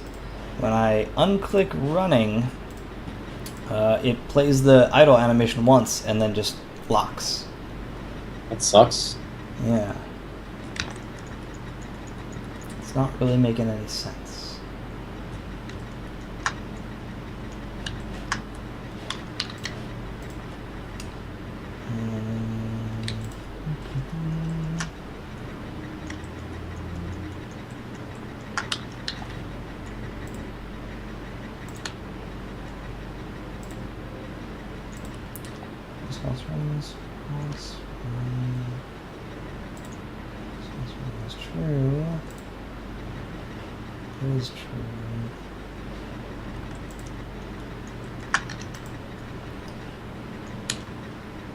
Alright.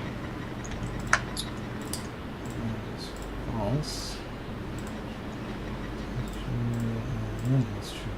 Figured I'd add some bit of extra here. There we go.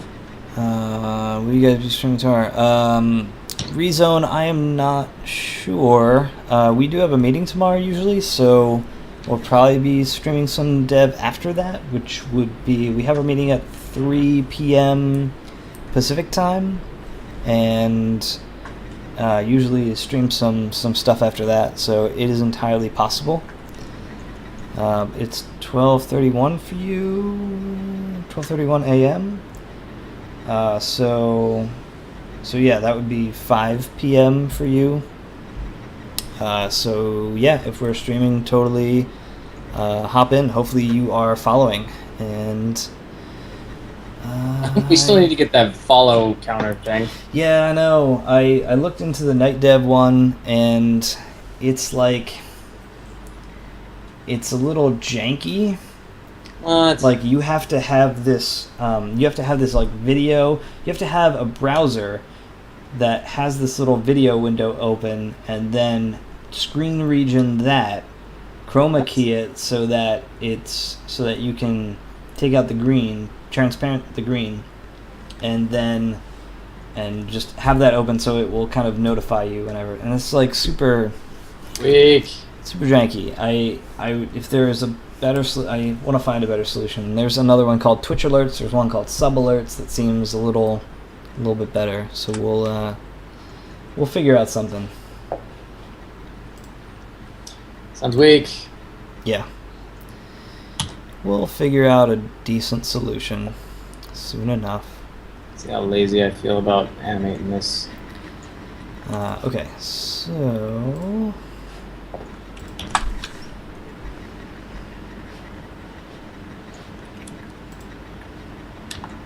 yeah, this idle is supposed to be happening like all the time, and it's not. Don't know why. I'm just gonna try something real quick. Have to make that saturated. What's up? Alright, switch back here. Be that same. I want to try to set running to false, like That's on what just you- every frame. So whatever you honestly, put on, that's how it's gonna look. just to see if that does anything. Maybe it's just missing its Omer. message to loop again.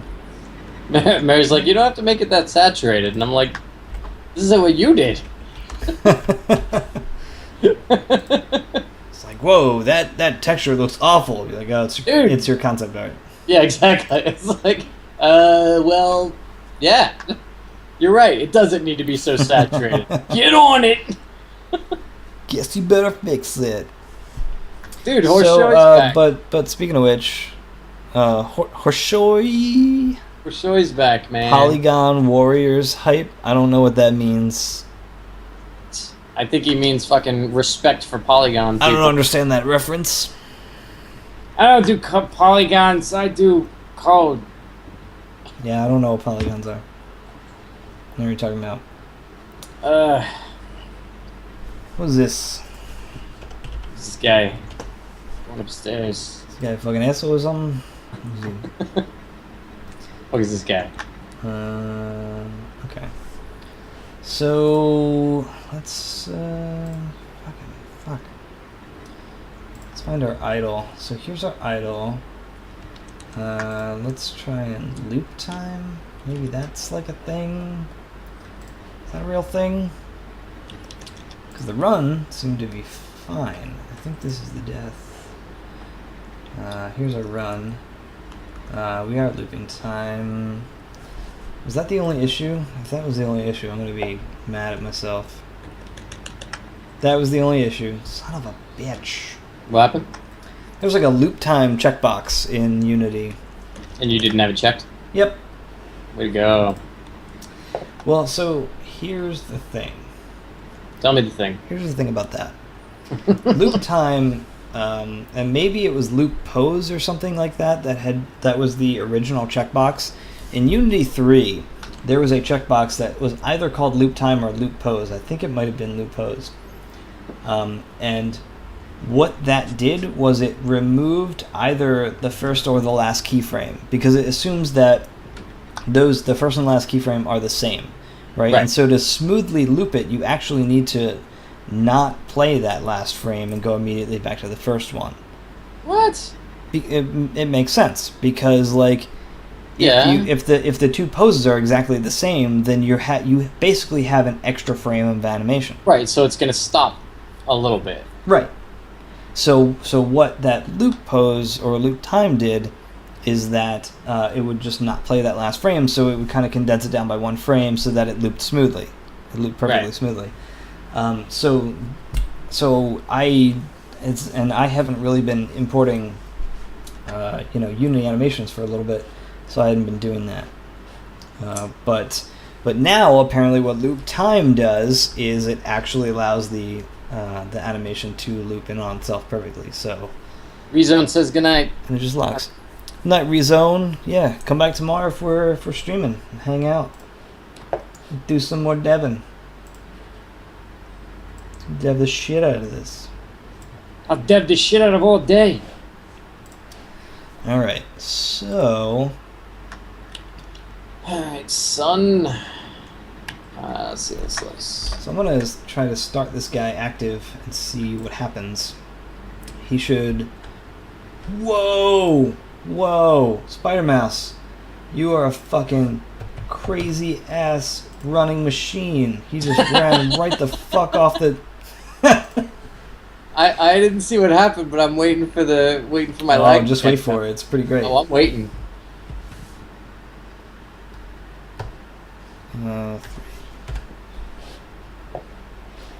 He just Whoa! He just bolted.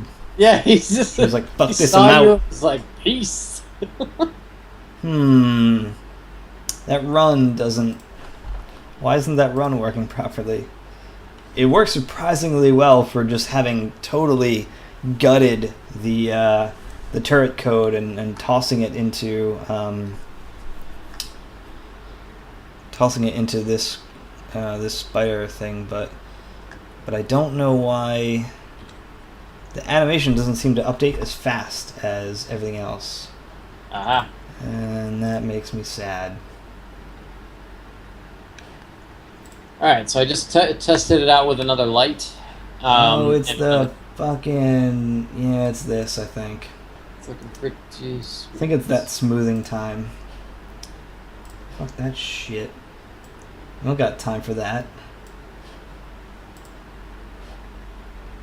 Hey, babe. Actually, that kind of works out because your brushstrokes like come out as blown out, so they look like specularity. So it looks kind of it looks like there's writing on the screen even when there's not. Yeah, see that? Oh yeah. Looks kind of neat. Yeah. All right. Oh, Can my you get fucking me God, a- what is with that? Can you get me a thing of this background? Like just those hexagon, like that honeycomb? Yeah, that's what I was thinking. What was this? If you can't tile it, then don't worry about it. I need to save this layout. You know what? I'll just. I think I can guarantee. Where'd you go? There you are. Save this layout as Twitch. There we go. Done. Sweet. Okay, cool. Thanks. Oh, setting camera target. Let's not do that. Init level, we're done with your debug bullshit. Debugging Get out bullshit. of here. Get out of here. Get the fuck out of here. So, this Bullshit. This is kind of frustrating. I don't know why this thing's being a dick. So the animation is kind of like super laggy. The character starts moving well before the animation updates, and then from the run to the idle it seems to be very, very fast, but from the idle to the run seems to be super slow. Hmm. I don't quite know why. Sorry, boy. Or You fucking should be. This is a disgrace. I know I suck.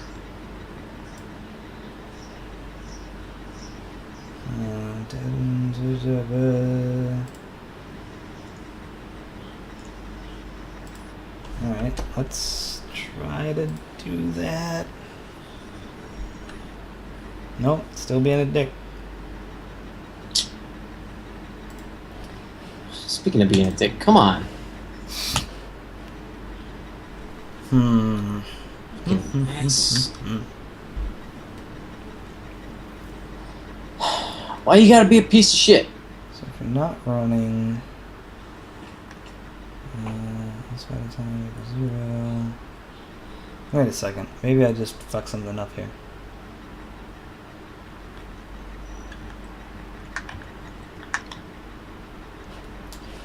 Let me look at that turret. Fuck it, I'm gonna work more on the ground.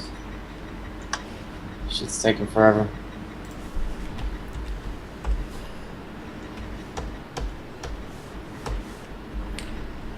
Let's just... Get some wires up in here.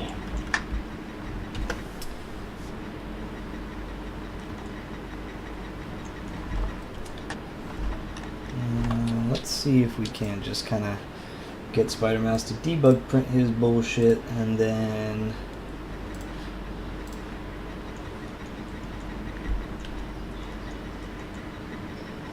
okay. It definitely works. Oh, I mean, wow. it definitely sets the running, keeps on going, keeps on trucking.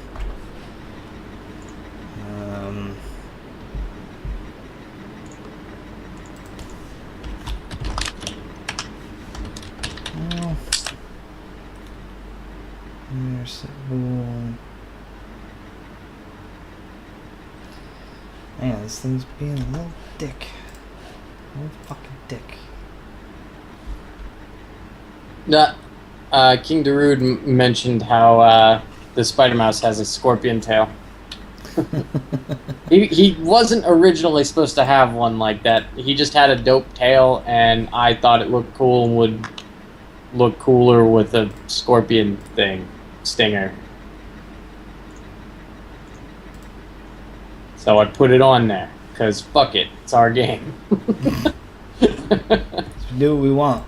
Exactly. Alrighty. Let's get some more of this up. Boom. Ah, shit. Ugh. I think I'm fizzled out, dude. Fizzled out. Yeah. I'll probably work better tomorrow.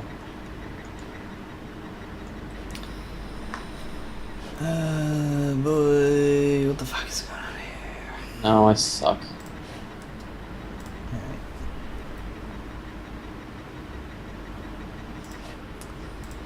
This animation state machine is not fucking complicated. Kind of curious about something though.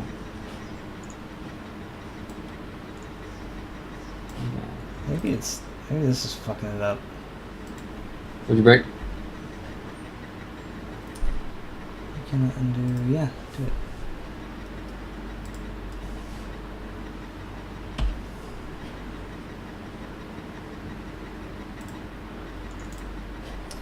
I want to see if taking out certain transitions will fix this issue.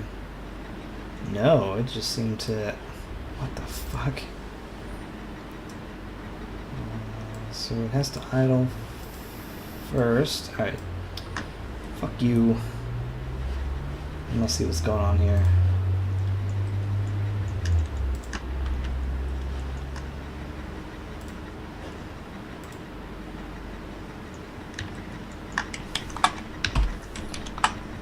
Alright. Ugh. Fine, be a dick. Be a fucking dick, see if I care.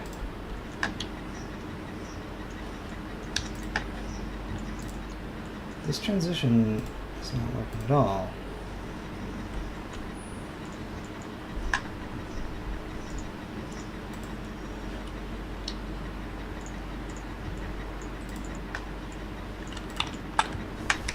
Alright, I'm gonna just fucking remake this transition, I guess. So, the conditions for this transition are to not be an asshole. You're not Good luck. You're not running, and you're not dead, and you are in fact running. Alright. Okay, it just worked. Randomly? Well, I deleted the transition and remade it. Random. Who knows? Who even knows anymore? Okay. So, I'm going to put all of our code back in here. And we're going to remove this. And then... Moment of truth for a spider mouse. Yeah, yeah, yeah. Nice. It work? Yeah, works like a charm. Sweet. I'm going to not debug print him because it's getting annoying now. Fuck, come on. The shit. Right. I don't have Spaceman Mike's textures for some reason. I can give it to you. Yeah, can you do that? Sure. Actually, wait. Did you never get Visual Studio? I have them. I have it. Do you have the project synced? I thought so. Let me pull it up. Because if so, you definitely have. Access to that. Definitely have access, yeah. It's, let's see. Probably under the models, characters, no? What the fuck is that texture? Can you send me a link to it? It's somewhere in your chat with me a while ago. Wait, to what? Visual Studio, that's right. Let me open up Visual Studio. Space Guy texture, there it is.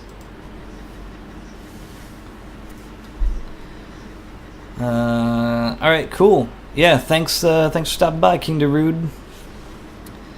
We very well may be doing some stuff tomorrow. Mayhaps, perhaps, maybe. May perhaps.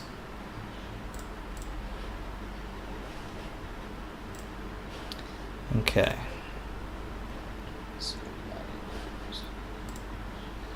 So wait, so do you have Visual Studio? I do. I installed it. Did you actually connect to... Did you, like, log in? Yeah, I seem to remember doing that. Okay. Let me do this on another screen here.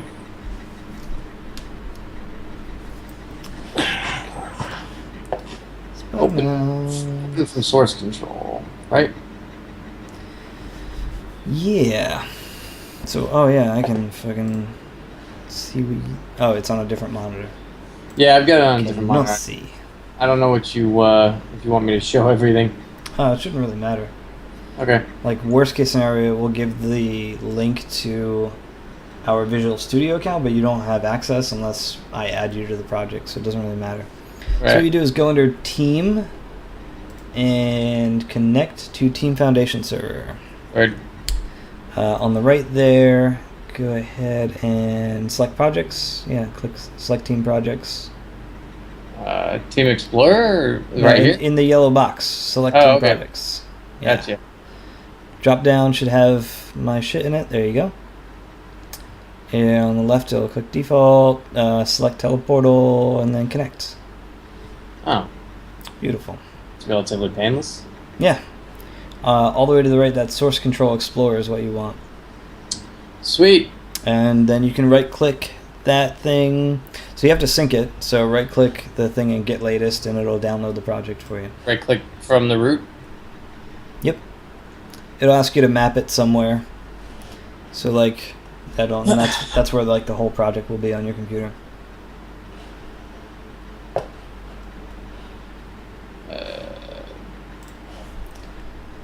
What am I not seeing? I don't know what are you not seeing. Get latest version all the way at the top. Where? Oh, here we go. Okay. Map it to my storage drive. Storage. I've already got a teleportal folder in my storage drive, so. Haha. Okay, so 0.03 for speed is like pretty much his ideal. Is like the animation moving at. I guess that's 2. So that's gonna be interesting. So we're Looks gonna like have to do. root is out too. Oh yeah, I was talking about that. Oh, okay. Because yeah, that's when I said we might be streaming tomorrow. Word. Sorry, I was my own little world. Oh, no worries. Okay, so here's the thing. What I want to do is make it so that you can see our speed here is 0.03, but it may be the case at some point that somebody's going to want to speed this up. So let's say I want to double his speed and say 0.06. So he's going to start running a lot faster now, but the problem is the animation doesn't go any faster. So we need to fix that so that his animation matches his moving speed. World 18 said, I'm back, how goes the design? That's a great question. That's for Alex, and he's not here. But he said he likes a spider mouse, so that's a cool model. Yay, Spider Mouse. Yeah, that was bro face over there. The little bro face over there. Yeah. Chris and AJ made the model. AJ animated it, and now I'm trying to make that animation, trying to match the speed of this guy. Actually, I mean, that doesn't look terrible, but I think we can make it look a little more interesting. Let's see what happens when we double the animation speed. So let's make it 4. And go back to Unity. Yeah, that does look better. Okay, so also will depend on his size, so I don't know how much I really want to mess with this. Now, are we gonna jump on him or just run over him? Run over him. He's gonna need to be smaller than that then. Yeah, I know. I was actually just thinking about scaling now. Like, that's gonna be good enough. I That's the thing, is I'm not entirely sure how big he needs to be. What? Oh, fucker. I really need to be more aware of the of my shortcuts in Oh, because you just made me big? I think that's what I did, but then I think at some point I went to like the second setting, which I haven't changed at all, so it's kind of fucked up. It created the black hole Of the blender icon. yeah. All right, so now I kind of want to make this 8 and see really like what it looks like. I get the scaling at least kind of right. That looks pretty good. Oh, but the idle, fucker. The idle we don't want to be as fast. Like we want the run to change, but not the idle. I think it's alright, actually, because honestly, the idle I made kind of slow, and it's a tiny animal, That's true. so I think it's alright. Okay. All right. So Maybe not that. it's like a little too fast, but it could still work. So maybe what I'll do is, regardless, so whatever your running is, I'll just have it. I'll just cut it in half for the idle, Right.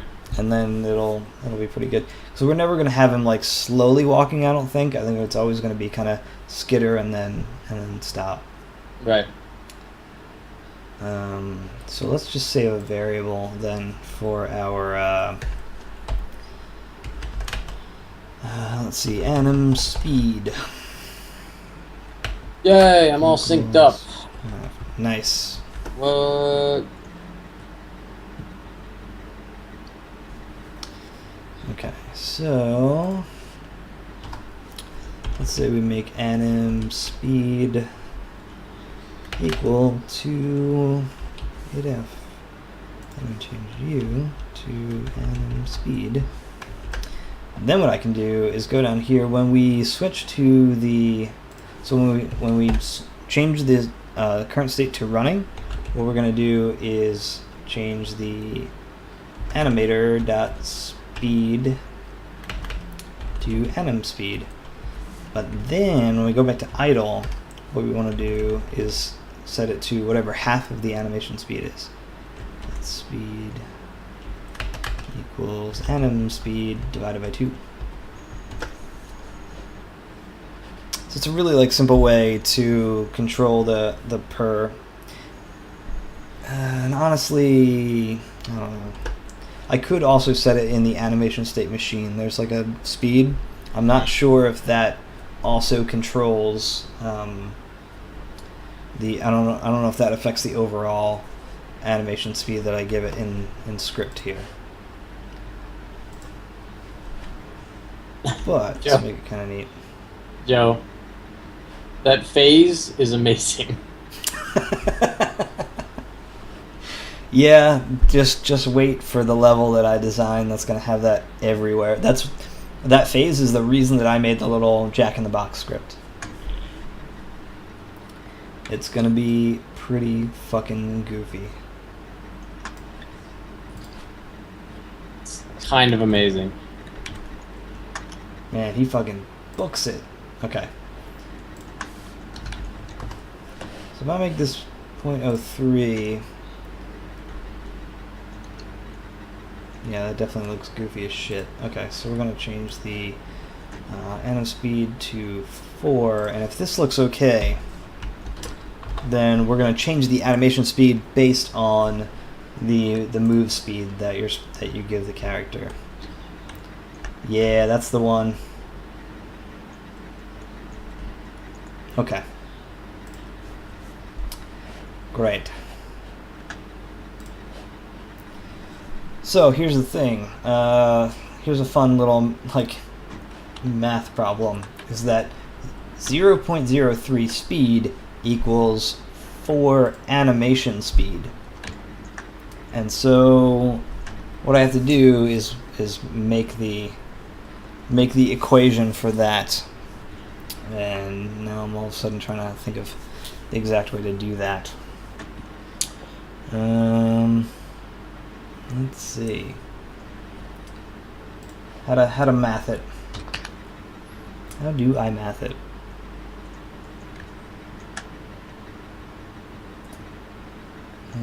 So it's kind of like 3. I wonder if I can make the animation speed 3. If I can get away with that, then it's a really easy math equation. So I'm a little bit more inclined to do that. Actually looks pretty damn good. So we're just going to do that. So this means that I can just say speed times 100 and leave it at that. So whenever you change the speed of the character... What? I'm taking up most of your screen, by the way. Yeah, I Oh. know. I switched it again. I was digging around with this stuff. So this means that whatever I change the speed of this little guy to, it's going to dynamically change. So if I make this 0.06, he's going to go double the speed, which means he is going to animate at double the speed as well. Yeah, that looks fucking cool. Alright. Alright, I think we're good on that. Let's just make sure we have this correct. And we make him run half the amount of time that he... Yeah. Yeah, dude, that is looking so good. Yeah, that's why I wanted to see how it would look if I just like left him there like game style. Nice. I'm curious. Here, you can check out the stream. Look at this, how this Spider Mouse is looking really fucking cool when you with this new animation thing. Oh, that's cool. Let's see. I'm gonna push him over here. We're gonna make him go for like, only 0.2 seconds. So he's just gonna kind of get her real quick. Yeah, that's pretty neat. I think that is looking really good. Nice. Alright, so we're going to save this little guy into our prefabs. Prefabs. And actually, let me just double check that start active does what it's supposed to do. Yeah. He idling. Okay. He's just bopping his head. So actually,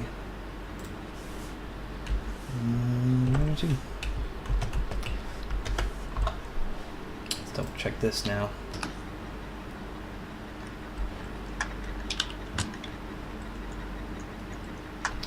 Yep. Oh, I think I have a... Oh, it turned my light on, I think. Still have that trigger zone turning on my light. Let's fix that real quick. Trigger, go away.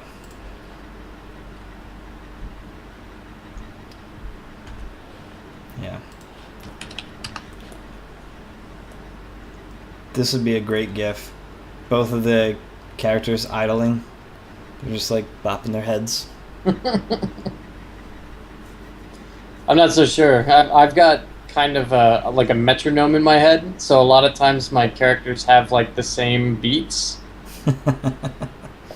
Like whenever they do anything. I did it one time where it was ridiculous because I didn't even do it on purpose, but I fucking I like did an animation, and then I did another animation of like a character that was supposed to be doing kind of the same thing, right?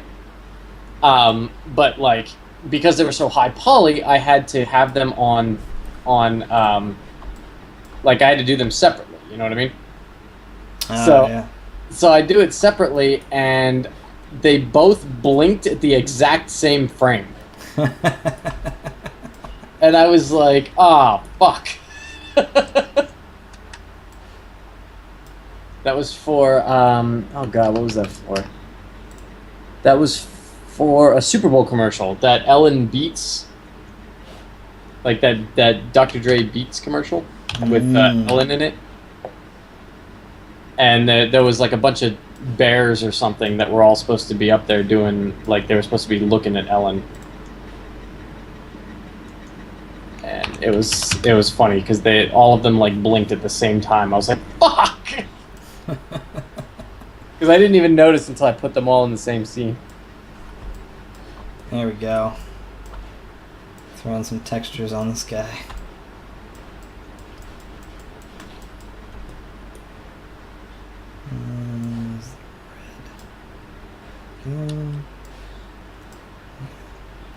There we go.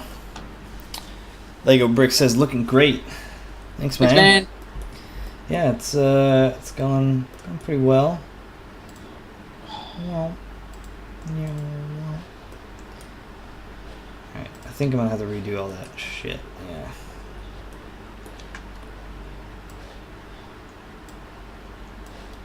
Toss all this on as temp shit.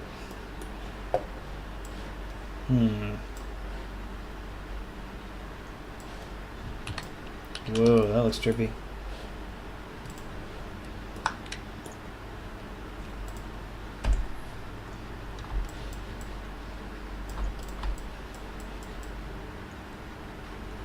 Cool. Alright.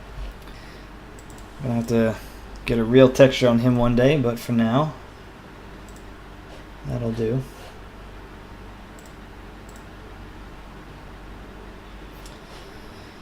Alright, prefabs.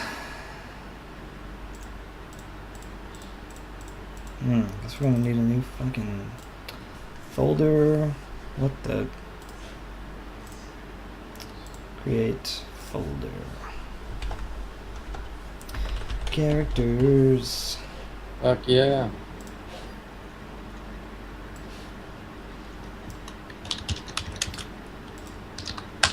Cool. Alright, there is the Spider Mouse prefab. And let's go ahead. Make sure this is added to source control. Prefabs. Do it. Do it. Sweet. Alright. Oops.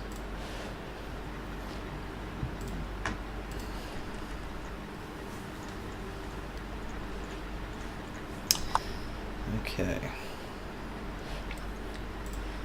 Alright, Spider Mouse is pretty much set now, I think. Proper proximity is done. Implement Spider Mouse is done.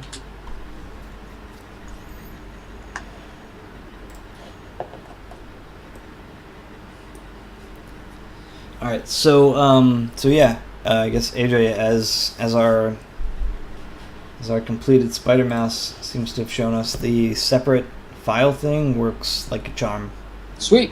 If you want me to, I can break out Mike. Yeah, like whenever. I mean, like it'll be a whole nother round of me implementing shit. So there's certainly no rush on it. But, cool. Just let me know when you're ready. Cool. Well, yeah. I mean, do it whenever you fucking just don't have other things to do. No, I mean right now I just spent the last 10 minutes like putting together a little scene where he's looking back at this thing. Nice. That looks awesome. I'm gonna embiggen that. Looks great.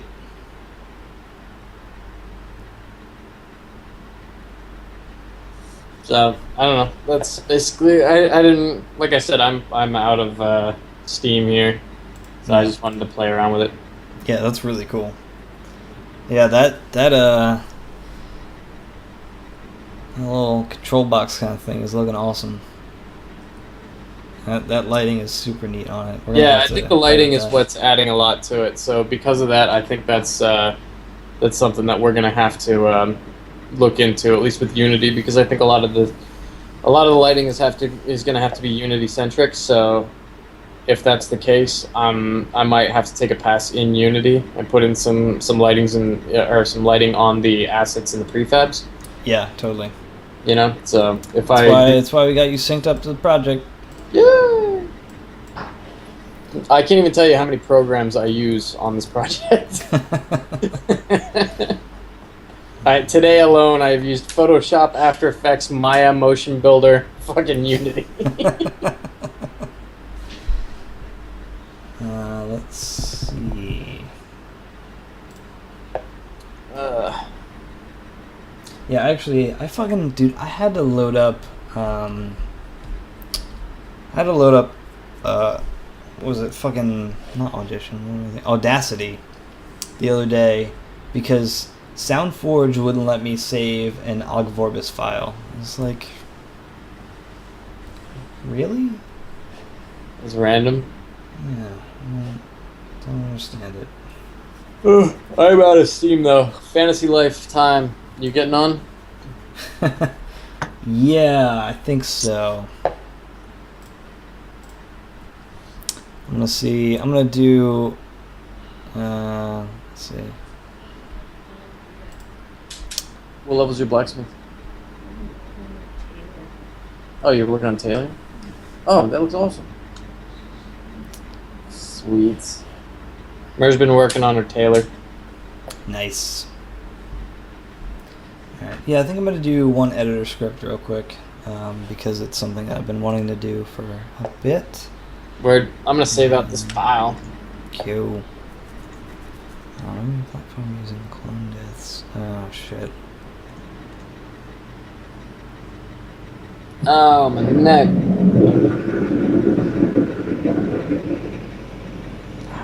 Oh, this is a great one. This is a really quick thing I need to do. What is it? Forget. There's a setting in Unity. Tinted window play mode. Play mode. So there's a setting in Unity that will like color the editor window when you're in play mode, and it's super handy. And I forget where it is. I'm not sure if it's a project setting. Maybe editor. Damn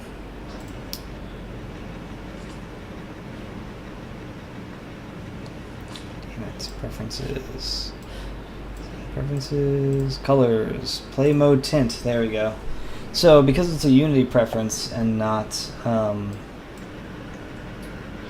a project setting, this will only happen on my machine.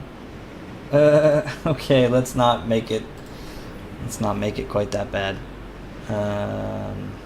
I can't automatically have other people's shit update, unfortunately. Oh, bummer.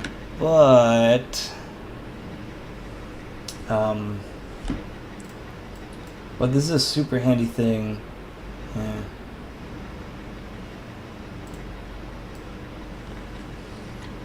I'm just gonna play all of Mike's animations. Whoa, that's really cool. Background green. Actually, that looks really cool from the front. From orthographic front view. Looks like this.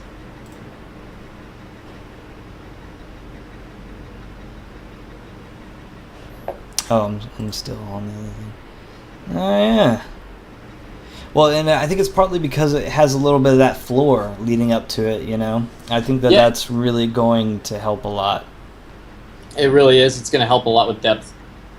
Oh, and speaking of which, before you go, I was just talking to Alex, and he said that you and Mary were talking about a kind of like a stylistic change, which I assume is like part of what's going on here.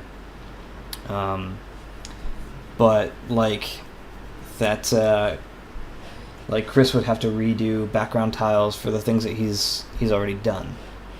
No. I don't see why he would have to do that. Oh, okay. That was the impression that Alex got when he was talking. That's because, I don't know. That's not the case at all. The basically what it is that like Chris is kind of making assets right now just as we need them, but with no real, like, there's no, like, cohesiveness to it at all. Like, there's no theme. He's going off of one concept art for sure, but, like, he's just kind of making it per concept art, whereas we need to make them assets, which is why I have this server as its own asset. You know what I mean? And then we can so drop in, as in like it has the texture and the model together and all that stuff. right, all built in as one piece rather than as, like, you know, rather than as one room. Like, sure, this is one room, but I'm going to be I'm going to be breaking all these out into different pieces and then building up other rooms with it. You know what I mean? So it's like all of these assets are going to be used in other shits. But I don't see why Chris would have to redo anything. Like, it's just you know, having a theme would be, you know, smart. Yeah, totally. It's from what Alex, the impression that Alex got, he was like, "Oh, this is going to be a stylistic change," and so Chris would have to redo stuff. No. There's no real style change. Okay. I mean, the only thing is that we're going to have to, like, each sector is going to have its own theme, which Right. is what you were planning on doing anyway. Yeah. It's just making them, you know, distinctive coloring is a good way to do it. Like, for example, if you played any of the earlier Pokemons, you would know that, like, I mean, sometimes they would even put filters over the entire town. It would literally be like a purple town. You know what I mean? And it's just like, you go in there and you're like, oh, I'm in Lavender Town. You know what I mean? It's just like, that's exactly what, you know, that's how it's supposed to be. And I think that us having some form of theme, not just in, like, you know, being like, oh, this is a steampunk level, oh, this is a sewer level. You know, I mean, obviously we're not going to have any sewer levels, but having something along those lines where we can simply say, this is very much different from this, you know, setting it apart. Yeah, totally. Because if you just have it, like, the same all the way through, it gets really samey. Yeah. And that gets really annoying. I mean, like, even in a game like Steampunk Dig, where literally you're just digging straight fucking down the whole game. Like, that's all you're doing. You're digging straight down. They've got different themes all the way down. You know what I mean? And, like, at one point, it's going to be, like, you know, it's just like a, you know, runoff, trash for the first part. And then the second part is going to be more of a sewery. And then the third part is going to be, like, ancient civilizations that don't exist anymore. You know, because they've been piled on top of prehistoric type shit. And then, like, once you get further and further down, then it actually looks almost like Teleportal. There's, like, a fucking sci-fi area where you go into it. And it's just, like, it's very... each piece is very different and lets you know you're in a new area. You're in a new part of the game. You know what I mean? So separating our sectors like that is gonna be very important. Just for overall visual stimulation, in my opinion.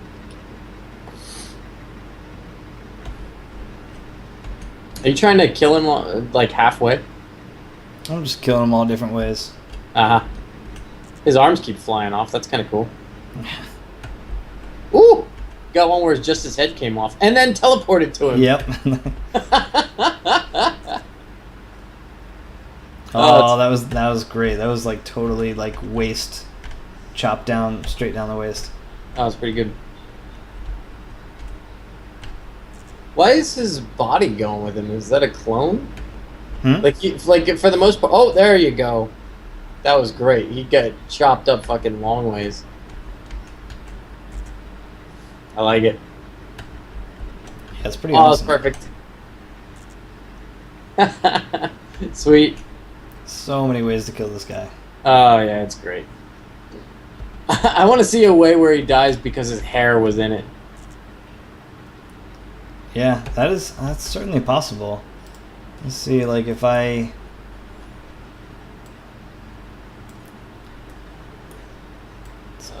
Zoom in. Let's get his hair in there. Boom. You got him with the hair? Yeah. No. I actually moved the portal itself to kill I'm gonna him. wait for it.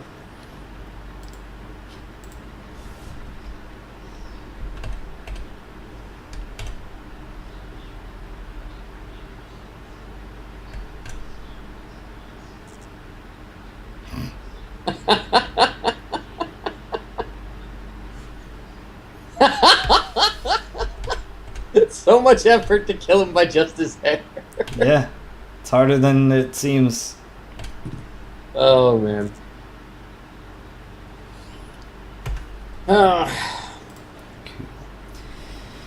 Alright, so yeah, I'm just gonna do this little really I want to do a little test for this ping object thing if that's what I'm looking for.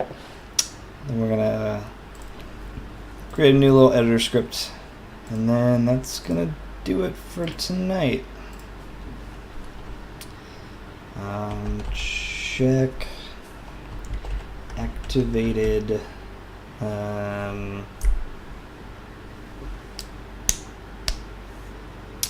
I doing here? Look at Oh, Alex was also talking about some sort of extra idle animations. What's that about? what are you talking about? He was saying that some alternative idols or something. That's what you were talking to him about, and I was left out of that conversation. Then I came back and it was like, oh hey, we have these other like extra idols that may happen. And I was like, okay. So I guess if I say something around Alex, it becomes like law. Yeah. So, and I was actually talking to him about this, and I'm like I think he really just tries almost too hard to take into account everyone's like suggestions, even if they're like kind of off the cuff, just like totally not super serious suggestions. It's just like, Right. oh hey, like I remember, and one of the streams that we did when I was just like, oh hey, we could do this thing where like you can like freeze an object, like any physics object, you can kind of toggle it off and it would just freeze it in place no matter where it was. And he was like, well, I don't know if we would do that because we would really message the player, like, you know, what in what cases would an object just freeze in place? And well, I'm like, dude, I was just talking. Just saying we can do it. It's just talking. Yep. It's not did not seriously suggest we do this, and I'm gonna cry if you don't do it. No, and honestly, I think that him doing that is actually really cool because a lot of times I don't have any creative input. You know, I'm just a fucking tool in the box. You know what I mean? and it's just like, you know, hey, animator monkey, do this, and it's like, okay, I'll do it, and then I go and I do it, and then I go home. But at least with him, so I'm used to being able to like throw out my suggestions and having them being, yeah, sure, we'll get to it, and then it never happens. Right. You know, so that's kind of what I'm used to. I'm not used to people actually listening to me, so I gotta kind of watch what I say around. Yeah, and that's the thing is that I feel like, we definitely have to kind of like preface things with like, hey, this just don't put this in right now, or you know, this isn't a thing that needs to go in. Just kind of like, just throwing out a random idea. You know? Well, going back to that, I do think that alternative idols is a cool idea. Yeah. So I do remember talking to Alex about that, and I think that it is something that would be fun. I think that putting in alt idols, I think putting in just other things that give Mike more personality. Yeah, totally. I don't want him to be FaZe, you know what I mean? Just fucking deadpan, you know, nothing. Like lights are on but nobody's home kind of face. That's pretty much FaZe in a nutshell. Yeah. It's just that totally blank stare. What's that? I know, exactly. He's got the beard. I mean, he looks like somebody that would have a lot of cool character about him. And it's like, I want to give this guy a shit ton of character, and it's just like, there's just not any, he doesn't have as much character as he could, you know? So I think I'm gonna spice him up a little bit. Maybe make him rub his beard, you know, while he's thinking. Let's see. Did you hear Mary? No. She goes, you should spice him up, you know, like Terry Crews. Muscle, flex, muscle, muscle. Let's see. All right. Find objects. Then we're gonna. I think it's. Is it going to be Fantasy Lifetime? Are you actually going to get in my game with me? Because I need to kill some shit in the Dark Void. Oh yeah, totally. Utility. Which I can't kill anything in the Dark Void, man. I'm weak sauce. Like, I thought I was doing alright, and I'm like, hey man, I'm level 55. And then I went and fought that thing and got so fucked. Like, everything in there just demolished my face. It's just like, oh, come on.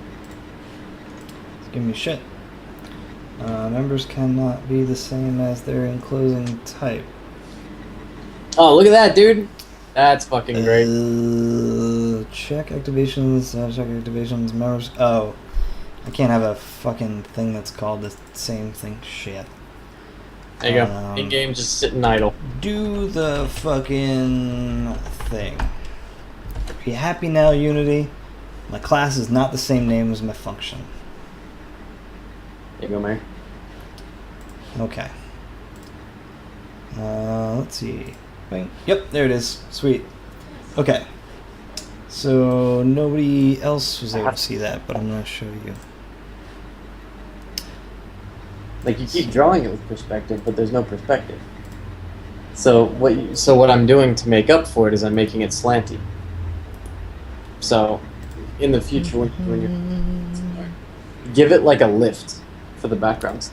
Okay.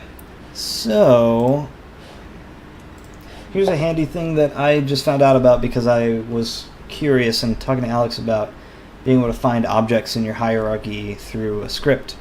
And I found out there's this function called ping object.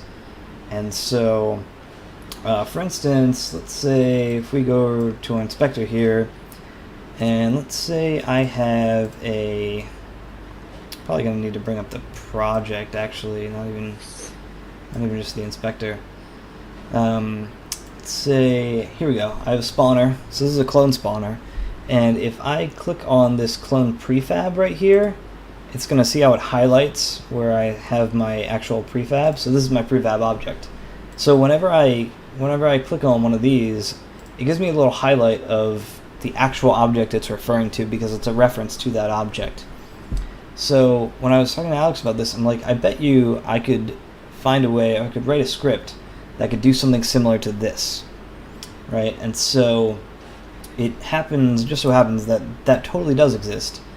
And it's called ping object. And so now what I just did is I kind of just gutted one of my previous scripts. Whoops. And so I just got the sector settings. So we have this sector settings right here in our big game object. And what this is this is just the game manager kind of for this particular scene. But what I did was I just kind of I found this sector setting script, and I can ping this game object that's on it. So if I go to telescript right here and check activations, this is what I'm calling the script for now, which you actually can't see. Am I cropping this window, or is that just? Yeah, you got it pretty cropped. Well, actually, I don't. I'm just where the screen region is. So just to kind of grab it down to a viewable window, I go over to telescript and I do check activations right here. You can see it pings my big game object because that is the object that has the sector setting script on it. So what I actually want to do is take this, for instance, this trigger zone, and I want to find basically, if I go into here, I do these activate objects. Let's say I want to activate this spawner object, and I want to activate this capsule object. So now I have two objects that are set in my trigger zone script here. And so what I actually want to do is I want to, let's say if I click on this spawner, what I want to do is be able to go up here to this tell script, check activations, and I want to see what the object is that is activating this, spawner. Because it's really easy for me to go into this trigger and just say, oh, okay, here are the objects that I'm activating. But if I actually need to do that in reverse, and I need to click on this spawner and be like, oh, where the hell is this being activated? Like, what object is it? The only way to really tell is to just go through an entire scene and look at every single trigger and find them. So what we need to do is write a script that does this. So if I select this object and I go into check activations, then it'll highlight this trigger zone because that trigger zone is the one that's activating this object.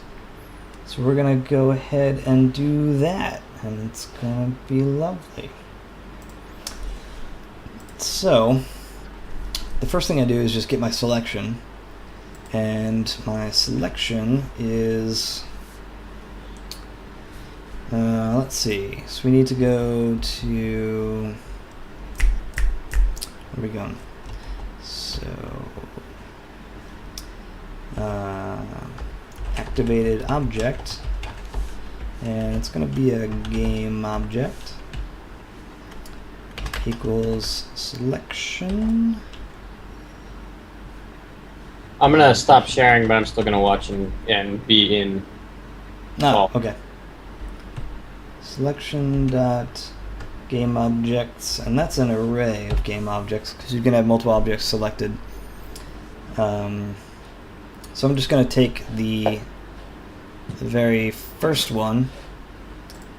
If you have multiple objects selected, then you're doing it wrong, and just don't worry about it. And so I'm just taking the first object selected, and we're going to run this check on the entire room to see where this game object is that's activating it. I kind of want to, I'm going to save this. And so what I need to do is I need to run through the entire room and find all of the possible trigger zones that could be activating this. So I'm going to take the room root, room object. So the room object, the way we have this game set up is that all of these top objects here are the quote-unquote rooms. So that when you can see, these are my two rooms that I have right now, and so this is room number 1 and this is room number 2. Everything, all of these individual pieces inside of this room are all in here. So what I know that anytime I'm clicking on an object, if I just go to the root of that, if I do what's the transform root in Unity, I know that that's going to be the actual like room object, so to speak. And everything that may be activating this is in there. And so I can just say activated object dot transform dot root. So that's my root room objects. It's giving me shit. Oh, dot game objects. Call it a bitch. Because transform.root returns a transform, so you have to then get the game object of that transform. So then, what we're gonna do is we're gonna have to actually look for a trigger zone, and so this is gonna have to return a trigger zone.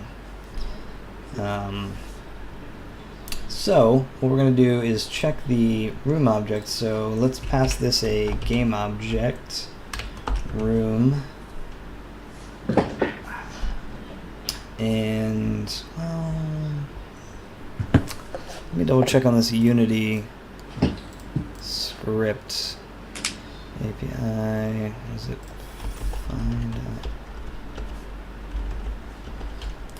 objects of type? I think that's what it's called. Let's see.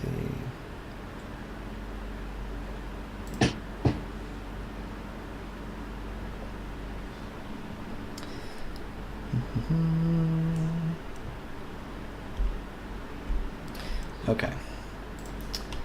So we may not need a whole separate function for this. So what we're going to do, I'm not even going to bother with the room object because for the most part everything is contained within a room, but a trigger zone could theoretically, or not even theoretically, there are some cases, it's not the common case, but there are some cases where a trigger zone will activate something in a room elsewhere, in a different room.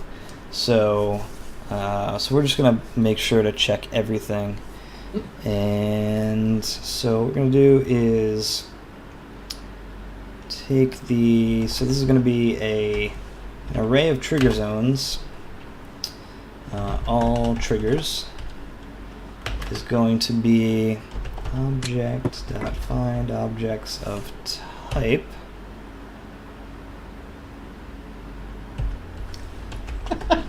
of trigger zone. You know your method's called do the fucking thing. Yep, sure is. It is called that because Unity's being a jerk. Because I called this class check activations, and I wanted to call the function check activations, but it wouldn't let me because you can't have a function that is the same name as your class. And the reason for that is by default that's what the constructor is. The constructor is like when you call check activations, that's the constructor for the class check activations. Right. So you can't name a static function that. Weak sauce. So yeah, I should have probably just called it something else. And honestly, all of these things could theoretically be in a single script, but I never do that for some reason. And at this point, I'm also going to point out that do the fucking thing is written in camel case, so to all the haters out there. Yeah. And it's also got a curly brace below it instead of on all the way at the end of the line. Which I for actually... all those haters. Yeah. Somebody was asking me about that because I do that in Mel scripting too. And my buddy was like, "Why do you do it that way?" And I was like, "'Cause she's sharp."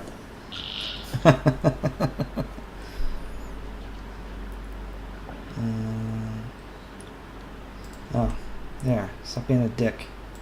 I should have said "'cause Joe." Well, that's how most real coders do it. Like Unity, even by default, will put the curly brace at the end of the line instead of right below it. Right. I don't know why. Probably because they're all fucking Mac users and yeah, hating. So let's see. So now that we found all of our possible trigger zones, we can run through them. In fact, I kind of let's see. Fuck you. So all triggers. I think that I actually have to. Here's the problem. Tell me the problem. This gives me the objects, but I actually need to. I can't get the component on the object. I can't get the game object. So this seems kind of useless. Let's see. I know there was somewhere else where I actually did this find objects of type somewhere. Let's see if it exists elsewhere in this thing. There we go. Sector settings. Okay. So sector settings, what the fuck did I do with that? Game object settings. Oh, so it returned a single one. Oh, I see. Yeah, I'm just being dumb. So what I need to do is say all trigger 0 dot should be trigger zone.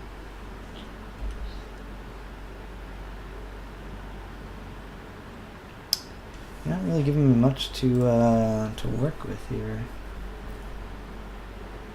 Let's see if we jump out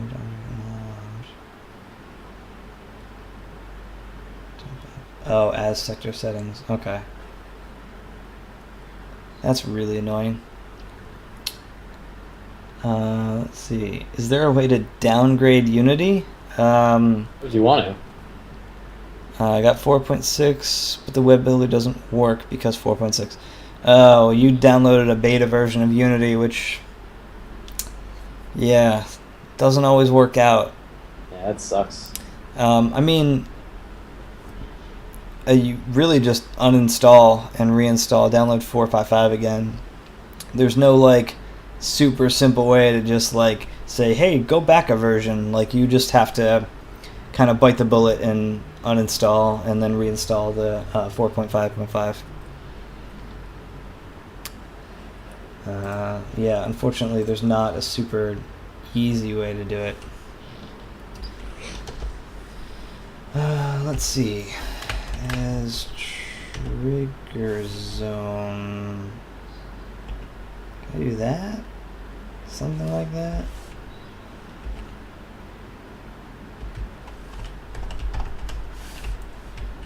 Can I do that? If I can do that, then we're fine.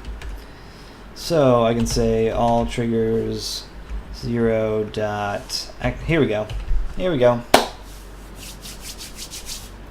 Okay.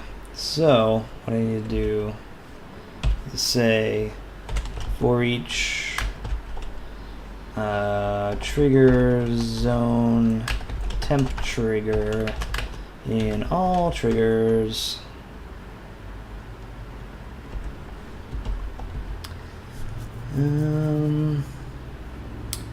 So I found every single trigger zone in the entire scene. I'm going to go through each one of them and check if any of them are my selected object. And so I can say if activated object, does in work for here? In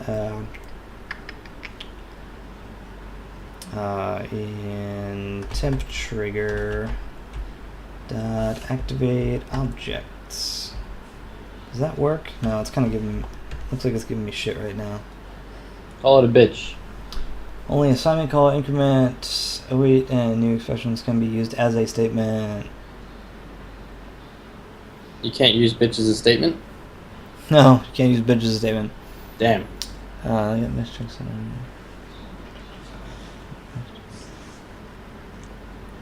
I got mesh text. Oh, so yeah. So if you have 4.6 and you're using newer features in your project that are 4.6 specific, it's probably not. I mean, I wouldn't say it's going to crash everything in the sense that it's not going. Your game isn't just going to go to complete shit if you go to 4.5.5.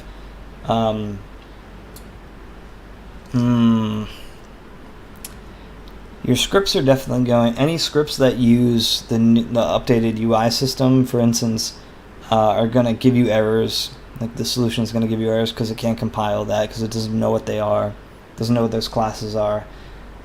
Your actual project, like the scenes in that project, I'm honestly not sure. They might not open. Most likely, what would happen is that any components that are 4.6 specific would just show up as missing components, and so you just wouldn't be able to use them at all. But it should still open. But I haven't tried to open a 4.6 project on 4.5.5, so it's a super. If you can install 455 in a different location so that you can run it and make sure that your project opens, then that's going to be your safest bet. Vinny M, why don't you check that FAQ down there? We're making a pseudo Metroidvania puzzle platformer with dynamic deaths. I missed something in that description, but it's in the FAQ, so that's why we have it. That we have to say it 5 times on every stream. Yeah. So I have to actually. I have to say for each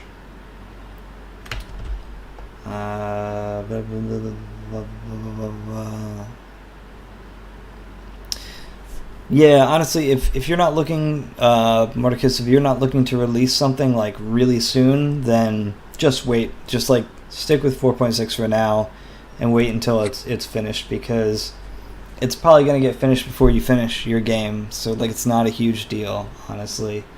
I mean, Unity 5 is already in beta, so somebody fucking, someone say sudo? Did anyone say sudo? Oh, I did say sudo. I said sudo when I was talking about, I said sudo as in PSEUDO, not SUDO. But you Linux people, just... you just think whatever you want that I said. Well, that and his name is Pseudo Garen. Right. Alright. I assume the pseudo part of it is Linux inspired, but I could be wrong. Well, let's hope he's not a masochist. Temp trigger dot activate objects. Does this work?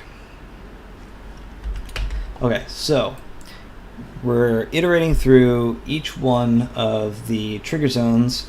Inside of each one of those trigger zones, we're iterating through each one of the activate objects, and if that object, if that temp obj happens to also be our activated object, which is the object that we had selected, then we're going to go ahead and editor GUI utility ping object. What object are we doing? We're doing the Call it your mom. trigger. I wonder, can I actually ping the trigger itself? I don't know what that does. I assume it just pings the object, and maybe it pings the trigger inside of that object. So let's see if this works, maybe. I don't know. I don't even know. Telescript, check activations, and look at that, we pinged our trigger. What? So that works. The thing is, the trigger also has deactivate objects, so we'll probably want to also look through those. So once we go into a single trigger zone, we're also going to want to check all of the temp trigger dot deactivate objects and do the exact same thing. If temp, whoops.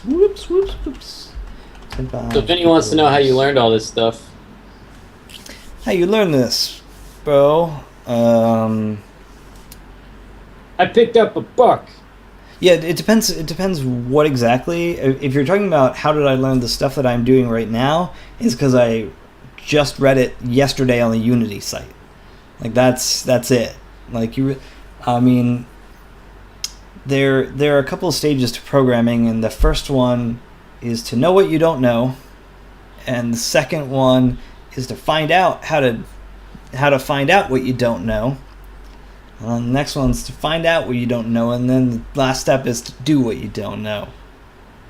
And I'm on that last step right now. I've never done this ping object thing. I've never basically the way that this came about is that Alex, when he's designing levels, has a bunch of objects that he throws into these triggers to activate them, and you can look at a trigger and find you have a list of all the objects that are being activated by that trigger.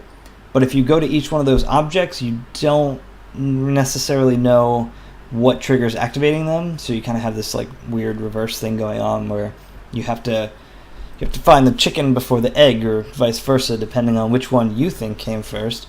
But Chicken. AJ says chicken. So basically, I looked up how to highlight objects. Like I Googled how to highlight objects in Unity, and that just And I came up with found this ping objects function and read documentation on how to do it. Here's how you learn how to code. You learn how to read documentation. That's the biggest thing. If you know how to read documentation, then you have solved the biggest coding problem, and you can do whatever the fuck you want. And to Marticus, I'm learning coding too, and honestly, like when you say you can't draw and that's what's dragging you down, honestly, that has nothing to do with your game. Because like when I was learning, like I'm still learning how to code, but as I'm learning, like I learned from Joe here, and he's always just like, just do it with boxes, man. If it's no fun with boxes, it's gonna be, it's still gonna be no fun with a real character. So I mean, you can make it look cool, but if your game is no fun, like as a game, I mean, just making it look pretty isn't gonna help it up. I mean, you're basically just like, you're putting a hat on a piece of shit. Like you're just trying to make it look pretty to cover up all of the bad parts about it. You need to make your game fun before you start worrying about like making it look good. I 100% agree. If you really need to kind of drive that point home, there's another streamer that usually streams on the weekdays, Binri. Oh, Binri's great. And like he seriously just makes boxes, and like he has now gotten to the point where he's kind of drawing these like simple little vector art icons, but like he just makes games and just kind of like, opens up paint.net to draw some icons and shit like that. But he makes really cool games, and they're really interesting, and they're interesting for their mechanics and the way that he puts things together. And it's not like you don't need crazy fancy art. Honestly, make things with boxes first, and then go from there. Yeah, Teleportal's not going to look like the guy running on a bunch of boxes. We're doing that because like we're still doing that. I mean, that's why. But if you were on the stream earlier, you would have seen us doing some art, because that's what we're doing. But I mean, we haven't implemented it yet. The game, we're still making the game fun with just boxes.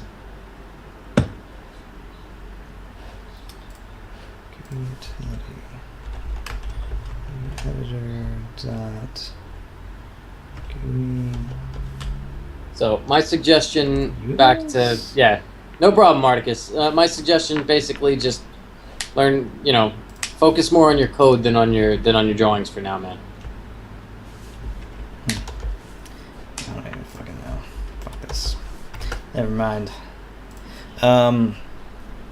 So yeah, to answer Vinny again about documentation, like here's what you need to do. You can't, obviously it's hard to learn to read documentation if you have never programmed anything. So the first thing to do is to get a book on anything. Get a book on Unity, get a book on Python, and you learn the basics of that language or of that library, the framework, the engine, whatever.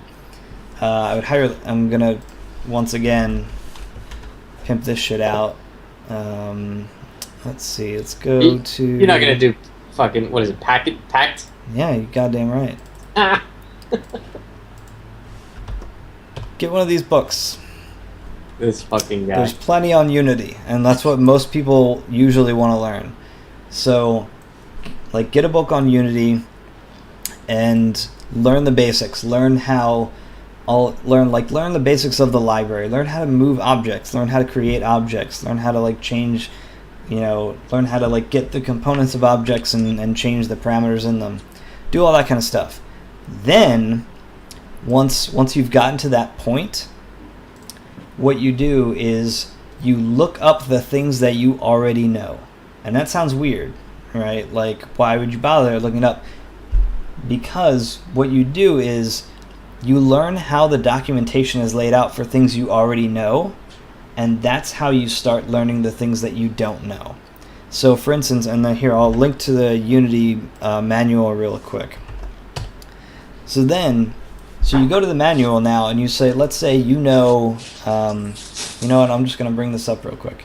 So let's say, for instance, you've already learned how the transform component works in the Unity editor. So we're going to go over here and we're going to say, okay, well, let's search the manual for the transform component. Search it, here we go. So I found the transform, let's look at that. So there's the transform component I already know, and look, it has all these properties. It has a position, a rotation, a scale. I've already learned how to use these things, and so now I see how it's laid out here. I can look at other things, like I can say, oh, what is this scriptable objects thing? And because I know, this is a different thing. So let's say, so the transform, now I say, I've seen this other thing. What other components? Let's say I've never used a particle system. So let's see, what are the particle options? Particle animator, particle system. Like, okay, so here's the GUI for it, and here are all the properties. And I've already learned about how properties work in the transform component, and read the description of them to find out how it describes certain things. And you apply that knowledge that you already have of how this is laid out and how it works in the stuff that you already know, that now I can read this and say, okay, if I get my particle system component, these are the properties that I can access, and I know how to access them because I've already done it with my transform component. And so you kind of branch out from there, and you learn more and more things, and this is how you start with documentation. And so, yeah, I would highly recommend just do some basic stuff, look up documentation for the things that you've been doing, and then just browse other pieces of the documentation. You will very quickly learn how to do that. So let's see, which 2D book? I mean, it's not just a matter of the book. It's a matter of the engine. Are you talking about which? Here's a question for Marticus. Are you asking which Unity 2D book I prefer, or which 2D book in general? Because those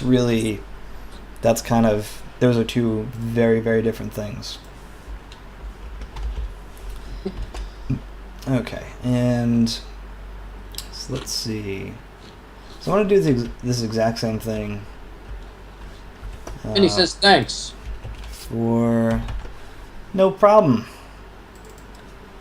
Let's do the trigger button.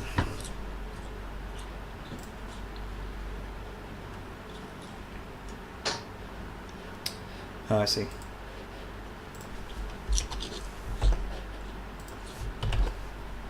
He says, which 2D Unity book? Unfortunately, I can't really do too strong of a recommendation because I don't use 2D Unity. But I can look and see what's, let's see, relevance.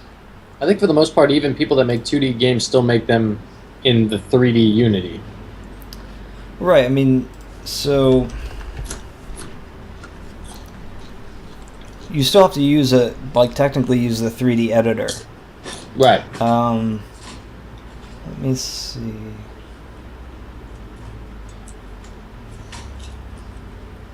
Mastering. I think I would go for, let me make sure I'm the contents of this book. He says Unity 2D doesn't really require a book. All you need is an idea and Google. Yeah, I mean, it's that would basically mean like you're learning from little articles and from video tutorials, which, like, again, that's a great thing to do if you have the basics down, but if you don't have the basics down at all, then you're going to need some, like, pretty significant foundation. It's very difficult to learn from pieced together tutorials, and honestly, even if you do manage to learn something significant that way, I would say that you're probably not going to do it in the best way that you can, because everybody does things slightly differently depending on what the project is like, and a lot of the other, there are tons of variables in any project, and so the project that you're making is not going to be the same as the tutorial that somebody created that you're following, and so they're going to do things in a way that very well may not apply to what you're doing. So it's super tricky.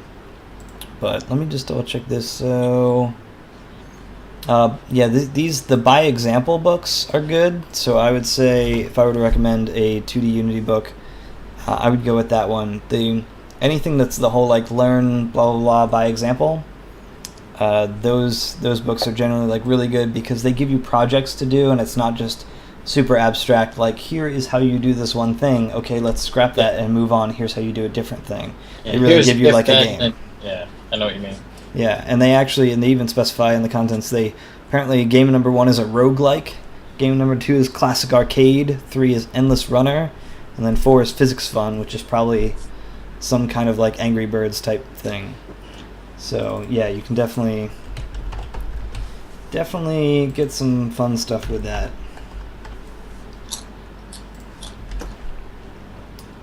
Alright, so trigger zone, we're going to go with trigger button.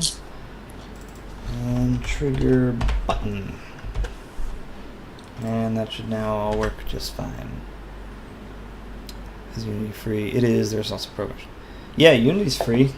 Download it right now. Just do it. Don't even think about it. So I want to put the button script on here. Trigger button. I'm going to toss the spawner into here, activate objects. I'm actually going to remove the trigger zone just so I know I'm not accidentally setting that. And let's see. So the spawner's number 1, capsule's number 2.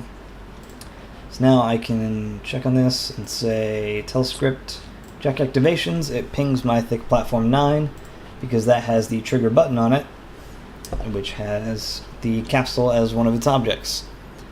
So, cool, Marcus. Yeah, thanks for following. Stop by again, and thanks for hanging out and chatting. Always good to get a little interaction, so we don't feel like we're kind of talking into the ether. Yeah, absolutely. Joe likes talking into the ether, though. I do.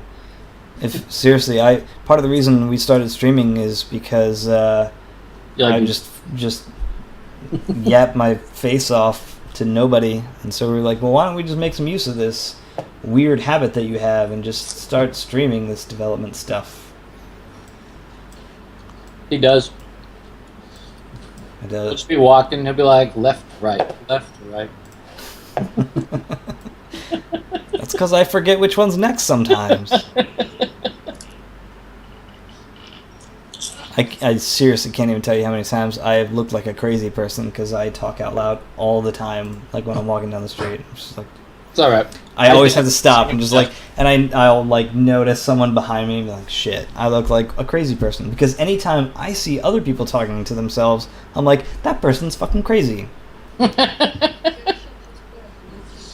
had no, I don't have that like empathy of like, oh well, I do that. No, I immediately just go, that person's crazy. I need to stay away from them. They're probably gonna stab me. Mary says you should put a Bluetooth in your ear.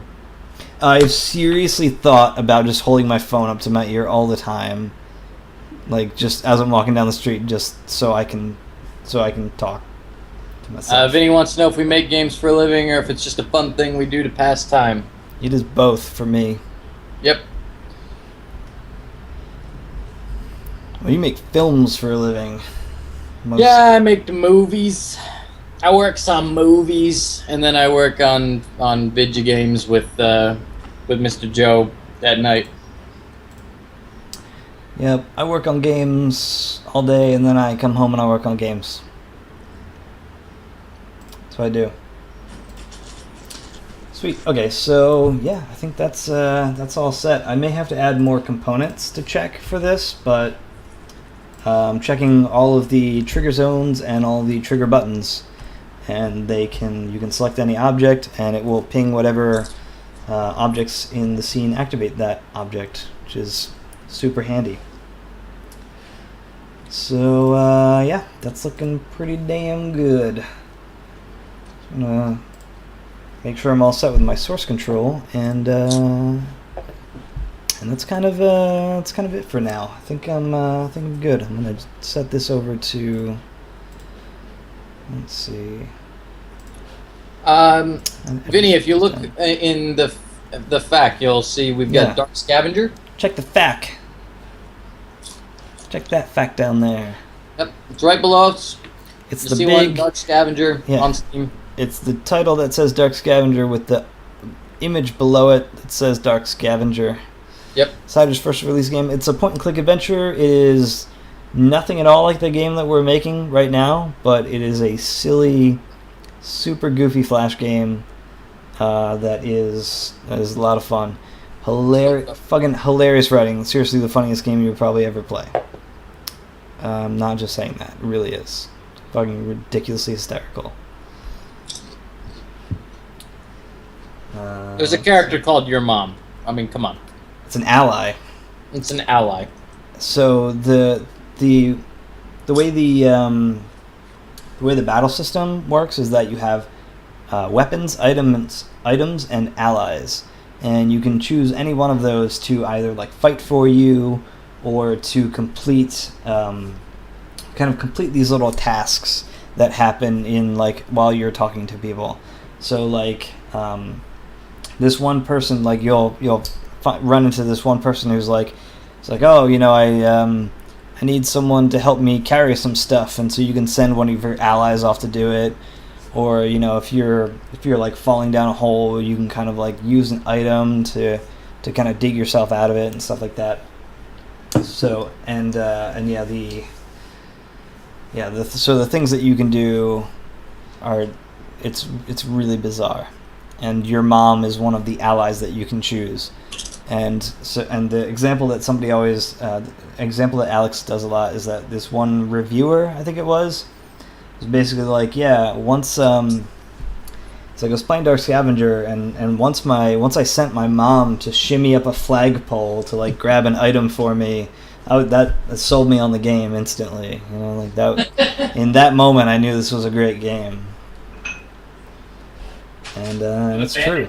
It's true. That kind of shit happens all the time. Very bizarre game. Let's see.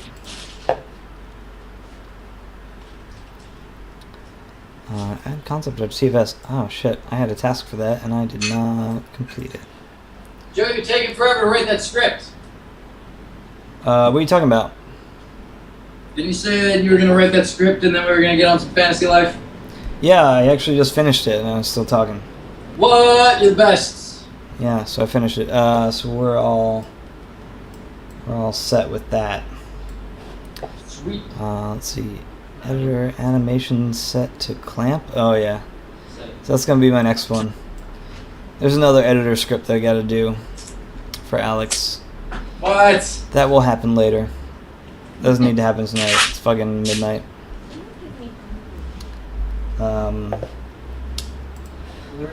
So yeah, I think we've wrapped it up. It's midnight, so I think we're just about done. I don't even remember. I got on here at like 5 or 6, so I've been streaming for like somewhere between 6 to 7 hours or something like that. Something like that. I don't know. I was asleep for like 1. Yeah. It's been a little bit. So I think we're done. I think we're done for tonight. We'll probably be back on tomorrow. We have a meeting at 3 p.m. Pacific time, and usually we just end up kind of streaming some development stuff then. So definitely follow if you are not already, and come back and hang out with us again. We'll do some more Unity shit, and hopefully I will one day finish up that blog and post it and link it for you guys. I have faith in you. About dev streaming, and yeah, it'll be a good time will be had by all. So yeah, thanks everybody for stopping by, and we'll hang out some other time. Thanks everybody. See you tomorrow. Peace.